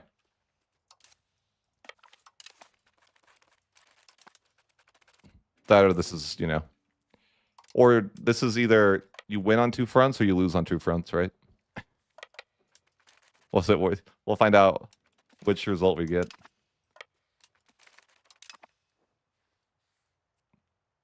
It reminds me of like, this is going to be a weird analogy. And a lot of people won't get it, but for those that played or have played WoW, have you ever tried to walk in between two hostile mobs and then you end up aggroing them both and die instead of fighting one of them?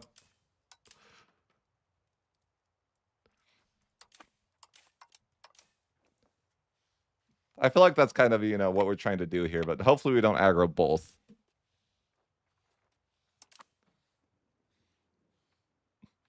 I don't know why I thought of that, but I'm like, I've definitely done that. No, I've never done that. It's a skill issue. True. Never done that. It's factual.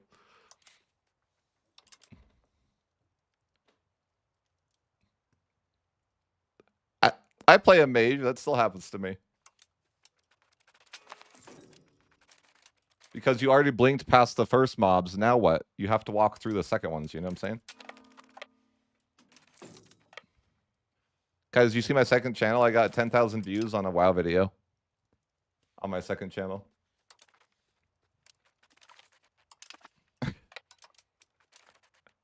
Everyone here. You have a second channel?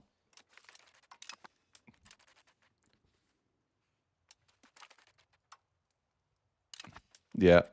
You're proud of me? Thank you.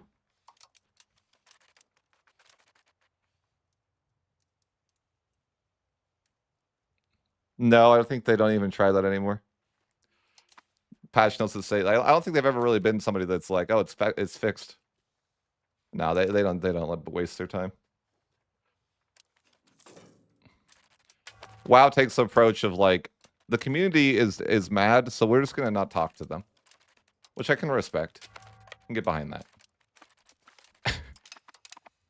They're like, they're gonna be mad anyways. Don't bother wasting time trying to communicate with them.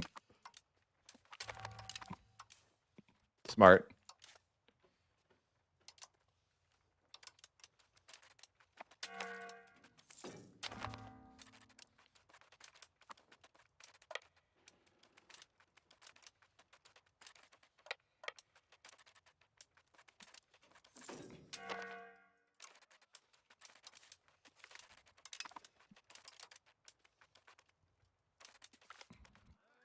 Pretty easy battles here, though. We did split up our guys.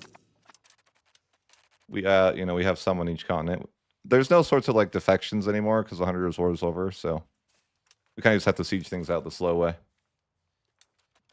Slow and methodical. I guess we could hunt navies. It could be useful.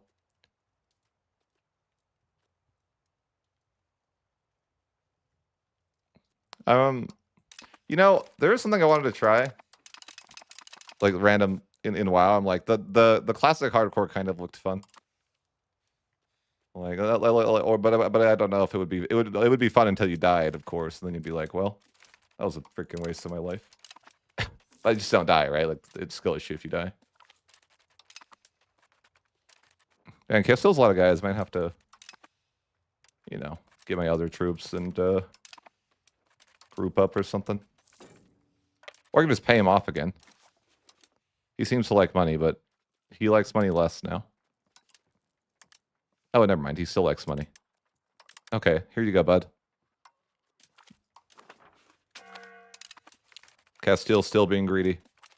Nothing's changed.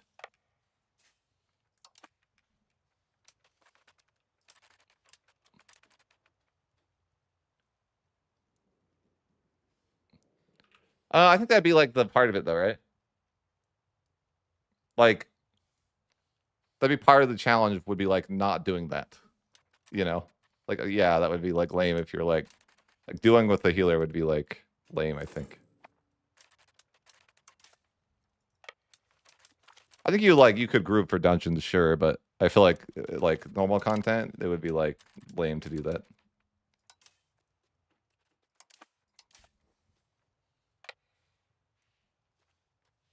Why'd play a challenge just to negate the challenge?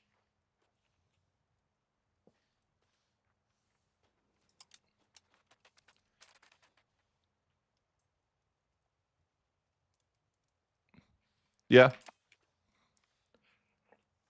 Yeah, I played Classic as well, but as a mage. And, you know, when I was like 12.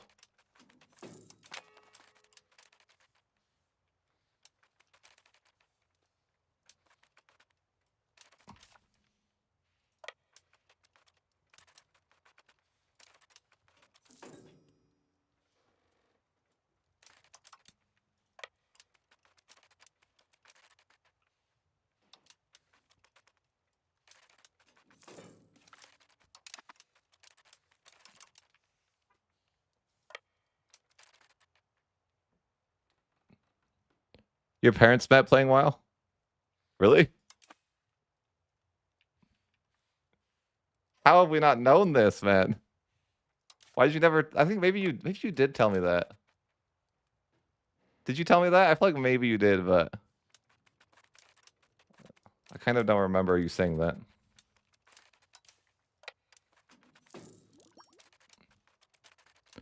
I don't know that you did. I think you just no. I think you just. I just remember you saying that your parents are like giga young, like in comparison to like average or something. Like closer to my age than your age, type of thing. Well, that would make. I don't know how that would not be the case, but you know what I mean.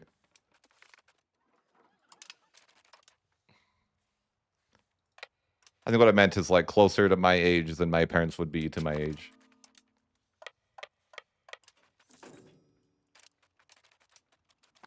You're old.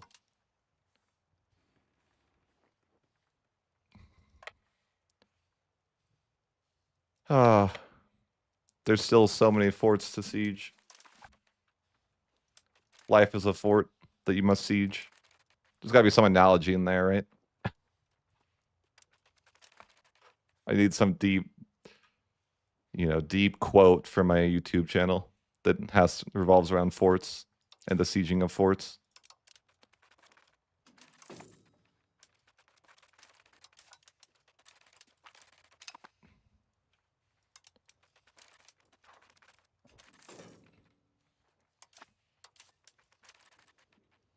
But, you know, thinking about like one of my favorite quotes is from WoW. The quote there that is basically like, I just find the quote.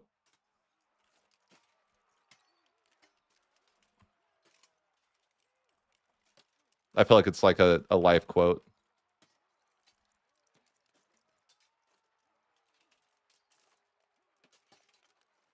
But the huntress is nothing without the hunt quote.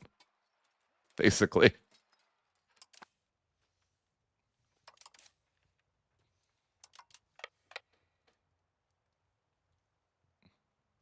Error speech, you don't turn that off?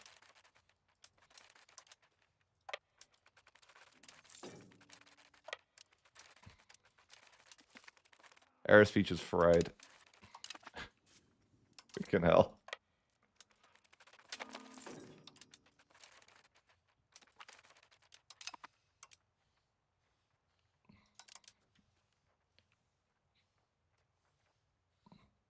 Someday I'll siege a fort. And I'll rename my channel to the Siege Maker. I want to build a... Somebody needs to help me with a mod that makes siege ticks 3 times as fast. But you have to have cannons, you know? Like make it scale with your siege bonus from cannons. That's what the mod will do. So it's like every time you have 1 siege bonus, you get like, I don't know, like, you know, the maximum time goes down by like 3 days or something. 4 days, I don't know, something like that. That would be like, I think that's how I would balance sieging. So I feel like you should have to have, like, you should get like a different bonus than just you know you start at a higher percentage siege tick, whatever.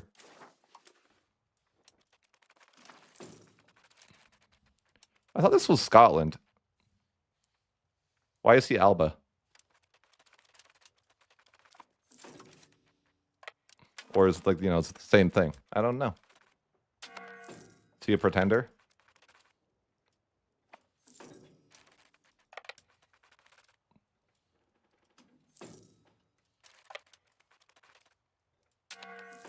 Oh, there's another fort, isn't there? No, it's over. Wait, have I sieged the fort? Oh, I mean, no, never mind. We're good. We're good.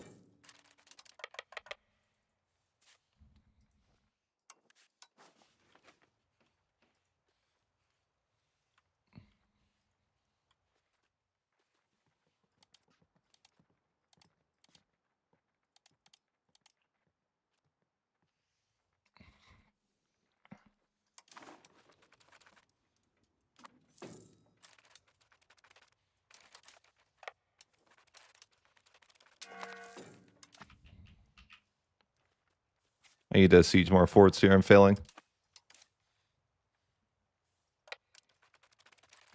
I think I might be able to annex Scotland and France here. But it's just going to be like a, you know, very many sieges. I'm going to have way too many subjects.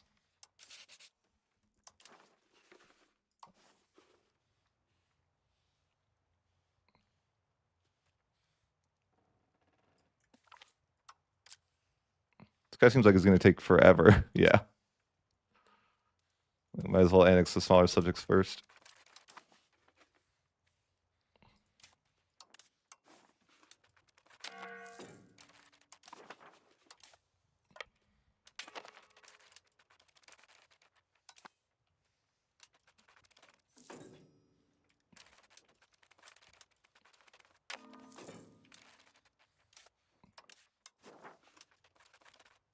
Almost there. What is this? Sure. All right, well, no, we had it and then we didn't. Okay, so I'm just going to annex Alba. Just kind of like Scotland, but not, you know. Now I've got all his subjects. That's so exciting.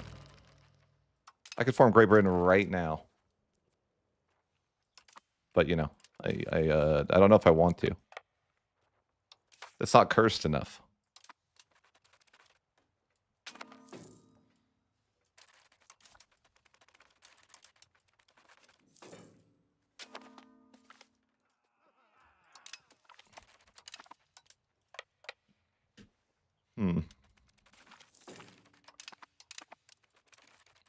I like how I just keep getting more and more boats, sending these boats on hunt. Like I'm up to 30 or 48 now. I've been collecting.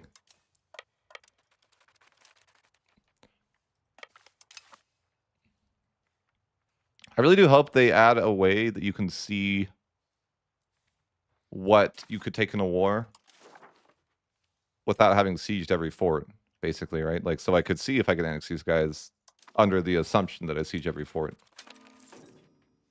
Because I feel like the way that they present, well, the way they present information in this game in a lot of different areas, you know, could use some improvement.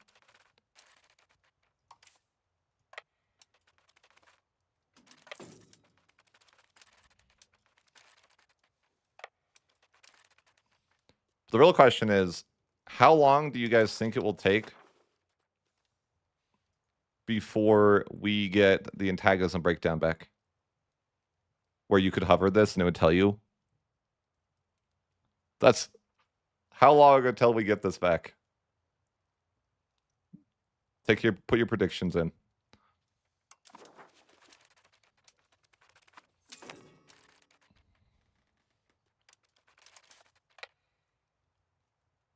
Two more patches. If ever.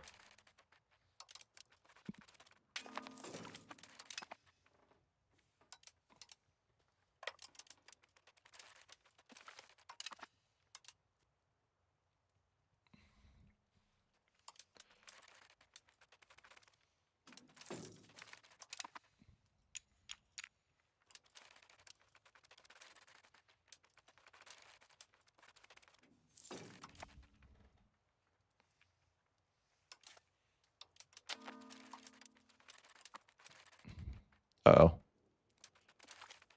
Were we not balanced? 0-18-1. No.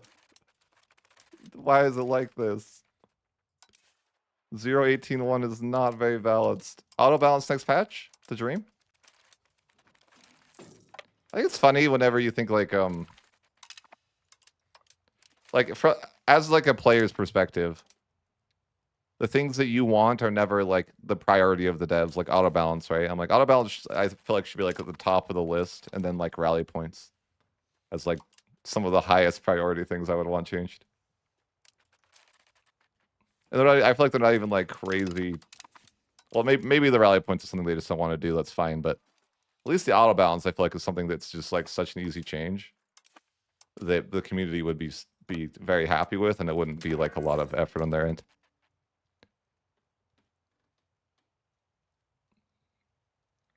I think it's a lot of fun, personally.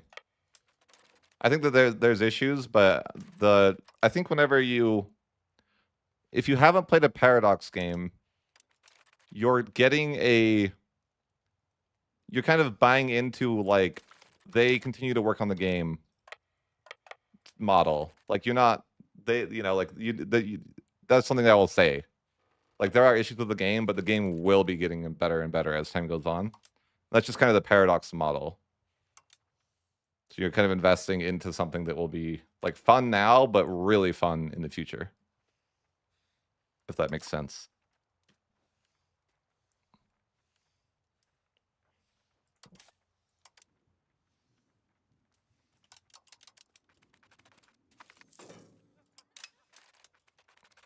That'd be my take.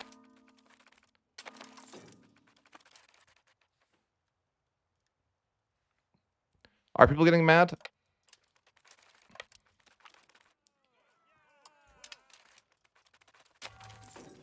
I think people need to not be mad, you know? Uh-oh. Rebels, I didn't even notice them. It's Orleans and he's got a fort. No! Guys, should I overreact and delete every fort? I feel like it's the way.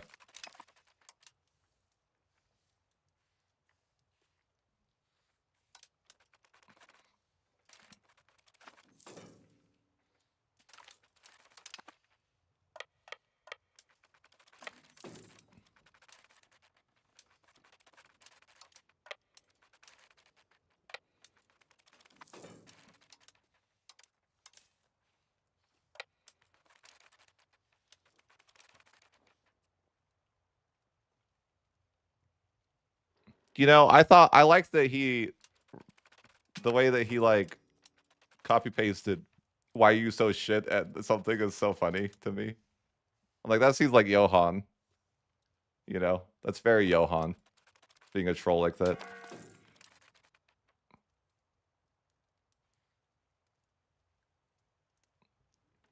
Redditors are always mad. Redditors also hate me. And think that I'm a doomer. Even though I feel like I was like one of the most honest content creators.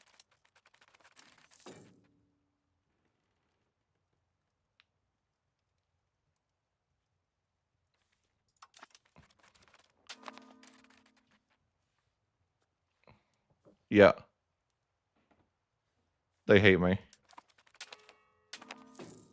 I think that it genuinely upsets people that I conquered the world first.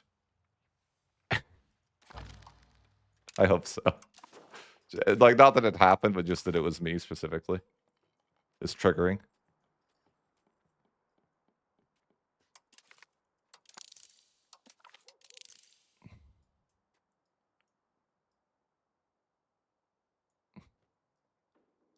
That's just my algorithm.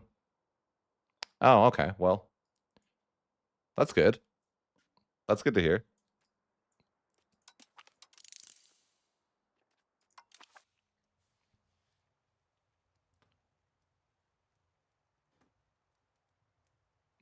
Yeah, Johan rage baiting on the forums. Based. Yeah. I remember, I think people got the most mad when I said that EU5 felt like EU4. I was some criminal. How could you? How dare the previous game in the series feel similar to the next one in the series? That's criminal.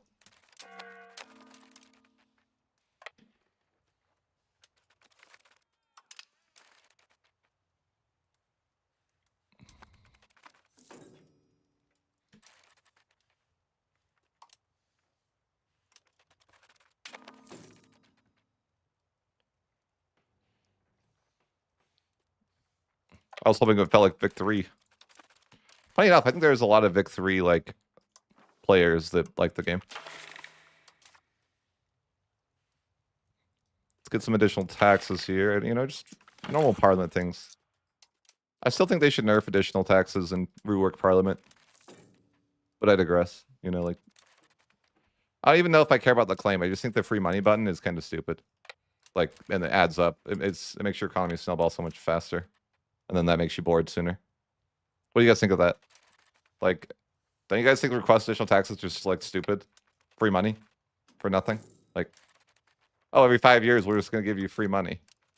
Like, okay, sure.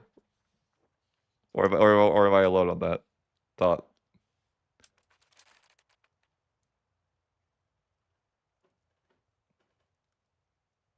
Yeah, you can use it for CBs, but I'm like the free money that it gives is just insane, I think. Yeah, it's even better if you have CBs. Like if you're Ottomans, it's like now you can just like you can guarantee to get free money every time. You know? But it's like it's just like why is there a free money button? When we already have problems with economies being like too fast, I think. Seems like a good way to combat that is get rid of the free money button. It used to be 3 years, guys, in early access, by the way. 3 years of increased taxes. So you would have that going for like basically 60% of the campaign. It was originally all 5 years. And then they nerfed it to 3 and then they nerfed it to 1. You used to be able to have 100% uptime on it. I mean, given if you left it on 100% of the time, you'll definitely get rebels. But I would do it anyways. Like it literally, I think it was worth fighting the civil wars to just have taxes on all the time. That was my mindset. I'm like, I'm just gonna, like, I'll just take the money and then it's worth fighting the civil war. Like whatever, it's fine. But I think that money needs a nerf in general. I think I don't know. I don't know how to go. I just don't know enough about economy to figure out what they need to do to like slow it down though. But I think that it's too. You make too much money in the game. What do you guys think? I don't even think it's like necessarily you make too much money early on either. I think it's you make too much money in like the late 1400s or something. Like I don't know that the early game is the issue. I don't know, but definitely seems to me like it just explodes once you hit the early 1500s.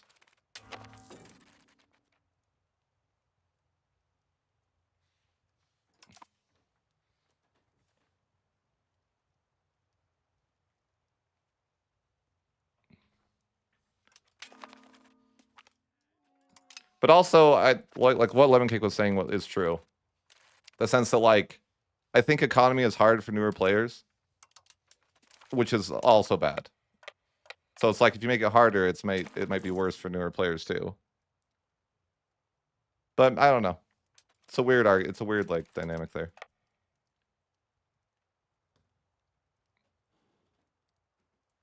Like some people are gonna. It seems like there's some people really struggle to make money.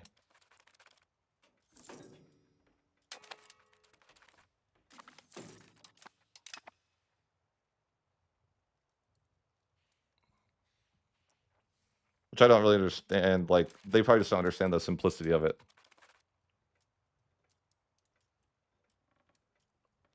Right. I think a lot of people don't like to make new markets too, which is like they're like afraid of doing that, like or it's not comfortable to do, which is like super valuable for you if you don't have.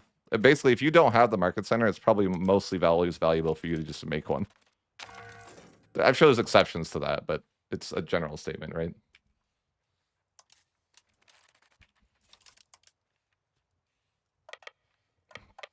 Okay, well, I'm getting rebels because I didn't delete the forts, so I'm going to delete all the forts.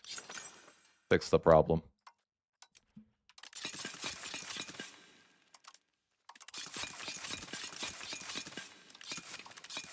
I can't even delete all these other forts.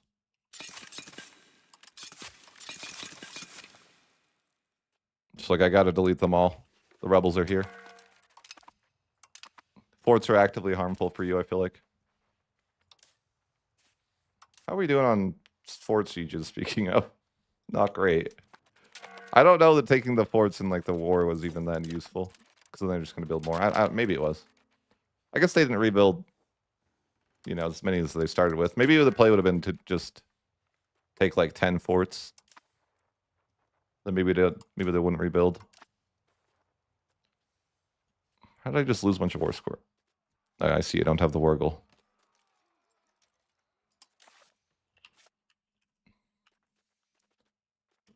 I have a request that I want.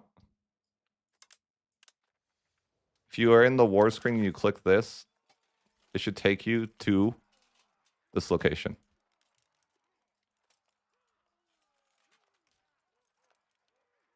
There should be a way to get to the wargle. You know?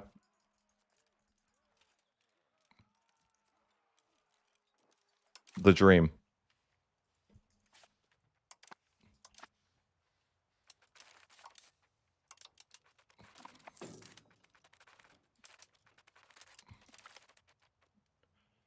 I know. I know someone's going to say, like, how do you not know what the war you declared? How do you not know the war goal? Listen. That's not just a me thing, okay? I swear. It's got to be like a universal, everyone has the issue.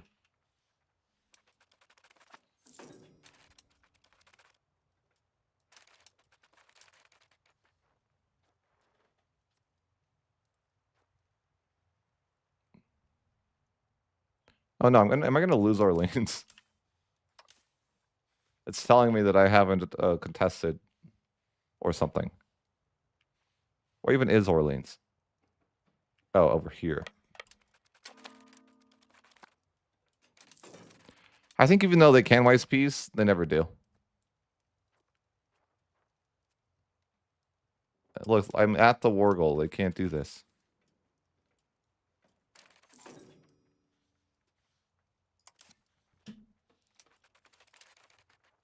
Maybe I can end the war and, annex France now. Probably not.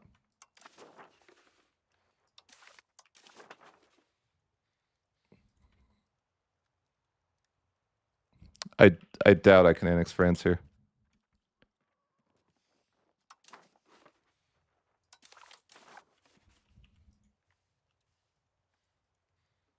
Way too many forts still.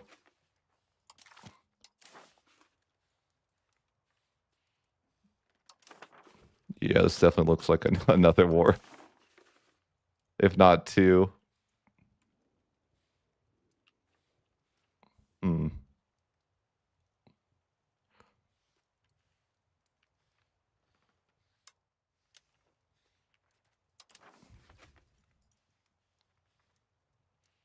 Okay, I shouldn't take that. I like how I can't do that. Ugh. No, I gotta take it from the other way. I don't know. Taking land from France is awkward. Because it's very hard to not cut him off from his land. Because he has so many subjects that are already cutting him off. His subjects are already doing that. And I don't know, it's awkward.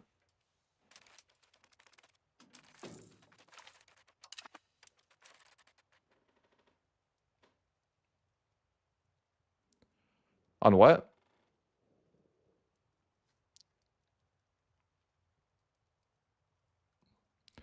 It's not about how much they like you.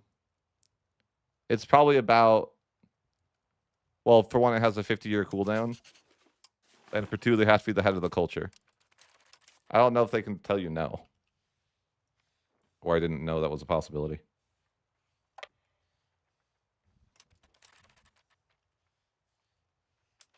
I just need one more siege. This is so annoying. No, oh my god. Pain. I'm in a fort simulator.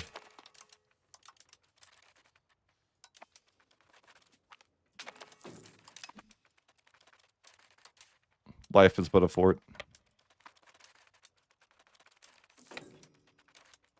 Oh no, why'd I lose that? F. Okay, at least I annexed a revolter, that's good. Like running out of people though, finally. And I still need 92,000 forts. What is... I'm getting lost in the forts.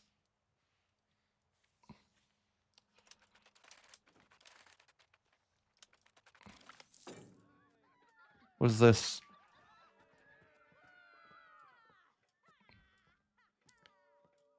Boo, but the culture influence, introduce it to all. We shall introduce pepper to everyone, and then everyone can get the negative malices for not having pepper. You guys are gonna love it. Come on, game. Just let me have the siege tick for one time. No! There's more rebels before I can get the siege tick. They really, I honestly like the CK3 idea that Lemon Cake mentioned. Like, there should be a maximum time that a siege can take, and you should only just, if you hit certain RNG, that should only reduce the time. Should never just be something that, like, you could have to sit on forever and get bad luck for the rest of your time. I like that a lot better.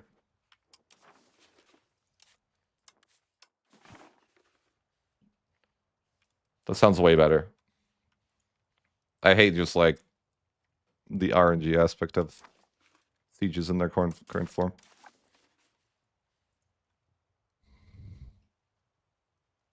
Hey, here's a siege system that nobody likes. Let's implement it into our new game. I'm kidding, guys, kidding. They wouldn't do that to us. Things are just like a complete mess down here. I don't even know what's going on, really. Like, who's a rebellion. I don't know, I feel lost. All I know is that everything's a fort.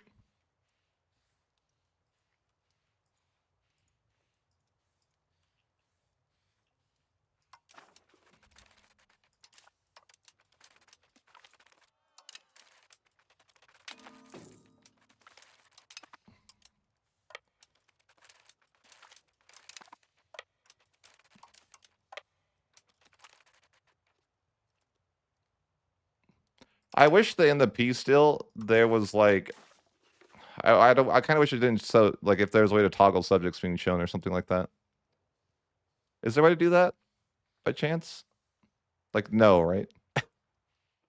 Probably not. No. Seems too nice.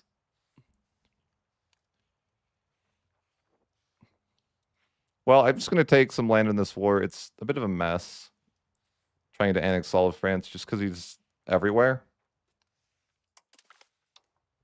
I'm hoping it's only one more war, but I'm not too optimistic. France is, France has a lot of land. And I'm getting lots of rebels now, too. I'm like, ugh. I want to release subjects, but I also don't have a ton of room for that. I need to, like, and I'm going to get more subjects after I annex France, so it's kind of like, I better just not do that. But I really should just delete all the forts, because it's just going to be owned by rebels soon.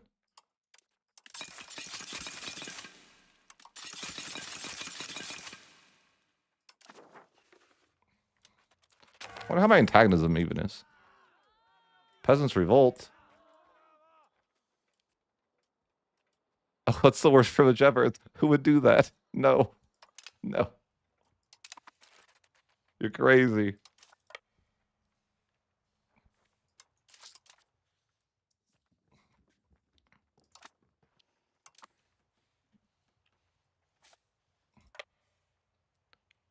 I feel like that must have been what happened historically.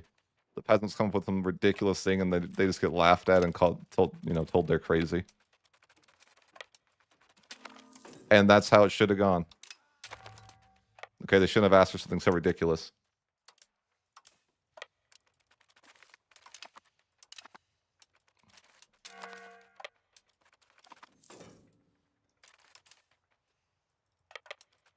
Oh no, there's just so many forts.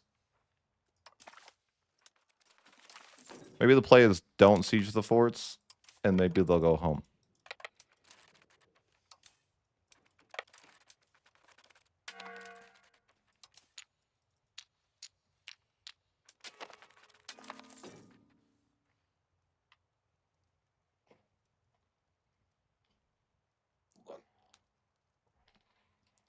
Do I think they should add cognitive or no? I don't think. I don't know if those traits are like healthy for the game.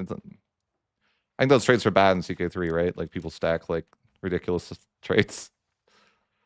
Maybe like to some extent, but I don't think you should be able to stack it like you can in CK3. Where you're like, my ruler is going to be like a homunculus, brilliant something, right?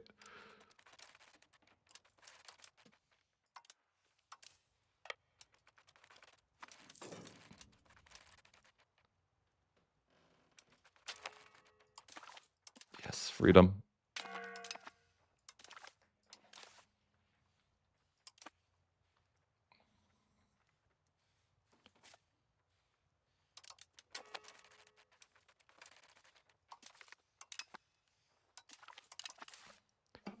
Wondering, should I start integrating or do I even bother?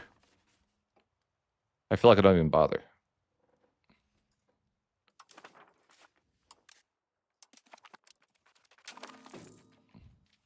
Yeah, France is like, yeah, awkward.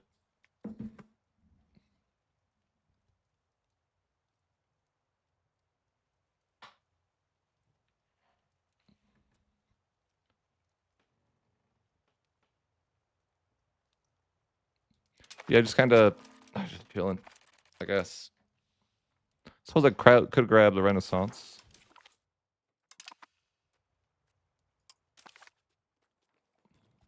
I don't even really know what I'm doing with my cabinet, though, anyways.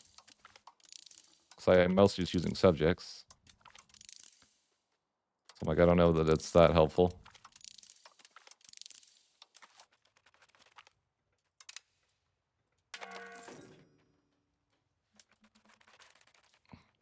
I'm kind of thinking one more war, possibly, and then we annex France, but I don't know for sure. It's taken a lot longer than I thought to annex France. And I'm curious how we're not getting any coalition. I guess we kind of are. But maybe we should be improving with people. But yeah, we're starting to get into a bit of a coalition scenario, looks like.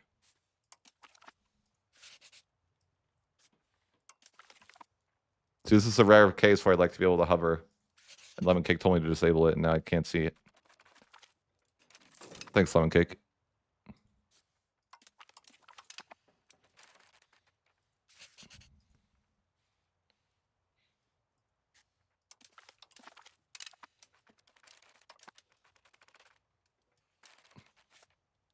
I'm actually looking to get coalition by like a lot of people.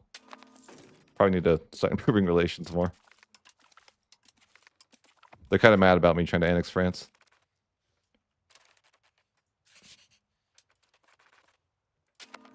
Listen, someone has to annex France. I'm doing it for us.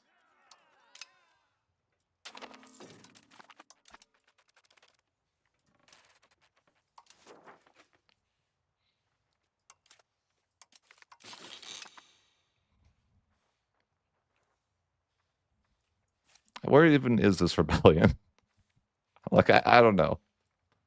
I don't know. Where is it?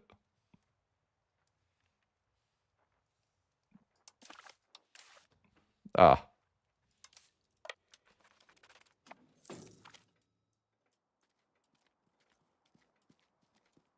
Yeah, it's kind of nice to see occasionally. What happened? I sent the bro. Why is this a thing, man? Oh, that it didn't happen, but I still hate that. How you can't really tell the difference from prisoners in your own units.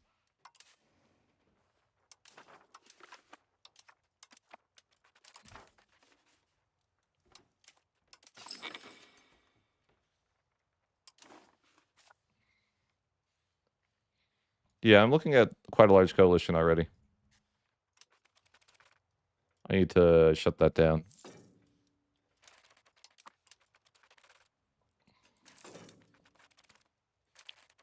I haven't even finishing, like, I just need to finish annexing the guys still, too.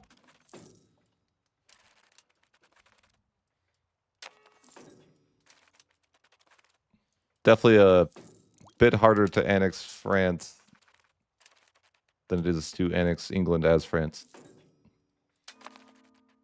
And people get mad about it.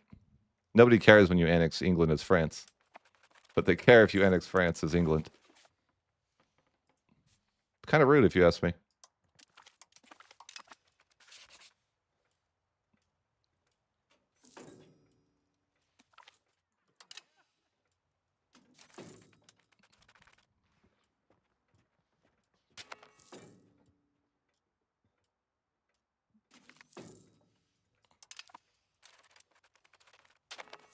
I guess I should pay attention to my truce, though, but I think it's going to be a million years.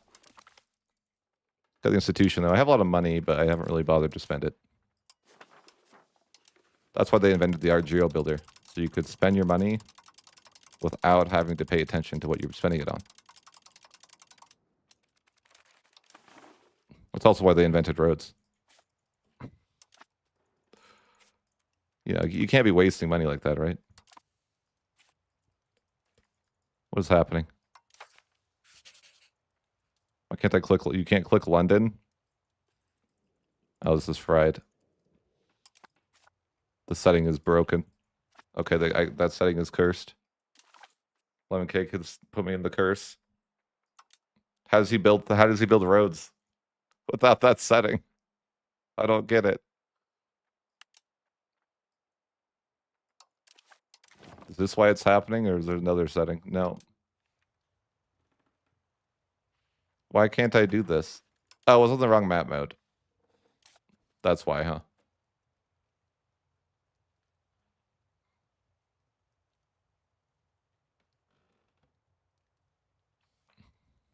What they meant to say was there's no macro builder in the game until the Age of Renaissance for the armies.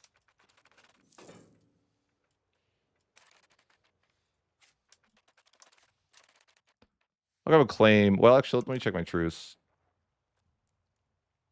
Yeah, it would be purpose. There would be no purpose to get a claim now, but hey, the free money button's here.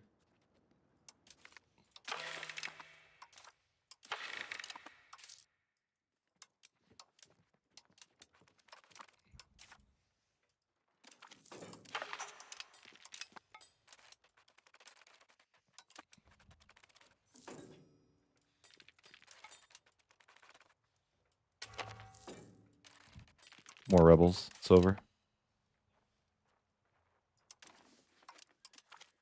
Problem is most of my levies are across the water, so it's fairly inconvenient to fight rebels.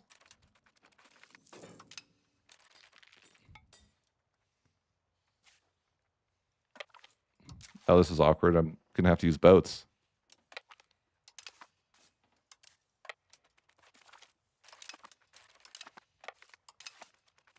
Worst part of England, having to use boats. Use that leg.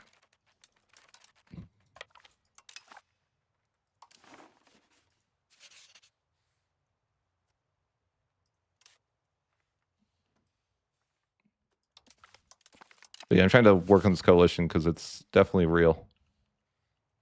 They're kind of mad.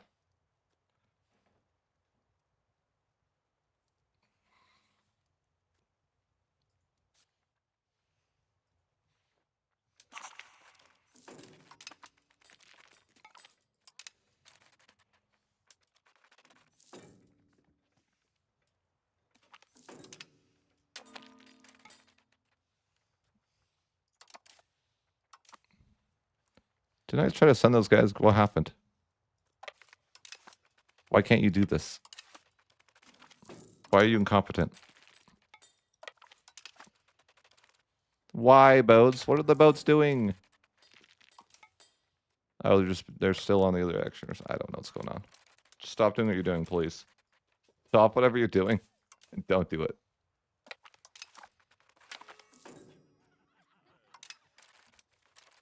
Bro, what are my boats doing? Bro. Stop.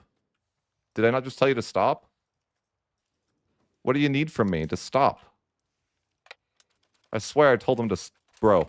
Bro. You cannot keep doing what you're doing. No. Bro. I want to delete all my boats right now. I want to so much. Stop doing what you're doing, please. Before I delete all my boats.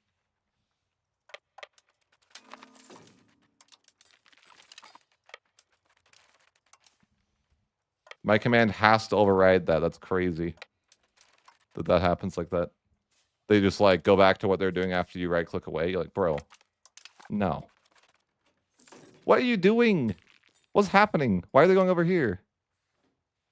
I'm getting freaking... Why? What is going on? This is like... Why? Just take the guys across the water. You're gone. Goodbye.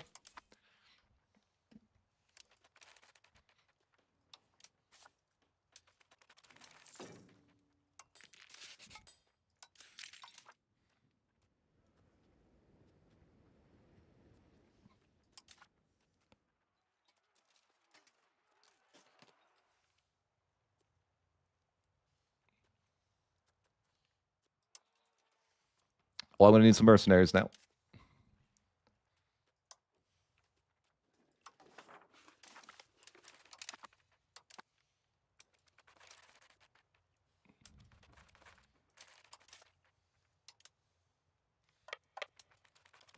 Nothing I could do there.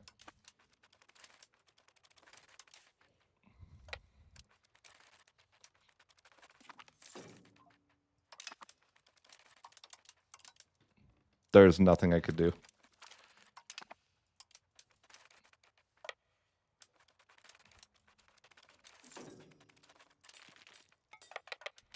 We unfortunately lost our navy in a series of unfortunate events.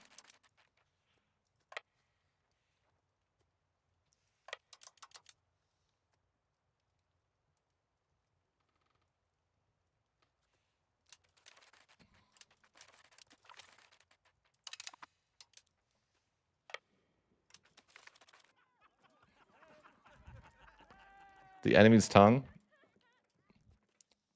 No, we gotta use we gotta be conciliatory.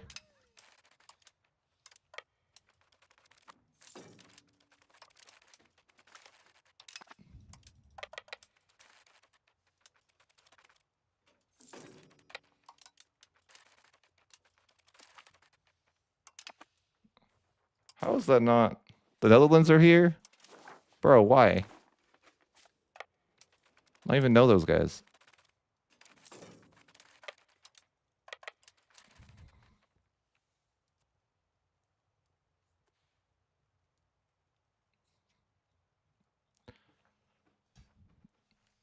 Now I'm sad because I don't have a navy. And I'll probably have to build another one. I guess like the solution could be I'll just use mercenary boats for the rest of this campaign. I don't care. It's fine.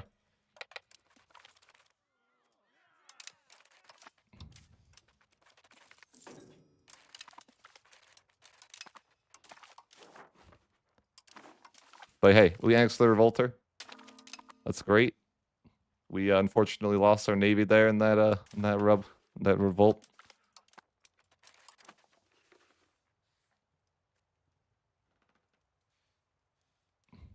But you know, sometimes it happens. I can build some armories though. Have a lot of money.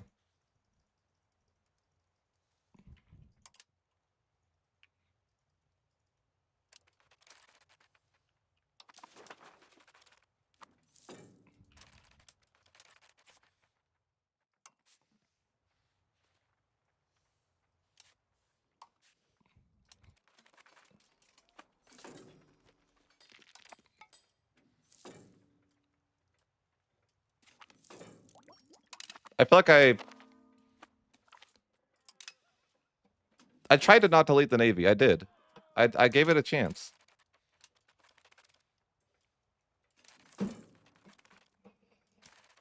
I feel like that was, you know, that was a reasonable reaction by me.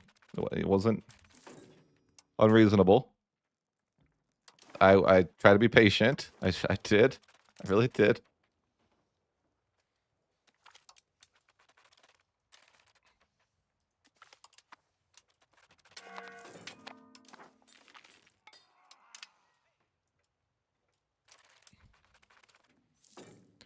So our truce with France expires in 89.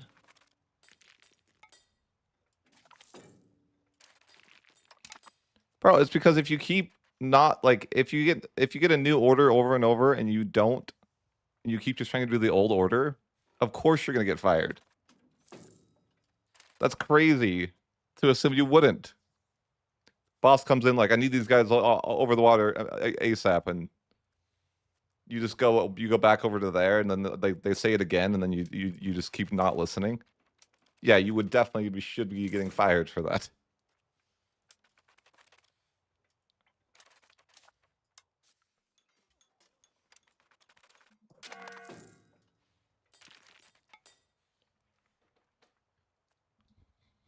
I'll probably just need to build some new ships, though, you know? I'll build one ship so I can recruit it to that ship. I got a few years for the next war, it's fine. Also mercenary boats, if it comes down to it. I would make more subjects, but I don't know. I think it would be bad right now to do that, because I'm going to get so many more subjects in a minute.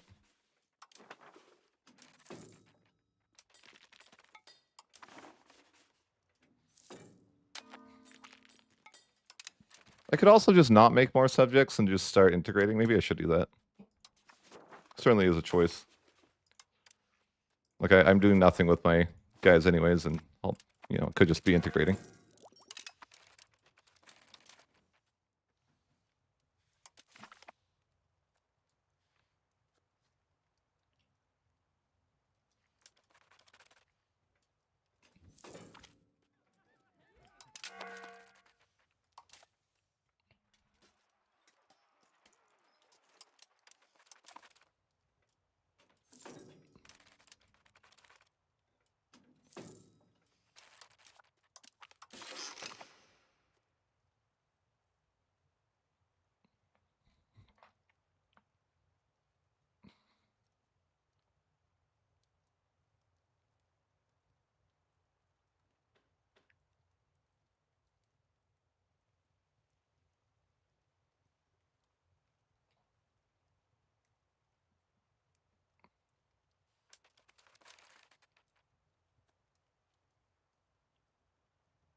Yeah, I'd think like at least an event to get a tolerant trade would be cool. You could like pick or not pick. It's time to get more rebels soon, and I don't have any. Well, I have one boat. The others were lost in the war.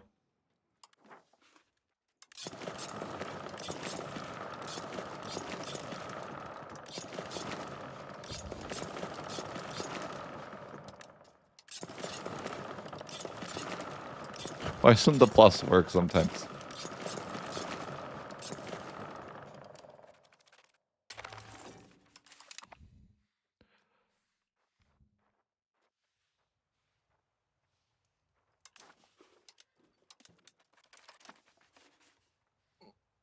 Okay, well, I need to keep my eye on this truce. It's next year in February. Okay, I should probably get my claim ready to go. If I don't have one, I mean, I have plenty of claims from my subjects, I guess.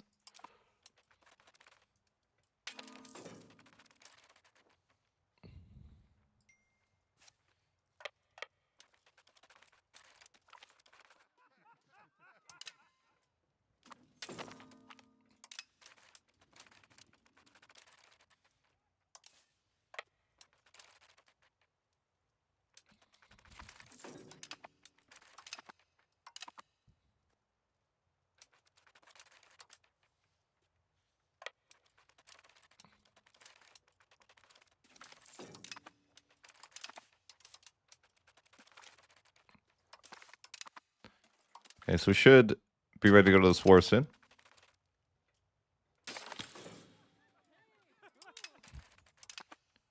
How are we mentioning shopping already? That's you gotta let that die, you know. Soon.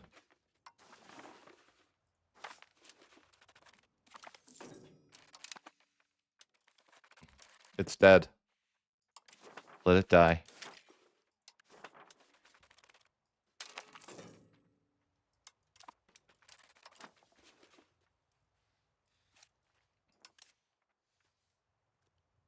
Yeah, once you haven't mentioned it in a week, it's dead. You can't mention it again. Sorry. Should probably have professionals at this point, but I don't. So what do you do, right? It's just a skill issue. It's okay. I barely have boats.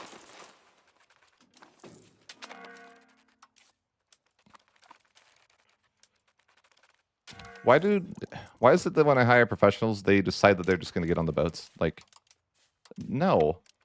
I didn't say you could do that. Why are you doing that? I never told you to get on the boats when you got hired. What made you think, you know what? I'm going to just get on a boat. As soon as I finish training, I'm getting on that boat. Why? No one told you to do that. Boats are not cute. That's for sure. They are not cute. They have negative cute on the cute slider.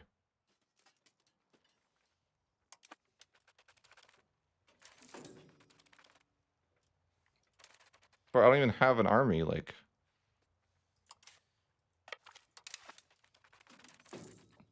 Alright, it's just about time to go to war. Maybe we can finish off France, but I don't know. I'm not that optimistic. France seems to be immortal. And so his forts, yep. But hey, we'll do another Reconquest war. The game thinks our odds are getting worse, I feel like. Like, kind of even this time, you know? I guess he does have 9 trillion subjects.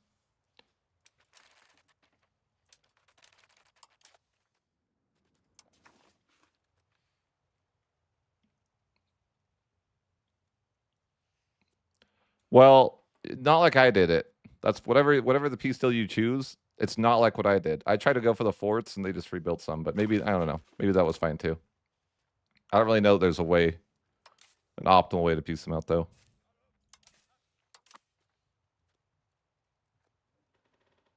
That's pretty normal, I think. Like I think that's the way that I play Biz as well.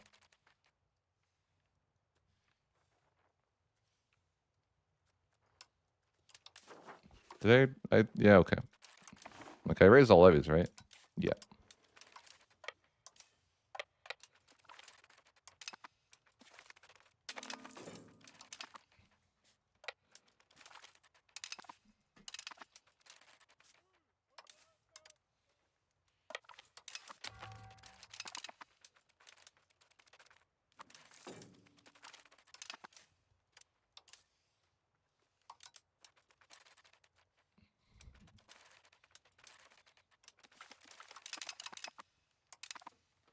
Time to get some battles, though.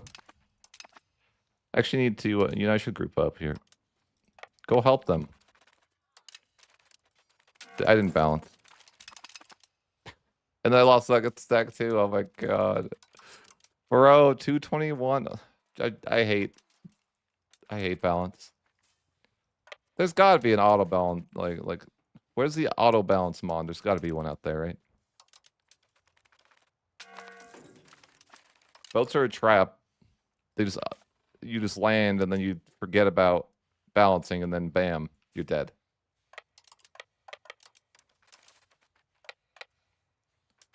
Happens every time. And then all your professionals die because you weren't balanced.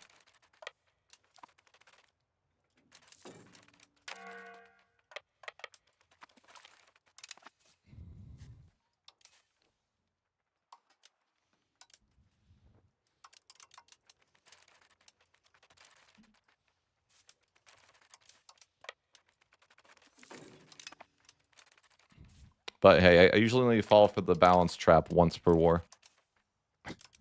So that's good.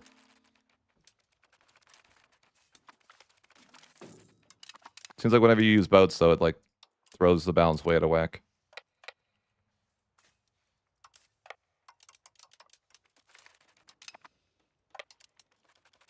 Surely that'll be redesigned. Yeah, I'm optimistic. They'll redesign that. Is this still giving negative value for annexation? Yes. You do not want annexation buffs. In this build, it is negative value.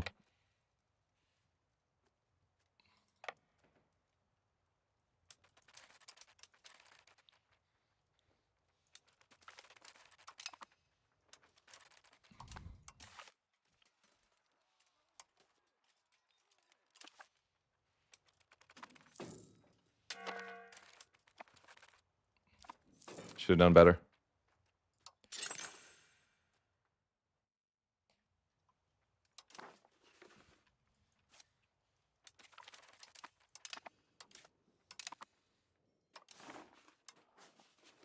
You know.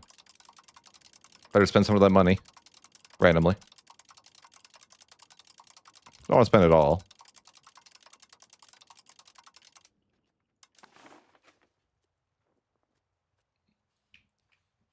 No. Couldn't be me. Trade micro enjoyer? That's crazy. How does that happen?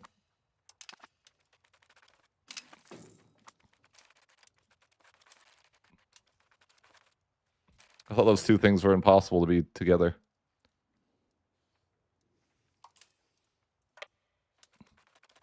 How come you enjoy that?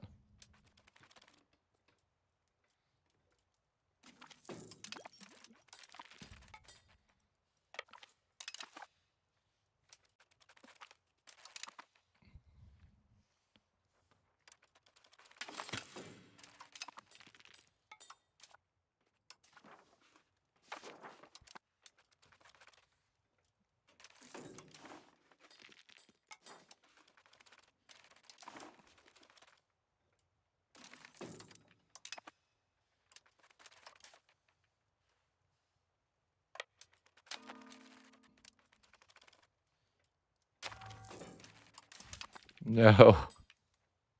No.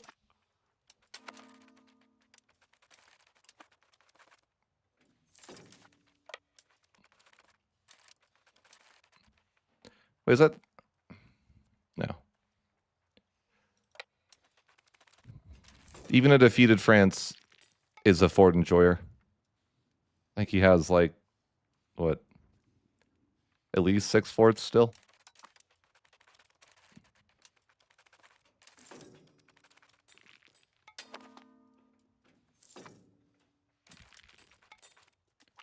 He stays true, you know, stays true to the core.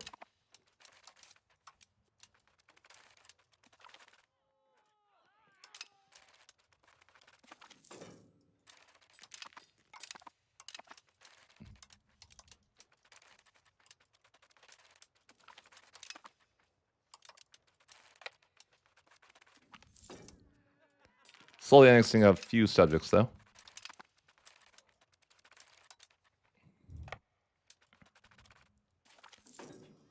What is this?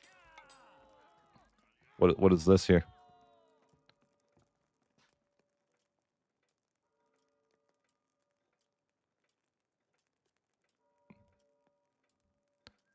This man personally wrote me a letter? How could I not read it?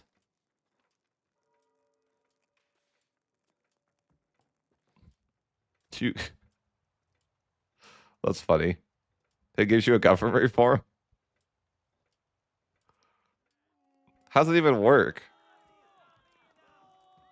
Like, what is it? I'm just curious to see, like, is this, am I just going to be over my limit now of government reforms? Like, what is it taking away?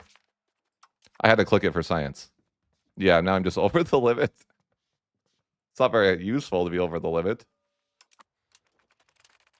Because then it's just like, you know, blocking the, when I unlock, if I had unlocked this first, it would have been good. Because then I could be at 4, but because I didn't unlock it, it's just going to be a waste.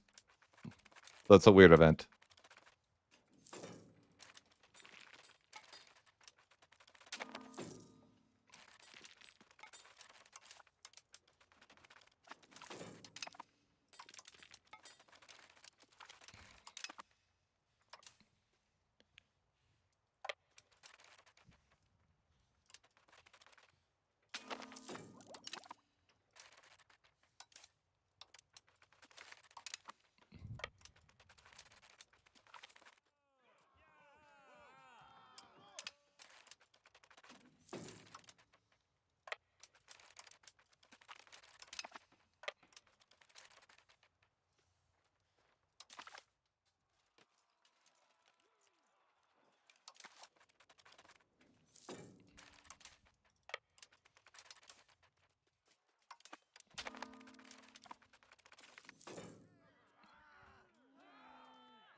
Oh yes, the weird religions in England.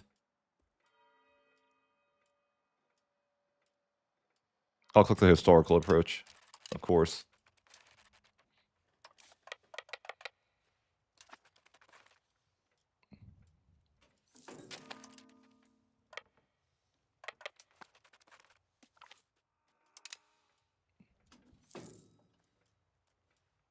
But yeah, you know, just Siege Simulator. Round 7.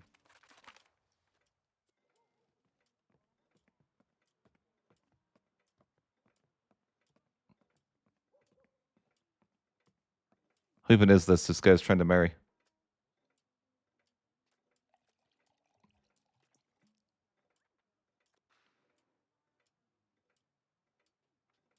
Sure.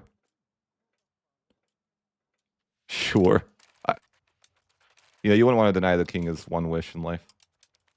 A 19-year-old bride.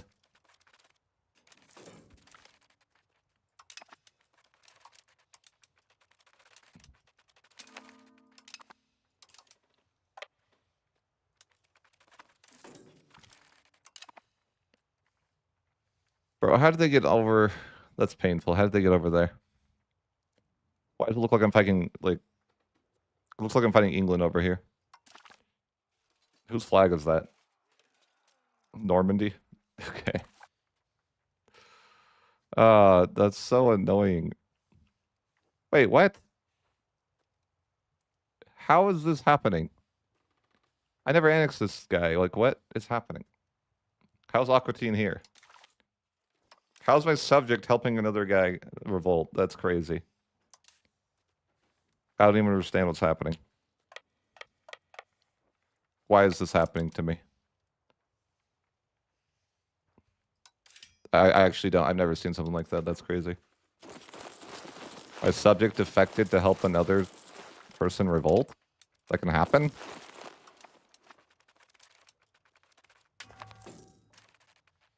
But he's my subject. Don't understand. Why can he do this? Why are they trying to get on the boat so much? Stop. Stop.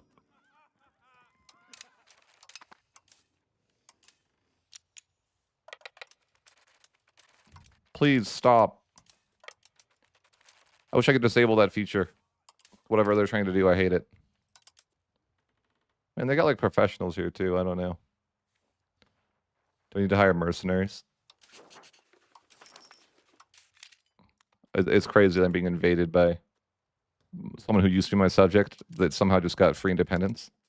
Shouldn't they have to declare an independence war? Like what? What? That makes 0 sense. How is that? Why is that a thing? They're like, oh, we're gonna help these rebels, and we're independent now. By the way. Oh. Oh. Okay. Like that shouldn't be allowed. You can't just decide that you're independent. That's not how that works. You should have to fight an independence war. Bro, why is there a fort? Oh my god. Not like this. Oh, wrong person, that's why.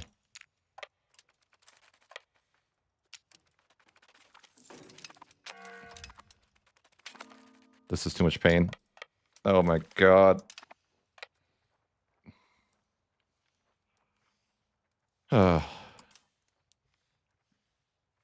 Bro. I hate this. Makes me never want to have boats. My guys just decide that they're like, as soon as they recruited, not only are they going to go on the boats, but you can't fix it. It's like they won't leave the boats. Unless it's 2 provinces away or something. And you have to collect them like 1 at a time. Like, I don't know. It's just go out in the sea tile then.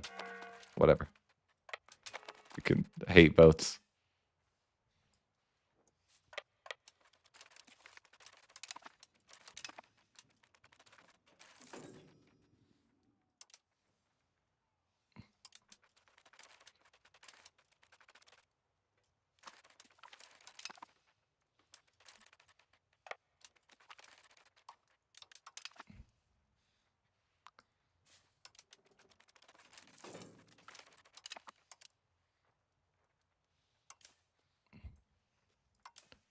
I don't know if it's France. Yeah, France is tryharding. I'm like, this is so annoying. And somehow, like, this shouldn't even be possible, by the way. That you get a revolt and then one of your subjects is able to join them. Because that makes 0 sense. One's like getting independence, one's a rebel. I mean, I guess they're both trying to get independence, but I don't know, still. If I can't annex both of them, I'm gonna rage. Like, if it costs me any antagonism to annex them, yeah, that would be unfortunate. Because I'll be on the forums, you know what I'm saying? I'm going straight to Reddit.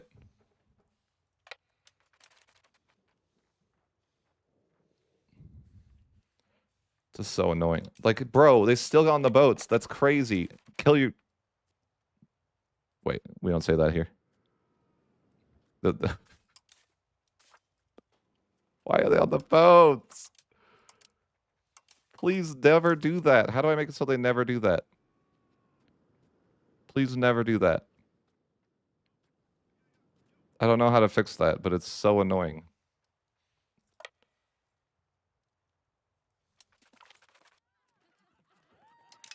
I've never wanted my guys to just get on boats.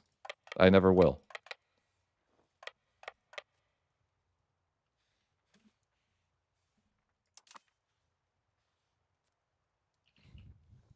It's just terrible. This war is now painful.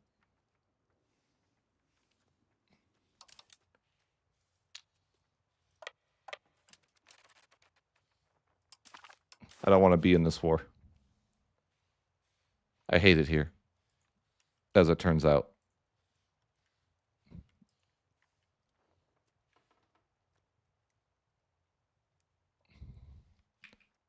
I'm like, I don't know how to deal with these scenarios. Like, the guys, the Aquatine that joined a opium rebel somehow got independence automatically. And then, I don't even.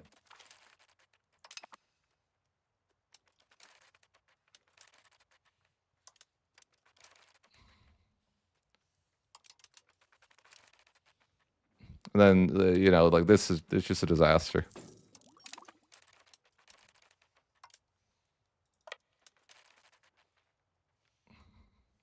I somehow didn't delete a fort. And then, I don't even know how it happened that I didn't delete a fort. Because I thought I did, but now they sieged the fort and I can't even get to the Wargle anymore.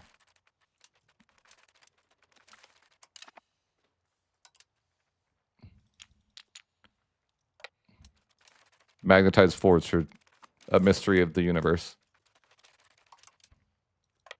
I had another fort? How? I swear I deleted all the forts. I have 8 of them somehow? Like, I don't even know.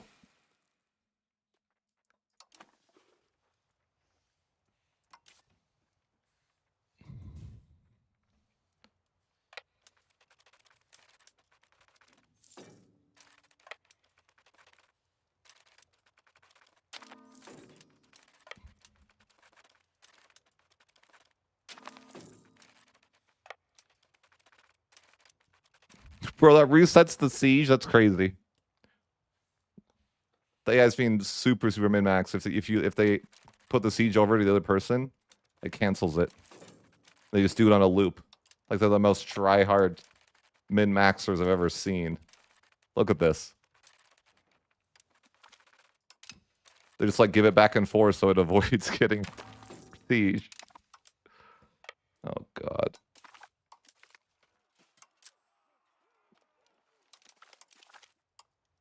No. You said you would do it. You lied. Oh, this is pain.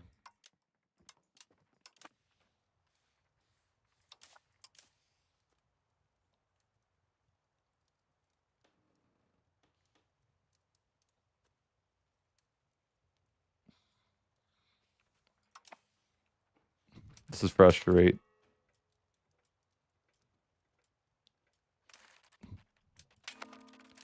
Bro, I can't.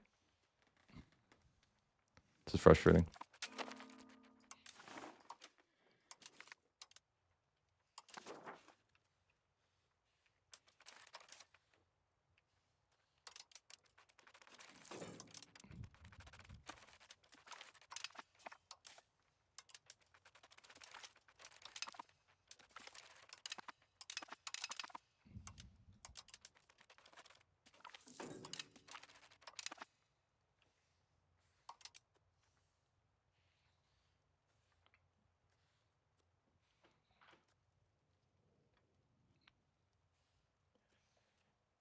Yeah, I feel frustrated by this situation.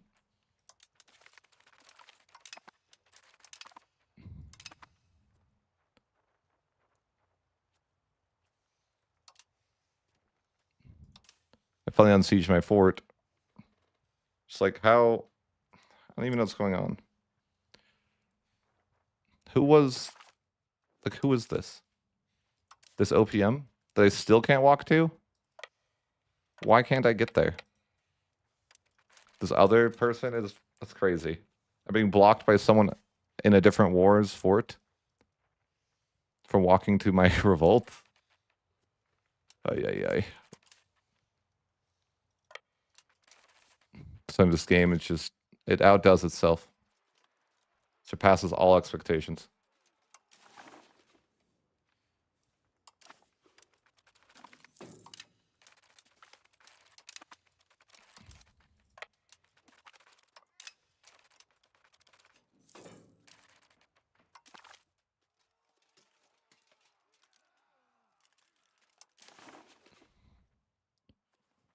Too fractured. Crazy.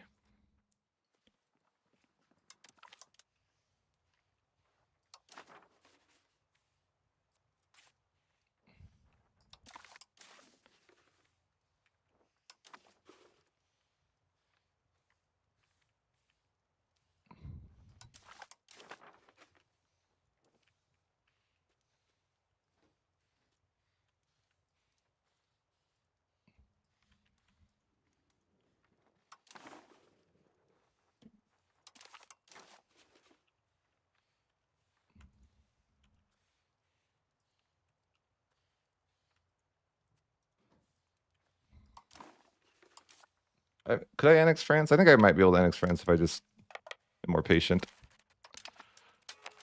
Might be worth. It's just, yeah, it's a painful situation. A big part just because I don't know why my subject can defect like that, and I can't siege the person that I need to annex. I just cannot get to this land no matter what I do. Gotta get through like 92 forts.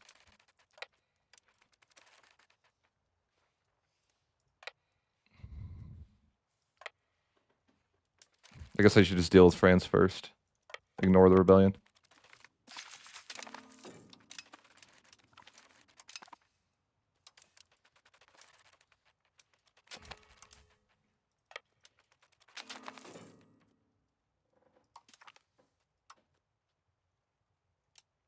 What?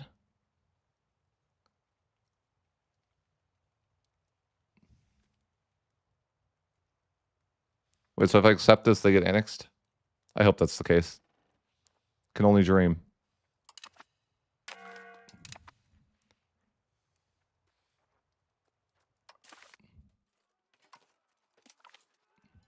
What's going to happen if I annex Revolter here? I mean, it's just lying to me. I can't actually.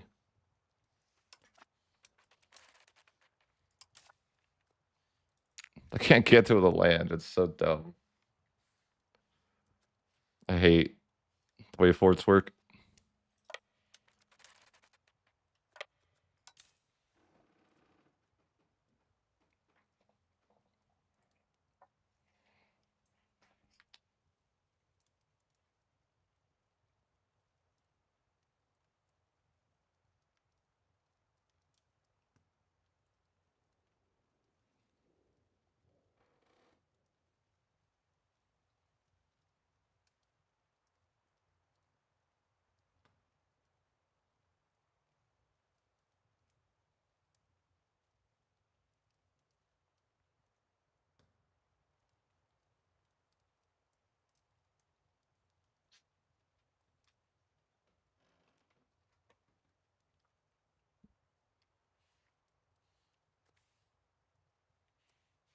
Yeah.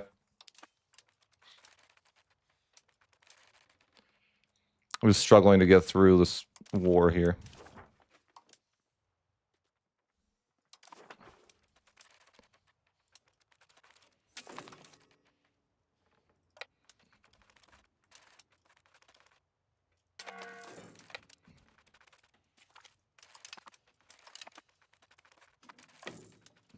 And then this rebellion too was a struggle.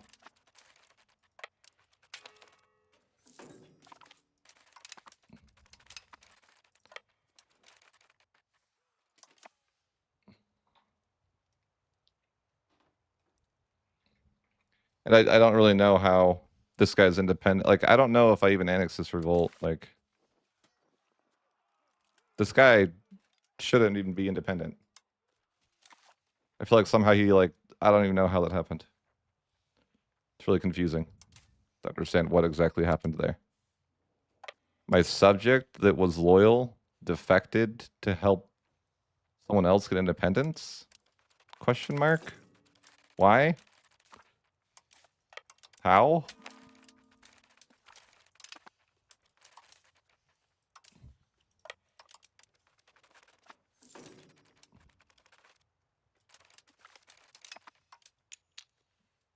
Like, I really am confused about that. My loyal subject defected to get an OPM independence or something. I guess we're not an OPM. I guess they have more land.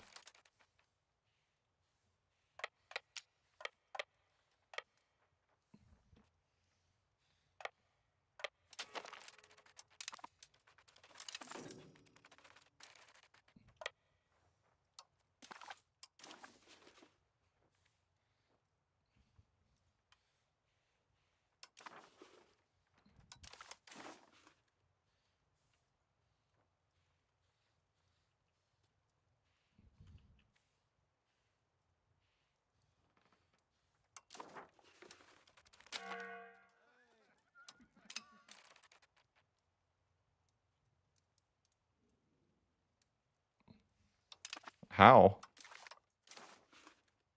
That would just like let them be independent. Wouldn't it?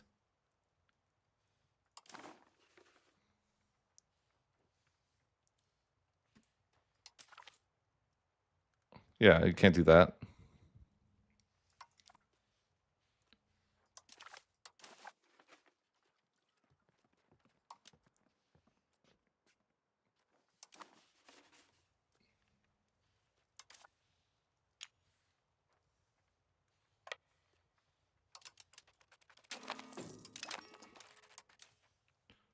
It's okay. We just have to deal with some frustration for a bit. It's all good.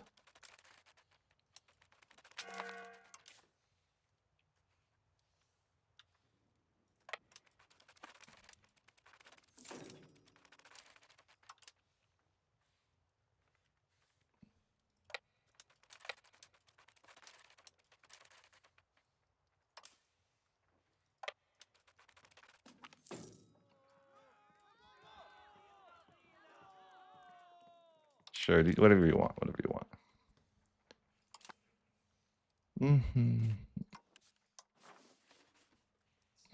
I think I can. Well,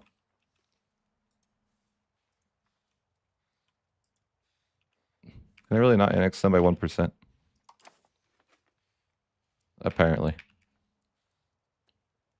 Well, I guess I can't annex France by 1% war score, it looks like.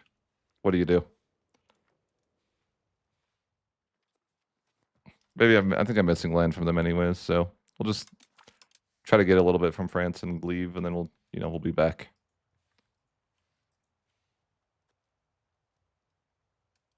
Oh, I guess we need to keep the reconquest debate, alive, so to speak.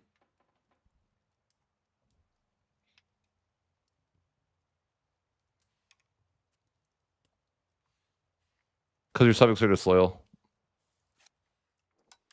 Theirs aren't.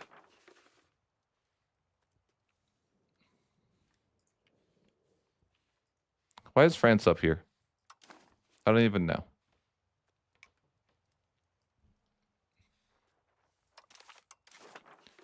Can I just liberate that land? No. New AI loves Netherlands. Like, how'd they even get land up there? I don't know. But I'll have to confiscate it. But yeah, I think that I'm gonna have to do 2 wars with England sorry, wrong person. I'll have to do 2 wars with France anyways, so I'm just gonna take a little bit and go. The war is painful. Now I gotta figure out this weird civil war, or this weird rebellion situation now. Where somehow my subject supported a revolter, even though he was loyal. Which makes 0 sense to me.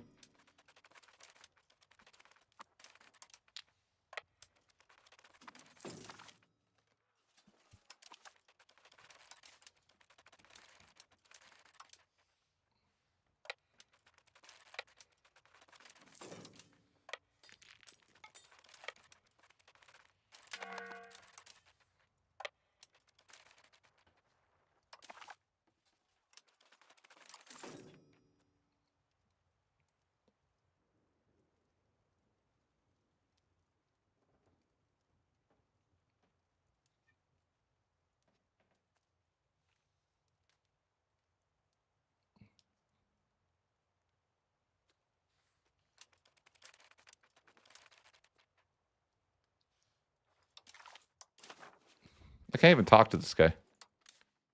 Can I? Cannot negotiate separate peace with the overlord as a revolter. I don't. Okay.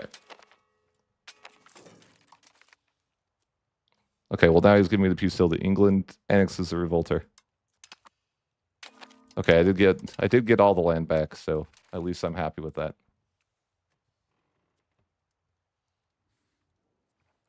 But yeah, the war with France was painful. I swear what's weird is I never have raised boat levies, but somehow it has the option to disband them. I don't know. That seems weird. Yeah, trying to annex France though it's slow. Definitely a lot harder to annex. You know, not quite as easy as when you're France to annex England. You know, you get coalition. It's also like 1,000 wars. But we'll get there when we get there, I guess. I could form Great Britain, but I guess I'm just not going to do that because, you know, maybe forming France would be funny.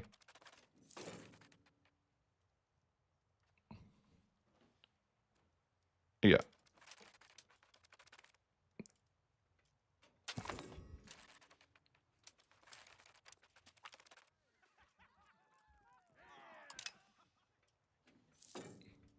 Yeah, it's all good. Things are weird. Yeah, forming France is England. Everyone knows. That's how it went. I don't know how to. I don't even know how to form France, but I'd probably just move my capital there and stuff.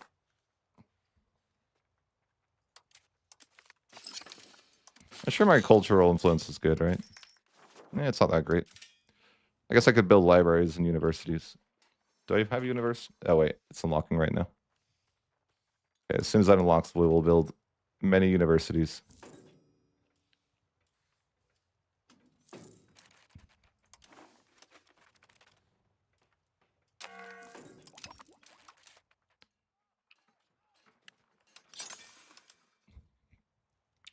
By the time we annex France, though, it's basically like 100 years war. Not quite, but, you know, still takes forever.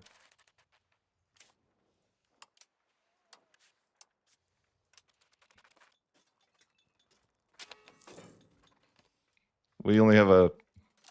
Hey, thanks for Super Chat.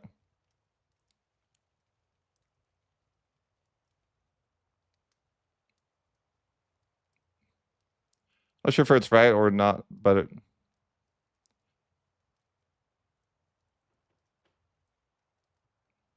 "30 subjects is France?"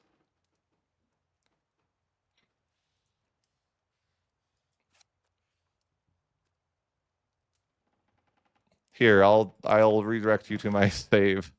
Since you super chatted, you can see my France save real quick.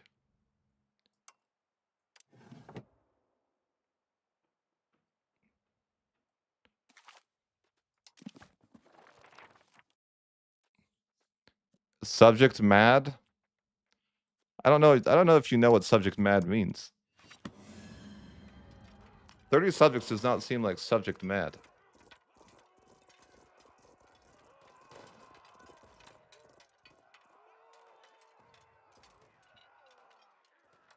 Oh, okay. I was like, subject mad though? Like, this might be what you might consider subject mad.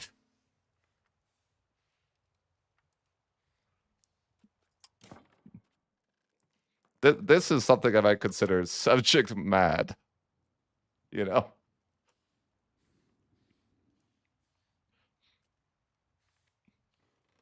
It's just a France game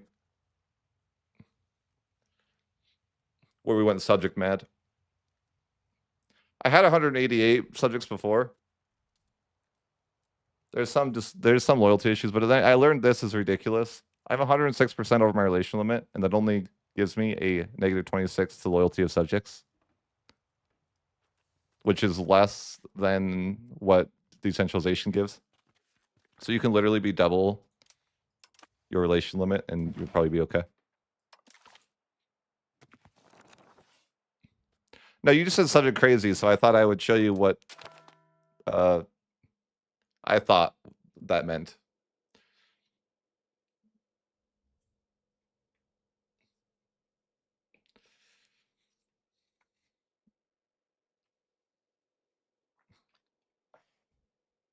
But no, it's not a contest to sort anything like that. It's just, yeah, you can go subject crazy and you can get a lot of value that way. Yeah, if you want to keep making vassals, if that's your play style. I think it's just a matter of like, what do you find fun? Like, I don't know that having 188 subjects is that fun to me, but it might be fun to some people.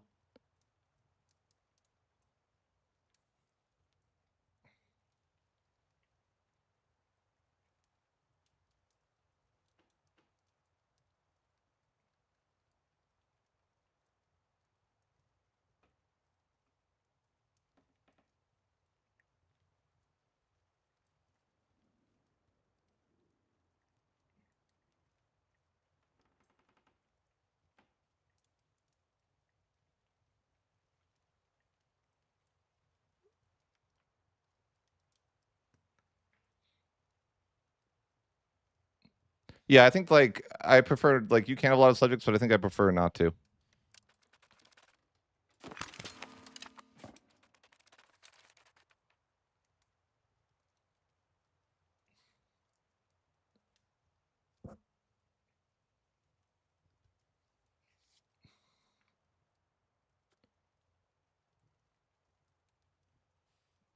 Yeah, that makes sense.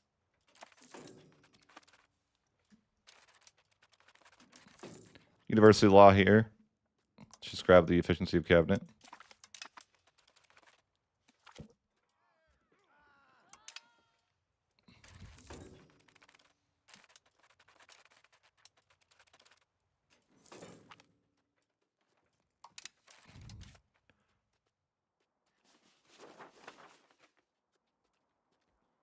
I don't have great prestige right now. It's crazy that French is only 5%. You would think it'd be more than that, but I guess not.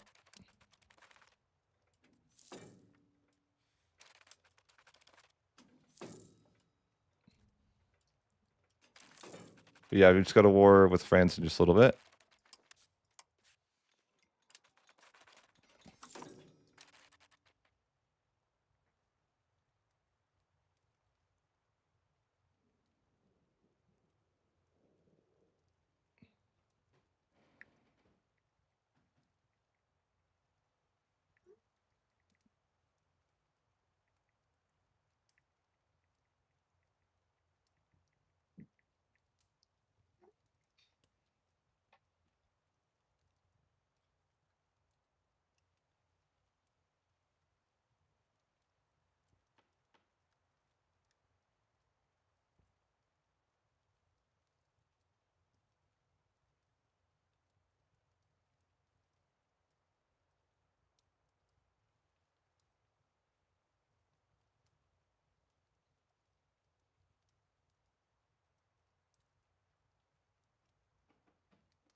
Okay.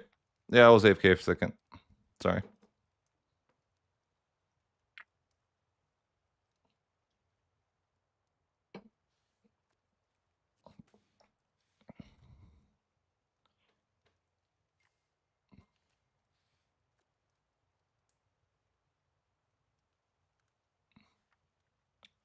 Need one more second. I'll be back just real quick.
Okay, so our truce with France is almost over, or almost up.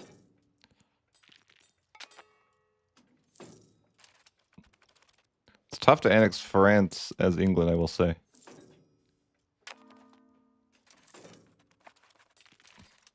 It's probably not the best way, you know, to do it, for sure.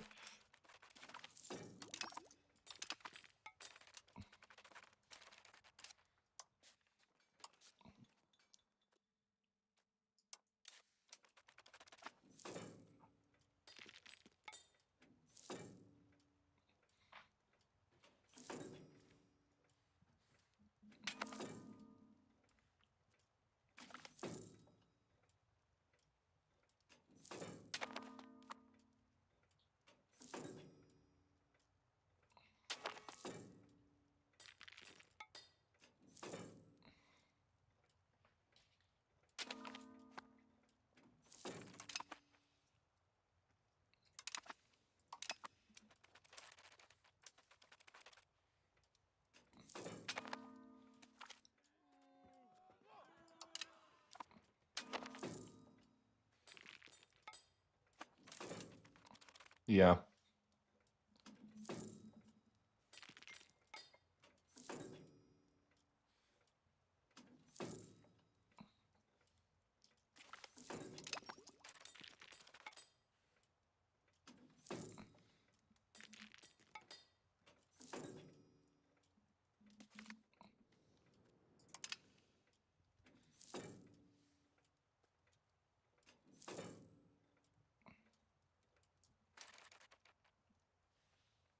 Yeah.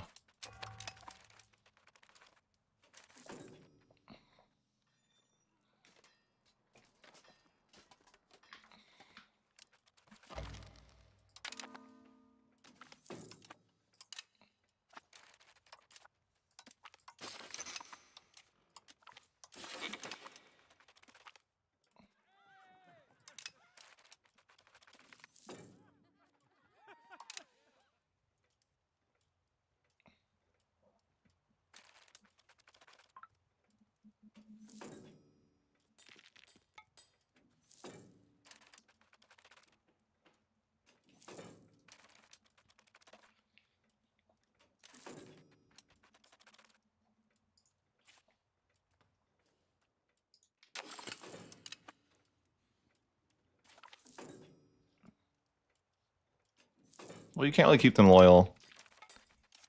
It's not possible. Man, he had to cast steel again. Exciting. Like, why, man? Just let me, you know, annex France and be happy. I want to win the 100 Years' War.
Okay, well,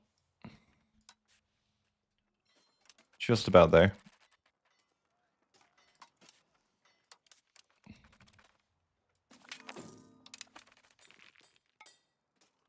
Do I really take a stab hit at 47? For science, I want to know if you need to refresh the menu here. Will I truly take a 47 stab hit here or no? I have no idea. No, I will not. Okay, cool, cool.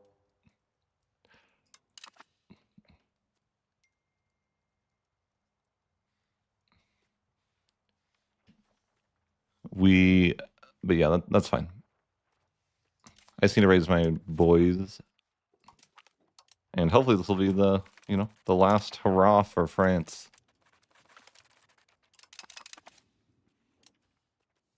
It's got to be the end for him. He's been stubborn.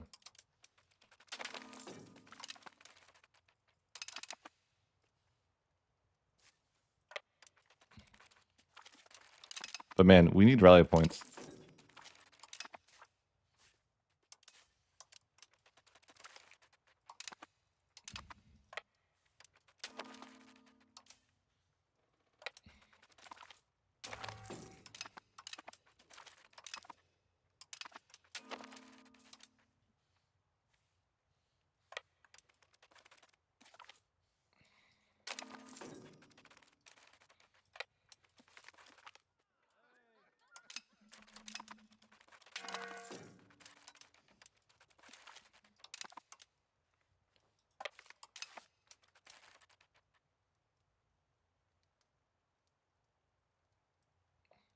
Oh, yeah. The rally points are coming next patch, right?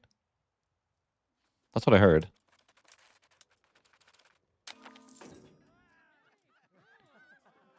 Okay.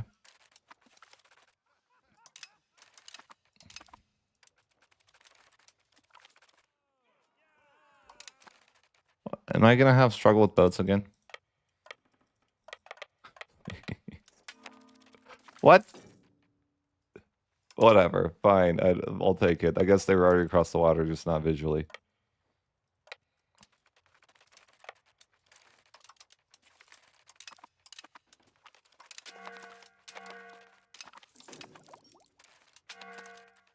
Fair enough.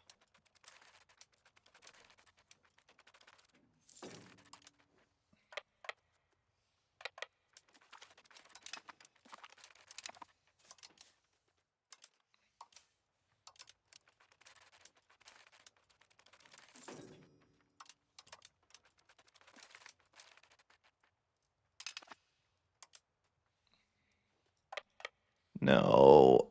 I think he annexed somebody, and now it's going to be more scored with annex this guy. Man, France is immortal. Like, I'm never going to annex this guy. I'm struggling out here. There's always so many forts, too.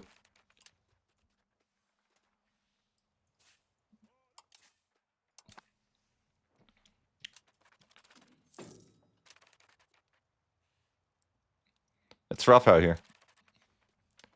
He annexed this guy, and I'm just like, now it's going to be even more forts and more war score, and I don't even know if I can annex him.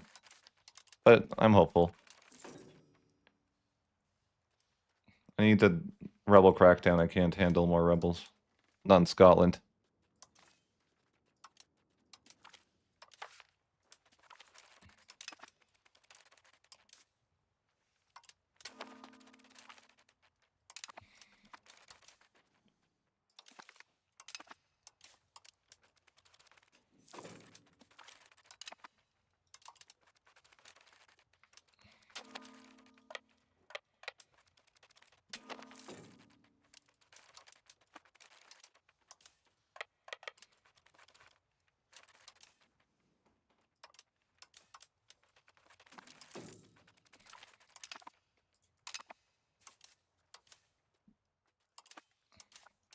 Trying to get through this last war, though. Or maybe not last war.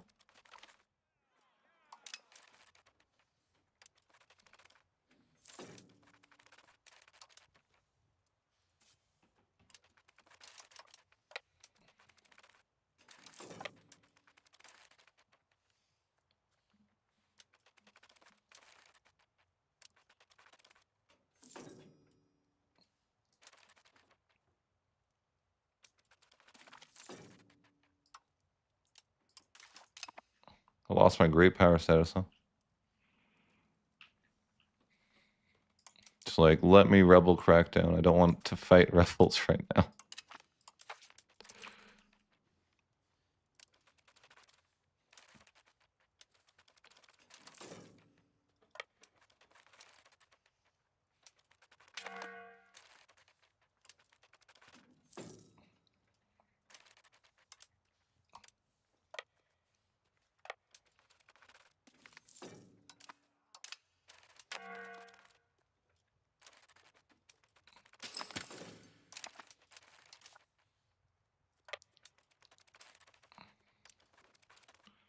definitely think the more I've been playing lately, I'm like, forts need something.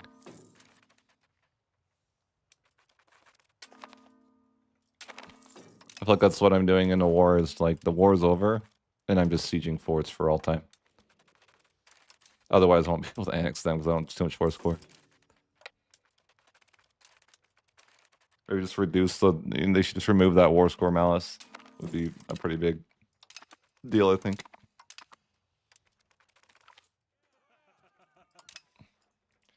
Parliament, man. Like, leave me alone. These states get mad at you if you don't get the free money, you know? It's kind of ridiculous.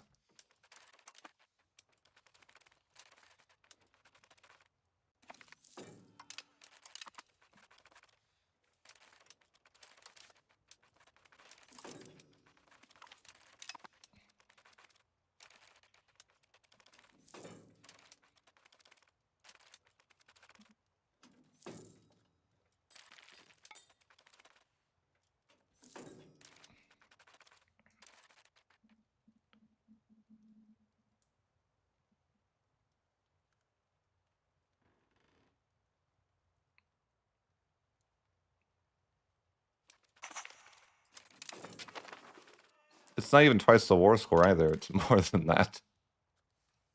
You know? It's a plus 100%, which is like NECB itself is only negative 25%. So it's like kind of ridiculous.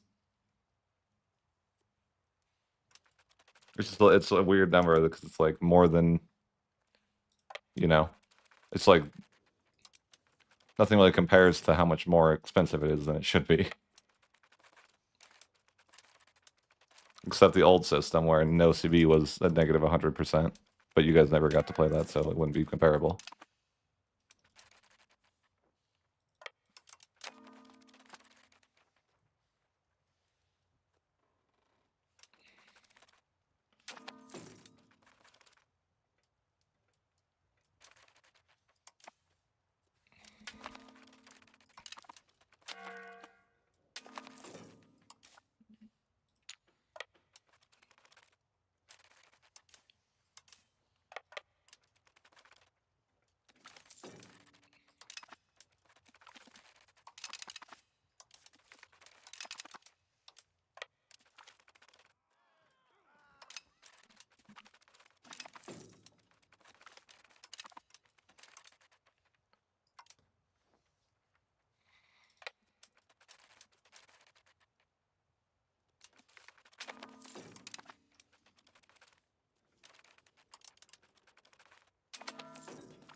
But yeah, I was running around, sieging some forts. Can we annex France this time? My game froze. My game is starting to struggle with performance. I need to start researching towards the dock someday in the bureaucracy. Not that. I'm still not convinced the counting house does anything. But I felt that way since early access. I'm like, I feel like it doesn't do anything. Just a bait building. But maybe I'm just full of, maybe that's wrong. Maybe it does something. I don't know. I remember I tested it one time and I felt like it did nothing. And ever since then, I was like, well, it just does nothing. For always. How do I not have the war? What is the wargle? What could possibly be the wargle that I don't have? I'm actually confused.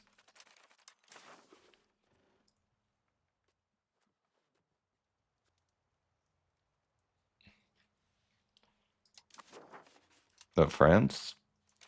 Oh, okay.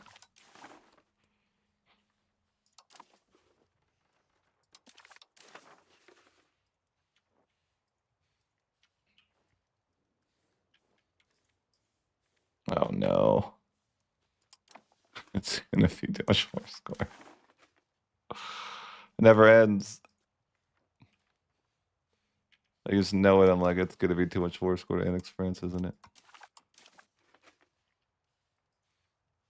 Probably. Well, it's so close.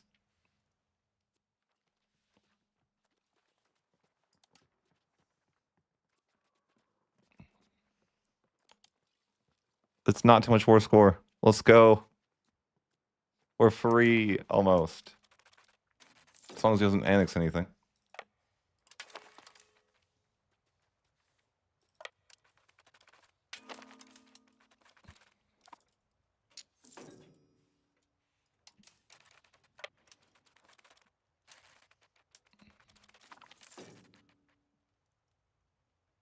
I don't really know how that's calculated, to be honest.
Okay.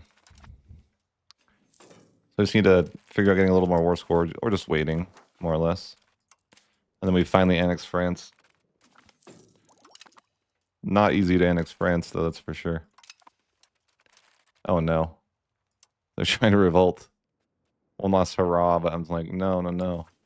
No more hurrahs. I don't like hurrahs. Everyone's really upset. They don't like being English. I'm just trying to form the engine of an empire. Don't you understand?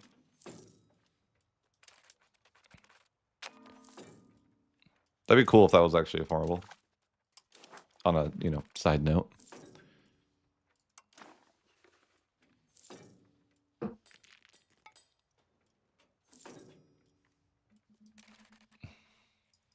Well, who even is this?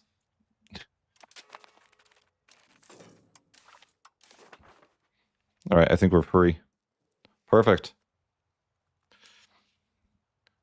We can finally annex France, which I'm happy about. It took forever, though. Now we have 1 million subjects. Hooray! For 1 million subjects. I wonder how badly we're coalitioned also. Not bad.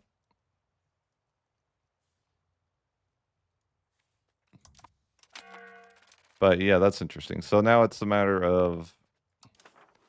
I think that it would... Well, in the ideal world, I wanted to see if I could form France. Because then I'd have national ideas from both, that way I could have national ideas from both England and France, which seems like it'd be really good, but I don't really know how to form France other than your capital probably has to be in France, or rather Paris. But I don't even know that I have the ability to accept their culture, or even, it's not even that, it's a small culture. I don't know. Why is it such a small culture? I kind of expected it to not be so small. I wonder if the game allows you to form France as a different culture, like British. Unlikely. Maybe. You never know.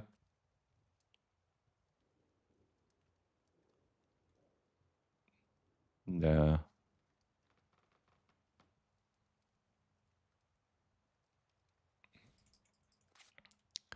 I feel like we're going to struggle in terms of actually doing that, aren't we?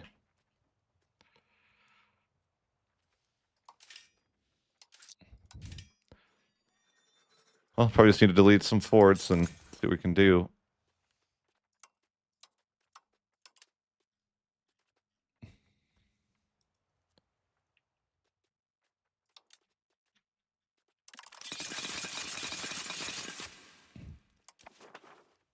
Yeah, I don't know. This seems like a interesting scenario. Yeah, it says that you're... I mean... Hold on. Isn't PX Lumber supposed to work now?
Hold on, guys. I'm just trying to update PX Limiter real quick.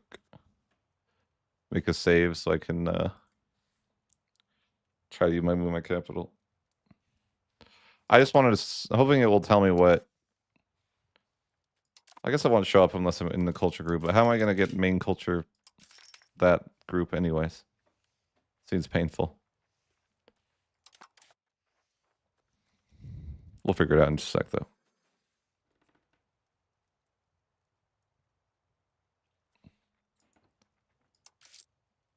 I think you need to own 3/4, I think it says, of the France region. So I'm like, if I annex my subjects, I'm sure I would own 3/4 of it, right?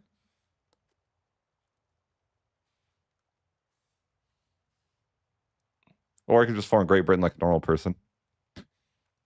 You know? Could do that too.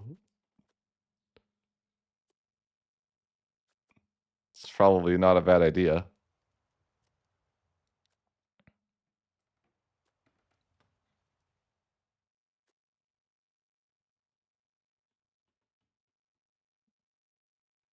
Do you get new things for Great Britain, or are you basically just getting the same reforms that you already had? That's what my worry would be. I hope they don't, in general, I hope they don't do that much.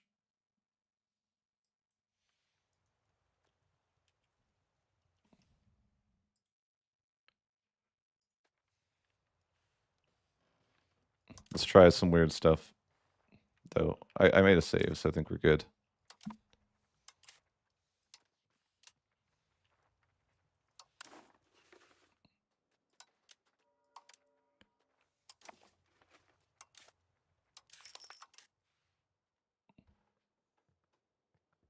You know what I find annoying? That, like, this religion button and the other religion button, like, are two different things sometimes. I random rant, I know. Like, why can't I access the other one from the other one? Or can you? Maybe you can, I don't know.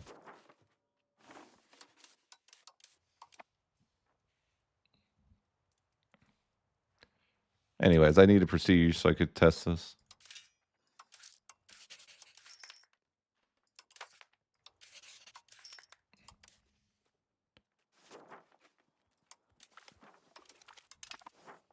I mean, I'm not even going to be able to switch my culture there anyways, right?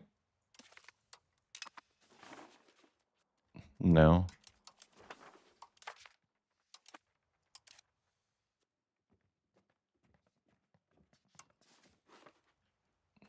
I thought I cored Paris. Did I not? I could have sworn I did. I feel like I did, you know? Oh, no, but wait, no, it should be cored. Month tick. Yeah.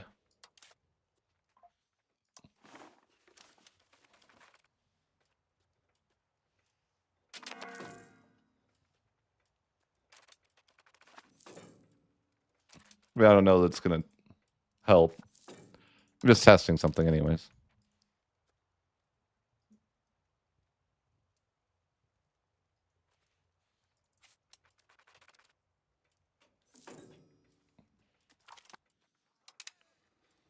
Then we'll go back and, you know, figure it out later.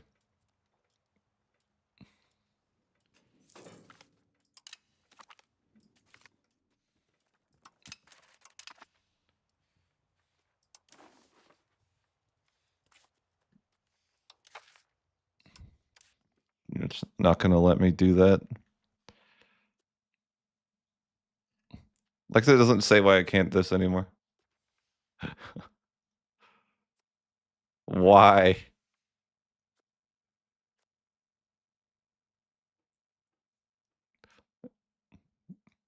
It is not possible to choose this due to why. You hate to see it.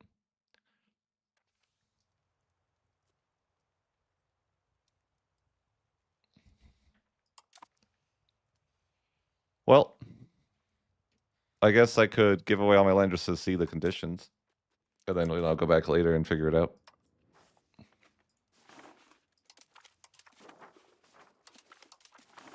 Surely I can give away all my land until I'm not a majority, right? And then, you know, go back later. Do I have to culture convert then? Or what's the best way for me to do this? I think I have to culture convert if I wanted to form France.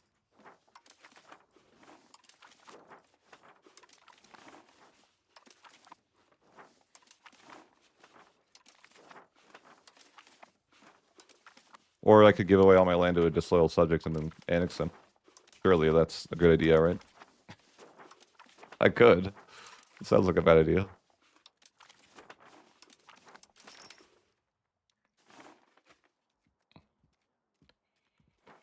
What's the primary? Oh, it's still that. Okay.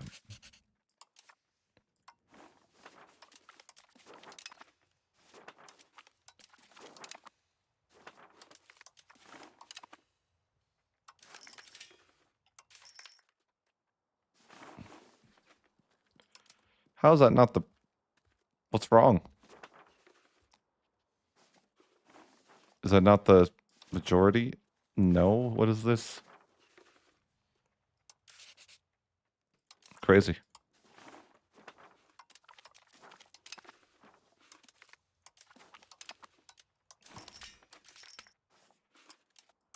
Why can't I do it? Month tick. True.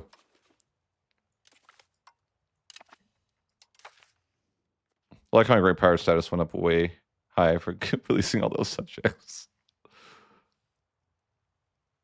I don't know. I wanted to form room actually as a soon run. Yeah, I have to own. I have to own.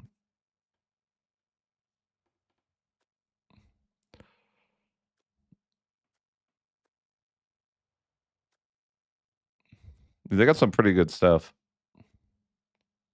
That's really good. Speed of integration 20%. France actually has some really good.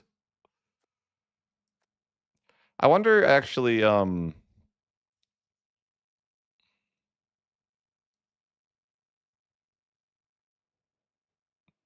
never tried it, but like what would a speed of integration build look like? Well, it's like a random side point, but what would be like a good speed of integration build and how would you get there?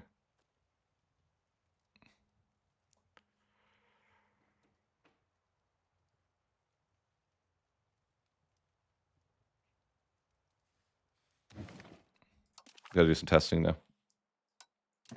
Doesn't... I don't know. Who would have a good speed of integration besides France?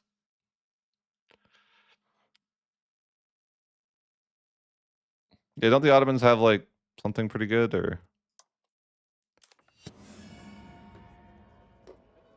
But is it the culture that gives them that reform, or is it like, is there a way to get that as not the Ottomans? Or would you get, would like Rome have that, for example? It's like wondering, because I think it's like 25%, right? I'm not talking just about events, but I'm like, what if you had like plus 100% integration speed? Would you like be able to integrate super fast?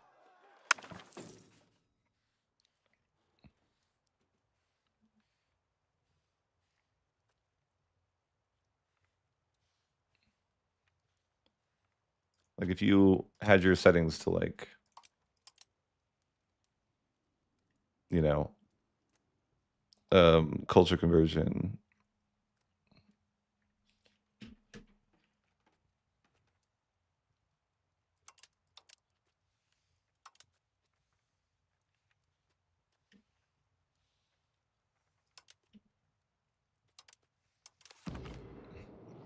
I'm just curious, like, could you be France and then switch to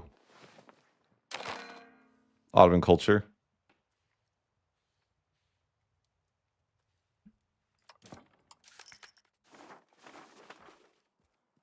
You have to have a present to switch to it.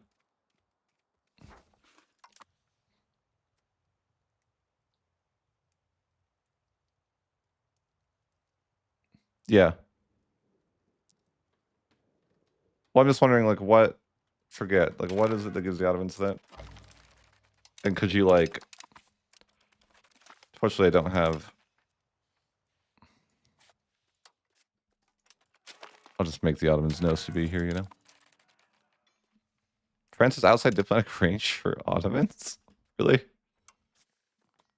I find that bizarre. Can't no CB the Ottomans as France day one? It's kind of tragic. Oh, you can. It's just only a one-way arrangement.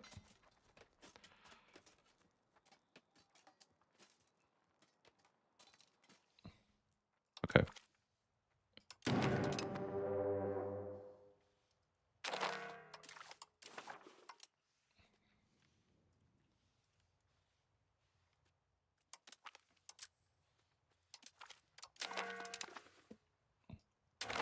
I did that so I can switch cultures to see.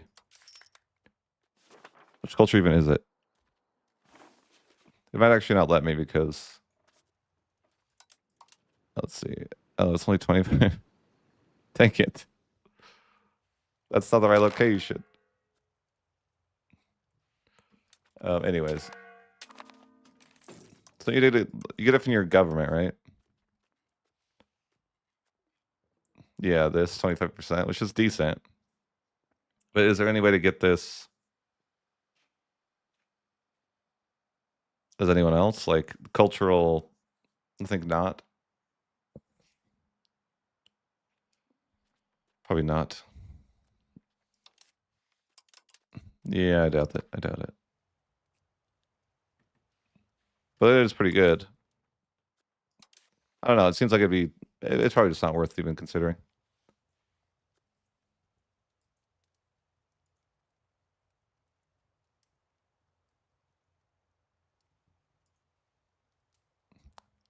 All right, guys. Well, we got to our goals for today. I'm going to call it a day. It's pretty late for me. So take it easy. And we'll catch you guys in the next one.